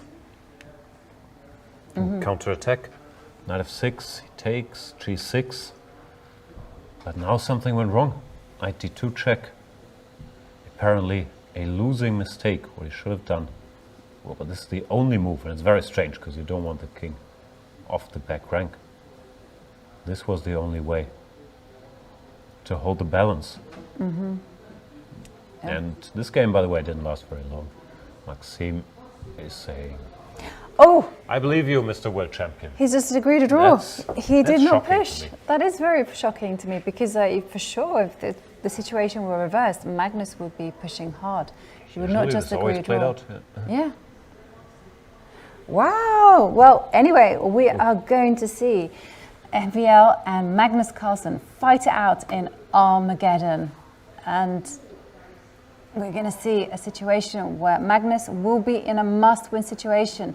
And moving back to the Anish Giri versus Aryan Tari game, it's completely Anish. lost. There's no way to stop the pawn. Winning this on the last meters. Wow. After being winning for most of the game, then messing it up, being worse even. That was equal. Yeah. And now he win again. Nope, there's nothing to be done here. Aryan just thinking, and there comes the handshake. He resigns, and Anish takes 3 points. So, one Armageddon remaining, and that's between Magnus Carlsen and MVL. And we saw the world champion had to survive some scary moments in that endgame. And so, looking at the standings, we see in the lead is Mamedyarov with 14.5 points, and also joining him is Magnus Carlsen with 14.5 points. But if he wins the Armageddon match, he will gain half a point to take a very, very narrow lead over Shakhriyar. In third place, we have Vichy Anand with 13 points and Maxime Vachier-Lagrave on 12.5 points. And again, remember, if it is Maxime who wins the Armageddon match, he will join Vichy Anand on 13 points. And Anish Giri, he picks up a valuable 3 points, and that takes him into joint 5th alongside Wesley So. Did you expect that rook and bishop ending to be such a roller coaster of emotion? You know, first of all, it looked like easy draw, then it became very difficult draw, then it became lost before Magnus found the only way to defend. You know, it's always surprising how complicated chess can be, even with so few pieces on the board, and frankly, I think almost impossible for humans to play correctly, because a lot of the lines were just small details after lots of tactics, and we could see two of the best calculators out there, yeah, in computer language, making mistake after mistake, but it was very, very exciting. And Carlsen did show his tenacity with very little time on the board, but he did dodge quite a few bullets in that one, starting with really with this position after bishop e6, where there was the first sort of study-like win with gh, bishop f5, h3 check. You have to take rook g3, king h2, and this very pretty position, bishop b8. White just can't move anything. If the king moves, we take the bishop. If the bishop moves, we also take the bishop after a discovered check. And if the rook moves anywhere, we take the rook. But even this line is so complicated, it goes to show. Then it was a draw according to computers for quite a while. And here, at some point, Magnus, with little time, plays the most natural move, moves forward, escapes with the king. That's losing. He had to stay passive with king f1, rook f2, king g1, bishop f4, rook f5, something like that. And black doesn't quite manage to push this g-pawn past the finish line. But after king f3, Maxime was back to winning. And here, the way to do it was this bishop f4. Did he play bishop f4? Yeah. Rook g6. And another situation where quite bishop move just overstretches white's defenses. The rook goes away, rook c6, g2. This pawn can't be stopped. White has a bunch of checks, but they will not keep the king away forever. There's nothing to do about this, because rook c1, there's rook f1. But instead, Maxime went for rook f1 directly, after which the position is a draw again, but only with the move king f5, which Magnus found also far from easy, I would say. Moving the king further away from the g-pawn and stepping into this covered check.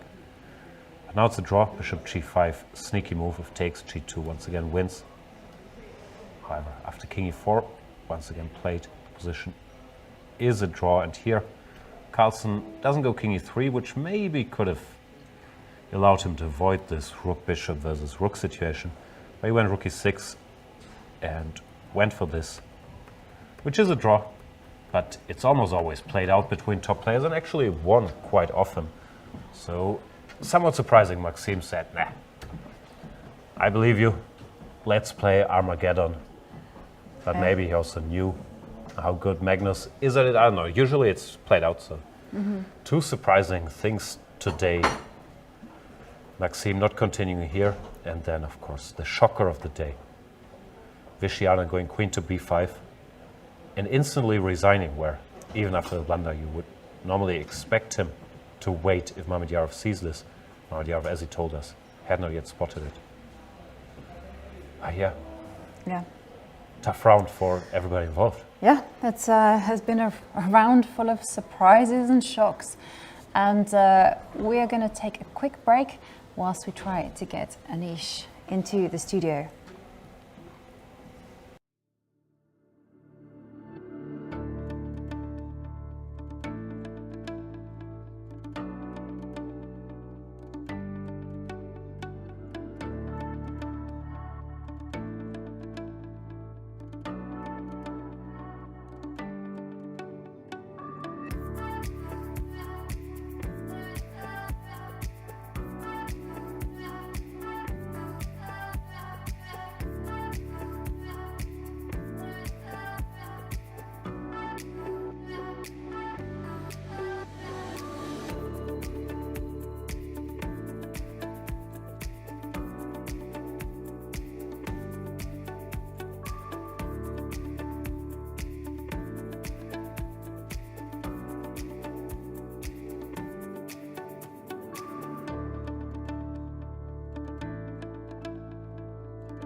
This is John. John loves to study chess. This is David. David loves to study chess as well, but efficiently. John spends more time setting up the board and figuring out what's on the page of his book than he gets to study. David likes to take it easy and use his time wisely.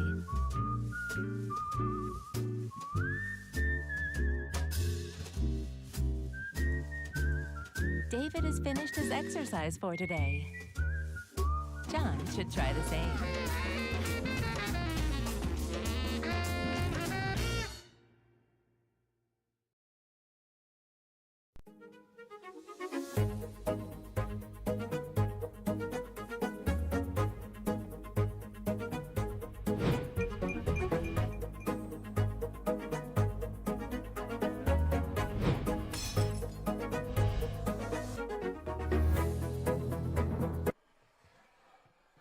Seriously?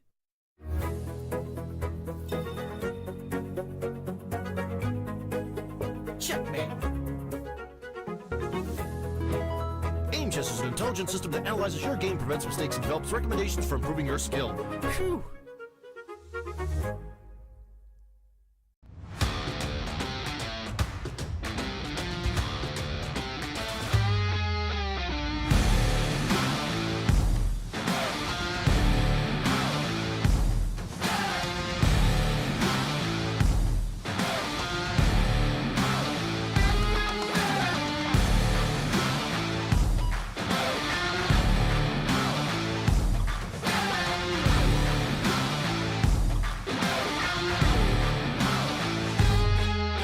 Loves it completely. Hello and welcome back. And someone would like to say a big welcome to is Anish Giri, who's joining us after beating Ariane Tari in the classical game. It looked like it was a bit of a roller coaster of a game. It looked like you were winning quite easily and then something went wrong and then... Yeah, so I felt that at some point we played a classical game and then I felt we started playing the Armageddon already. Aha. Because it started feeling like that. Like we are in time trouble, there's like total nonsense is going on. So I kind of felt like I won the Armageddon, but it was a classical as well. So it's kind of funny. Like I think I played like really good game for my standards. I was extremely happy with so many of my moves. I was really happy with what's going on. Like I was thinking things were going really well. And when I was about to kind of cash in, I just couldn't see how. So I thought this G5 very early was very important before the knight gets out of squares, E8 or D7. So that's also not completely obvious. I was very happy with that move. After G5, knight H5, yeah, I was really happy with the move C4 because it didn't occur to me at all at first. Long castle. King B1, bishop D6, take, and I think this move C4, this is a move that I normally never make, and I was really proud of that, really happy with that, because before he gets time, I start to activate stuff. I missed castle though, but still, the castle, I think I reacted well. CD, ED, knight F3. I think H4 was very important because if I go knight D4, he has takes and queen E5. And it gets a bit loose, so I have to go probably already F4, but then queen E7 and rook G1, rook D8 or something, and he starts to bother me. So this was not clean because, yeah, knight D4 is not clean, though tempting. Rook H-G1, I thought as well, instead of that, instead of knight D4. Then I think D4 is quite strong, because if knight D4, rook D4, he's got queen H2, which is also quite annoying. So I thought H4 was very good. Then after H4, yeah, of course, then knight D4, I have him completely, I'm playing against the knight, yeah? The only problem is that I've had already many such games. You have to at some point win the game. It's not easy. So queen A3 and B3 I thought this was also very strong, also very counterintuitive. I was also very happy with that, not to allow any knight C4 counterplay. And then, yeah, I was thinking everything's going really well. Just the entire thing was doing, yeah, this all, we can scroll very quickly. And then queen D7 was a nice fighting attempt to, that was a bit annoying. Queen D7 was a good fighting attempt to, because my rook has to, bishop have to watch out for queen G4, queen H3. So it's, my original intention, I thought I'm going to change rooks as well on C1 and win easy, but that's not easy anymore because he's got this queen H3 stuff.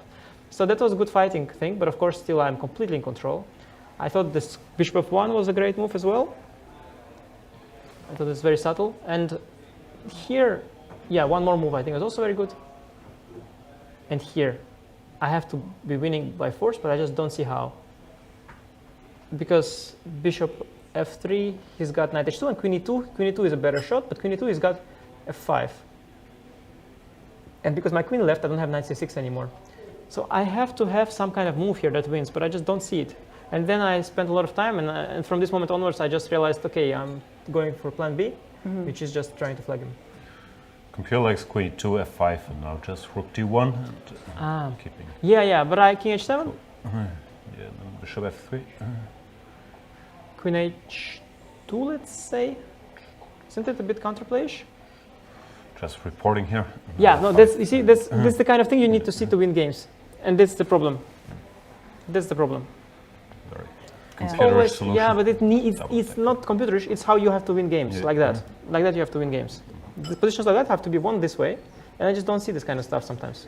And that's very unfortunate. Because it's difficult, but you have to find it, and I know it's there, I feel it's there, but I just couldn't see it.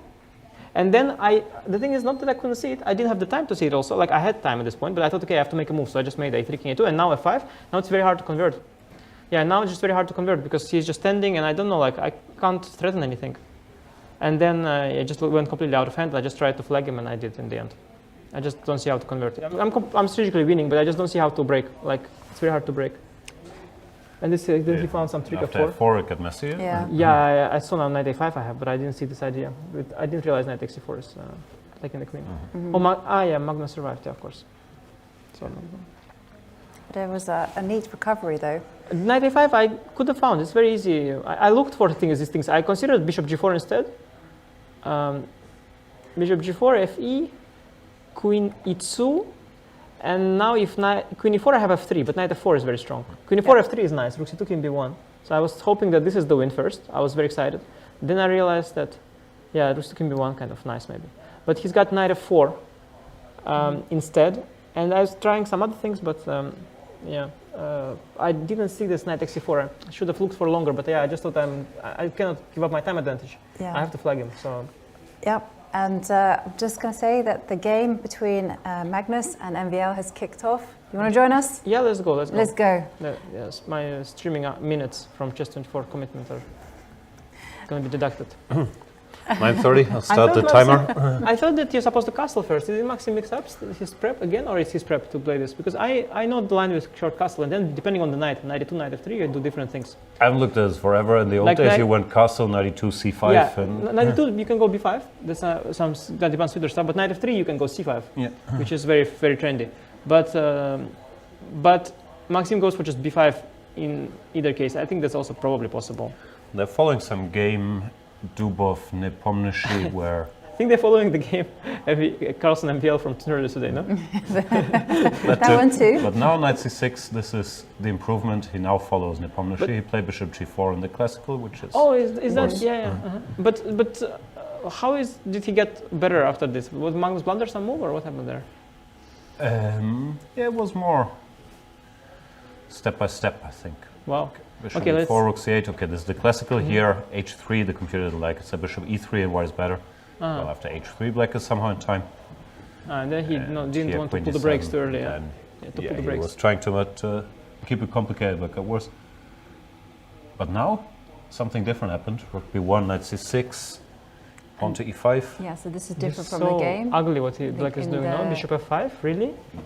Rook b8, first of all, looks a bit passive. Bishop e4. Rook b8, okay, at least the pawn is not hanging. And bishop f5. Bishop f5 is such an ugly move, Jesus Christ. Okay, so you take that one, presumably? He did, yeah. Must be terrible, right? What's his idea? I mean, is his idea... I mean, I don't understand. No, apparently... He just wants to keep the pawn alive. Compy running here says dc5 is the best move, which looks counterintuitive as well. But then this black is okay, no? 0.70 or not? 70? After queen d1, rook d1, knight e5? Is not okay? It looks very, very, very little. 94, he's quite happy. Yeah, but intuitively it feels like it's drawish, no? Yeah. Some e6, rook c8, some... Like, I wouldn't think dc is the thing, but of course you were really happy to keep the bishop on g7. Queen d3 looks normal now, attacking Yeah, pawns. I'm curious if Magnus in a rapid game is able to play dc. dc is the kind of move that is very hard for people like me, but he can of course pull it off sometimes. The computer's second choice is actually to develop the bishop to a3, but I agree, you know, now that the king has been opened up, I mean, I would be looking just one direction. Yeah, you think that something there, yeah, happens. And bishop a3 is also a neat tactic because after before you've got queen a4. Yeah, queen d3, of course. Yeah, that's the move we all would make. Yeah. Yeah. Now, queen d7, zeros. Yeah, because e6 is not good, yeah? Because of some bishop g5. 6, I guess we take. Bishop g5, knight e5? No, then knight e5, knight. Just take on b5. Because I'm not in time. So cd first, and if cd first, and then e6? That's possible. But after cd, apparently queen f5 is good. Yeah. Oh yeah, that's not surprising. So knight g5, just checkmate. That's quite Yes. obvious, yeah. Just missed that. Okay. Well, Queen d7, okay, Queen Maxim d7. will have to do it. We'll have to do it. We'll have to make it. Not that difficult to move, also. no. But I have to say, the computer does say that after pawn takes pawn, he is surviving after queen takes f5, but it looks ugly. Yeah, it just looks like you're not surviving, to be honest. Like, I don't see the line that... What is the line? So the line is basically that once e6... Queen e4, no, even. Queen d5 and he's... Okay, but I mean, okay, take cd, it looks completely lost, this position, no? And bishop Totally. e3, rook c1, it just looks lost. Yeah. Yeah, like this, surviving is okay. Also, Armageddon with 3 minutes less. It's good luck. Yep. And talking about the time control, Maxim has just over 4.5 minutes, so lots of time, whilst Magnus is still nurturing his time advantage, and he has over 7.5 minutes. The 3 minutes, always good to watch out for the 3 minute, yeah? Like, so now again, the 3 minute advantage is restored. That's good news for white. As long as you keep that 3 minute, that means that things are going very well time-wise. Yeah, I think he will have to find queen d7 by elimination. It's just strange it takes him that long, but he will make it. There's no other move. There he comes. There Of it course. comes. It's just basic calculation for Maxim. You rule out all the other moves, and then you just find this one. And now, well, Magnus has to find Bishop the f4, point I of think. attack. Rook d1 as well, yeah. Rook d1 played. Magnus being in a must-win situation. I like Rook. his chances, yeah. I've seen worse positions for white in Armageddon being one. Rook d8. Bishop f4. This Bishop allows f4. bishop f4. Yeah, queen e3, then shove bishop to h6 and try So to after give few checks, gain more time, then flag him. That's how most of the games here end, no? Just by flagging, I think. Yeah, Essentially. Unless you're like you're down time and people Essentially collapse. flagging. People are just collapsing. So it's a nice format. I think it's really good. You've got the classical chess where people are, looking like old-fashioned, come up with interesting ideas in the opening, play interesting games, and then for action you just end all the games with flagging. I think that's quite nice. Yep, pawn takes pawn. Oh, you know, we think that there's something to be said for just having a tournament of Armageddons. Yeah. For Yeah, sure, it for just sure. Yeah, we cut double to the the prices. chase. Double the prices. Yeah. Because double, for people, they so much stress. No, but you don't have to play the classical, just 5 Armageddons per day. Yeah, that's why. How to say times 5? Like I know quadruple and then quintuple. Quintuple the money. Wow. Yeah. That's going to be a nice tournament. Juicy prize fund. 5 Armageddons a day. Some By the end of it, 60K you last need a prize. good holiday. Yeah, And, 300K first prize. Yep. And just to remind everyone of the time control, so there is no increment until the players reach move 40. No, And then this there's rook b5. Sorry, one rook b5, second. rook b5, queen b5, knight e5 thing. I didn't realize that you're still going on about the time control because this is quite complicated, so it takes time to Yeah. explain the time control. Yeah. Yeah, knight b4 as well, but also take knight e5. Yeah, And, bishop to f6. I like that. I like that. Yep, I like that too. And old-fashioned. followed by h4, h5, queen g5. h6 probably now. Yeah. Yeah. H6, Old like, it's fashioned. fine. Old-fashioned. Yeah. It's h6 patzers. Jan So would say. we Okay, queen f4 on the board. I mean, maybe there's ideas of actually just trying to bulldoze the black pawn structure by just going g4, h4. I'm a big fan of h4. I think the first try would be to go some just direct mate, and then if that doesn't work, we'll switch to the pawn storm. Normally, you try to mate by pieces. Knight g6 is... Knight g6. He just needs to attack long enough to get into the flagging, no? Like, Yeah. objectively, black's fine. So 8. Yeah, there's rook g8. Now you can take in d5. Oh, Not nice. d5 Yes, directly. d5. is pretty. So, okay, pawn takes pawn. Is that also strong or is it just pretty? Minus 0.50, so it's not like just what it's pretty. winning. That's pretty. Actually, pretty. black can just simply capture the pawn, and Maxim has done that. Oh, there's a Zwischenzug. Bishop g7, f4. Zwischenzug. Oh, he missed that. That's why he should have taken on G7 first. Yeah. Oh, that's so dirty, so unfair. Oh, okay. This So was unfair. painful. Yeah. Oof. Didn't happen yet, but But that is not going to happen. That's why it's Queen H3 is going to go But probably. okay, But is this so bad for... yeah, it's very bad. No winning chances at all. yeah. So he Yeah. has to play whatever. Rook Queen d4, H3, knight yeah? h4, queen h3, some I move. think he'll go Queen H3. At least to think- threaten something. I mean, can he go H4? Yeah. tuck the queen on H2, H2. yeah. F4, Yeah, oof. nice. Yeah, but then Queen G4 and it's like... Queen H2, nice, yes. You're attacking your own king instead. Instead of attacking them. Pairing queen h1. Rook B4, yeah. Yeah. Stylish. Rook. Rook D4. Rook C4, C4, Rook what's the C4. point? Ah, then take E6 somewhere. Ah, there's Maybe some E6. some loose rook. Yeah, Magnus playing stylish chess. That's how you should play Armageddons. But isn't, yeah, Rook E6 C4 not on a the problem? board. Okay. E6 not a problem, yeah? E6 F4 or something or what? Rook B4 on the board, Rook C4, but You okay. can take any 6, yeah. E6 not a problem, Maxim? F4, Queen takes G6? Ah, Queen G6 not working. 6 plate. Wow, he just takes. Wow, wait, what? Ah, It's exchange okay. sack. Yeah. It's not so bad. Nice, So it's after, very good. after bishop takes bishop, you've Takes got F4. F4 again. Again. And Queen B8, Bishop F6. Isn't it great for black? This is great for black. Looks And fantastic. even better than that, 0, 0, 0. So it's still possible to soften up the pawns somehow. Maybe black king is slightly weak, but it's really a long-term thing safe, yeah. because all the pieces are around it, bishop and the knight. Yeah, I think that, to be honest, I would think that black is just rolling and Maxim is very happy. Magnus is thinking that he's messing it up. And okay, let's always remind ourselves of the clock situation because Maxim just has 2 minutes remaining, whilst Magnus, okay, he has 5. He has So that 3 3-minute lead. It's following the Geary rule. Yep. Except at some point, Maxim will have like 30 seconds, Magnus 3 minutes 30, and he will resign the game. And feel like Yep. Okay, the rook moves to Queen E1 C6. attacking. Queen C6 is queen. nicely the square, yeah? That you want to go to, controls everything. Yeah, he's about to play Okay, except Queen F7 pawn. D7. F7 pawn is nice, yeah, it's important. Queen d7 is good. Yeah, and Very nice. Queen will D7 black better. start rolling down the pawns? As Chucky likes to show, you know. Just the pawn is, yeah, it's hopeless. It's hopeless. Yeah, but okay, the clock. D4, D3, C3, D2, C2. And what's it like playing with this 1 second increment? Is it just I mean, it's a little, you flag a little bit easier than with 10-second increment, but you still flag. It's basically the same thing. yeah.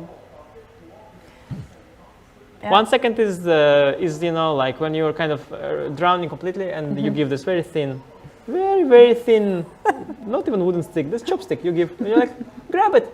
Oh, you're still drowned. Okay, well, we gave you a stick, you know. But I don't know why you didn't hold on to it. It was a stick, Yep. but it's a very thin one. Yeah, but it was a stick, so you know. Yeah, Why don't and you grab it?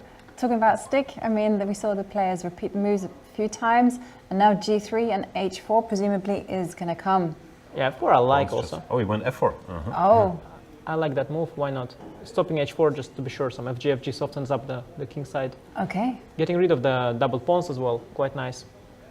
Move 33. Queen C5. Chopstick. Actually, jokes Incoming. aside, White did control the pawns a little here. Yeah, like they are somewhat blocked. It's not. It doesn't look hopeless to me anymore. I see how he could Rook D1, how he could somehow Maxim can blunder. Yeah, Oh, but there's knight knight F4. F4. It's going for I saw this trick with perpetual. King G2. But what is this trick? This is a Is it great trick. or? Takes queen g4. Yeah. In Oh, fact, the Maxim. best move is actually to play pawn takes knight. Anything Yeah, probably else a draw then. will Yeah. lose. Probably it's a draw then, so he has to Okay, play for Queen win. E3. Knight D3. Kraken. or what? Kraken. Knight comes into D3. What a game by Maxim, by the way. Yeah. From a human viewpoint, just a great play. Fantastic. Okay, Rook moves to B1, and okay, now he's under a minute. You're happy with very endgames when this C pawn is running. Bishop on f6 controls everything, dominates the f3 knight. So, yeah, complete control for Rook b7. Last chance. Go for the endgame. Yep. Rook B7 on the board. Good one. Okay, Because well, fe will be very nice. It will, the pawn will Yeah, control the no, d pawn. No, you only have one passer to deal with. Yeah, it's Still in business. chances. c3, rook c7. It's not okay, queen but interest yet. you can play Bishop B2. Yeah, but I will stop you on c2 probably anyway. Yeah, but then I go Knight around. D4. Knight would sit on d4. Knight It's not so D2. bad. Yeah, but the A2 pawn is up for grabs. Is there no knight e1 trick after bishop b2? C3 Okay, played, rook c7. Knight b4. Yeah, I consider that. a3 knight c2, yeah? Problem is white is still not winning anywhere. You know, like knight Knight d4, D4? even if you take and take on a2. And you're stuck. Oh, you just will move the king. up, yeah, the board and Bring probably the king hold up, it. a3, a2, and maybe white holds, but nothing. Yeah, knight c1 check will always be there. Knight e1. Knight e1.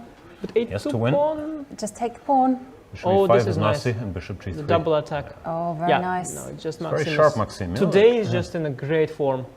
He got in the zone, I guess, on the rest day, getting ready to play Magnus with his prep, and now completely on fire. Bishop takes pawn. But okay, this is bad news for Magnus. He's now lost like 3 Armageddons. This could be the This fourth is in a row. fourth. Yeah. Fourth in a row. Okay, king defends the knight. So, fourth in a Fair row. enough, What? points. If Fourth he in a loses row. this one, it's 4 in a row. He lost He it. lost all Armageddons pretty much. I think Yeah. so. That is absolutely He insane. lost to Wesley, to Vichy, That's an insane piece of stat.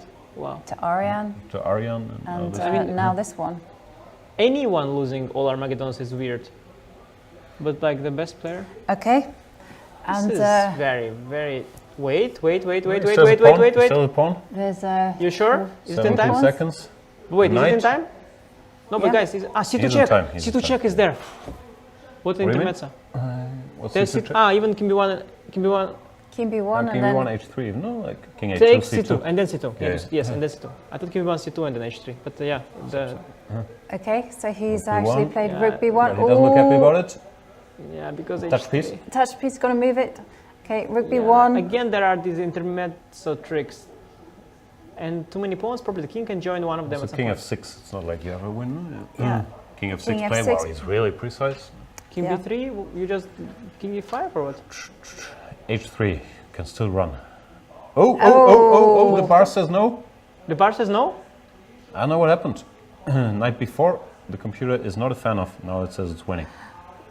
Oh my Rook F1. god. It's such an unfair game. Oh, he could have given a check and taken the pawn. He let the c2 Oh, that's Rook why F1 they and both king C3. they both That's- missed that. That's yeah, why yeah. they both went for it. Okay. But is it what is going on? It still looks kind of half winning. Bar jumped again, apparently. How is this winning? Do Look you at his just- clock though. Look, he has 2 seconds. Yeah, He has no got time at all. Yeah. But okay, he will go forward with the king, and Magnus has to find it. No, but it's waiting for what? King d3, King G4, king e2, King G3, I guess check. and King F2. Rook G1 check and King F2. Yeah. Yeah. Oh yes. King Oh H2, yes. King f2. Yeah. He'll find it. He'll find it. Oh. Oh, he what has a 1 minute 45 turnaround. seconds. That extra 3 minutes now to calculate. Yeah, it's Yeah. also such an easy line. You bring the king closer, and then you give the Rook G1 check. You cut off the king, and it's very easy. He'll find it eventually. So, what happened here earlier? Because it said Sounds fair. c2, king Sounds fair. c3. It said it's a draw Such a here. good game. h3 still a draw. King c2, Resign. And now only move probably- king This is f5. insane, by the way. And that he won. he's- Wow. I've never And seen he's a resigned. more lucky, and more unfair loss somehow. Maxim did everything very well. Yeah.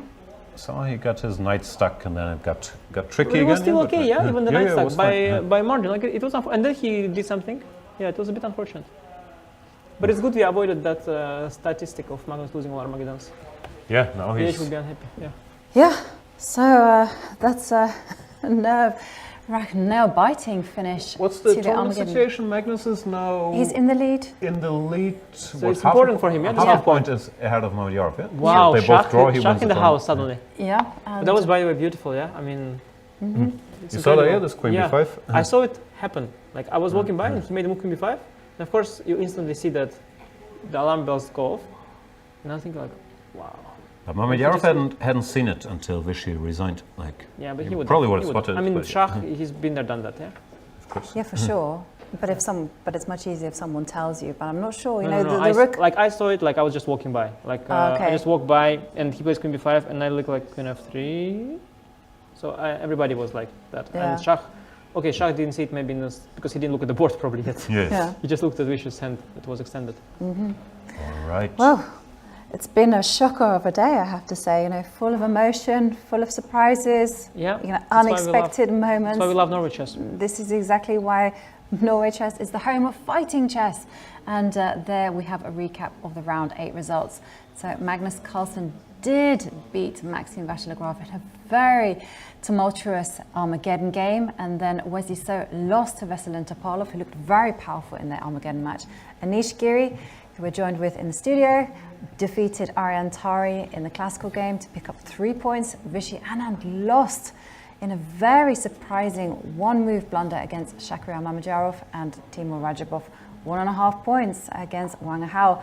And so this takes us to the standings. Magnus Carlsen's still with a half-point lead over Shakariyat Mamedyarov this time, with his win allowing him to leapfrog into second place. And this means we should take a look at the very critical round 9 pairings. Okay, Magnus Carlsen will be playing with the black pieces against Vasyl Topalov. Wow, what is very interesting is that there is an Azeri pairing. Yes. Yeah. And it's very Yarov interesting. already said that he has to fight. Friend or not, he has to fight for a victory. But they never fight. Well, Yes, sir. he said very clearly. But you and you have to fight in the Armageddon, of course. But he's going to fight for the classical game. Because I think in order to win the tournament, he has to win the classical, probably not. Oh, yes. It's got to be a lot of drama. A lot of drama either way. Yeah, a lot of drama. That's what you get when you make those draws. That at some point you have to win, and then it's going to be drama either way. Can't wait. Definitely. They say chess is a spectator sport, and here it's says certainly. I say it, Jan. I called you out there. You thought you were going to get away with that? Really? Well, on that note, I'd like to thank you all for watching us. I'd like to thank Anish for joining us in the studio and providing us with great entertainment and insightful commentary. And I'd like to thank everyone at home for watching the show and joining in the fun. And tomorrow, final round of Norway chess. And it's going to be a lot of excitement, a lot of drama, and a lot of entertainment. So don't miss it, 5 p.m. Stay tuned.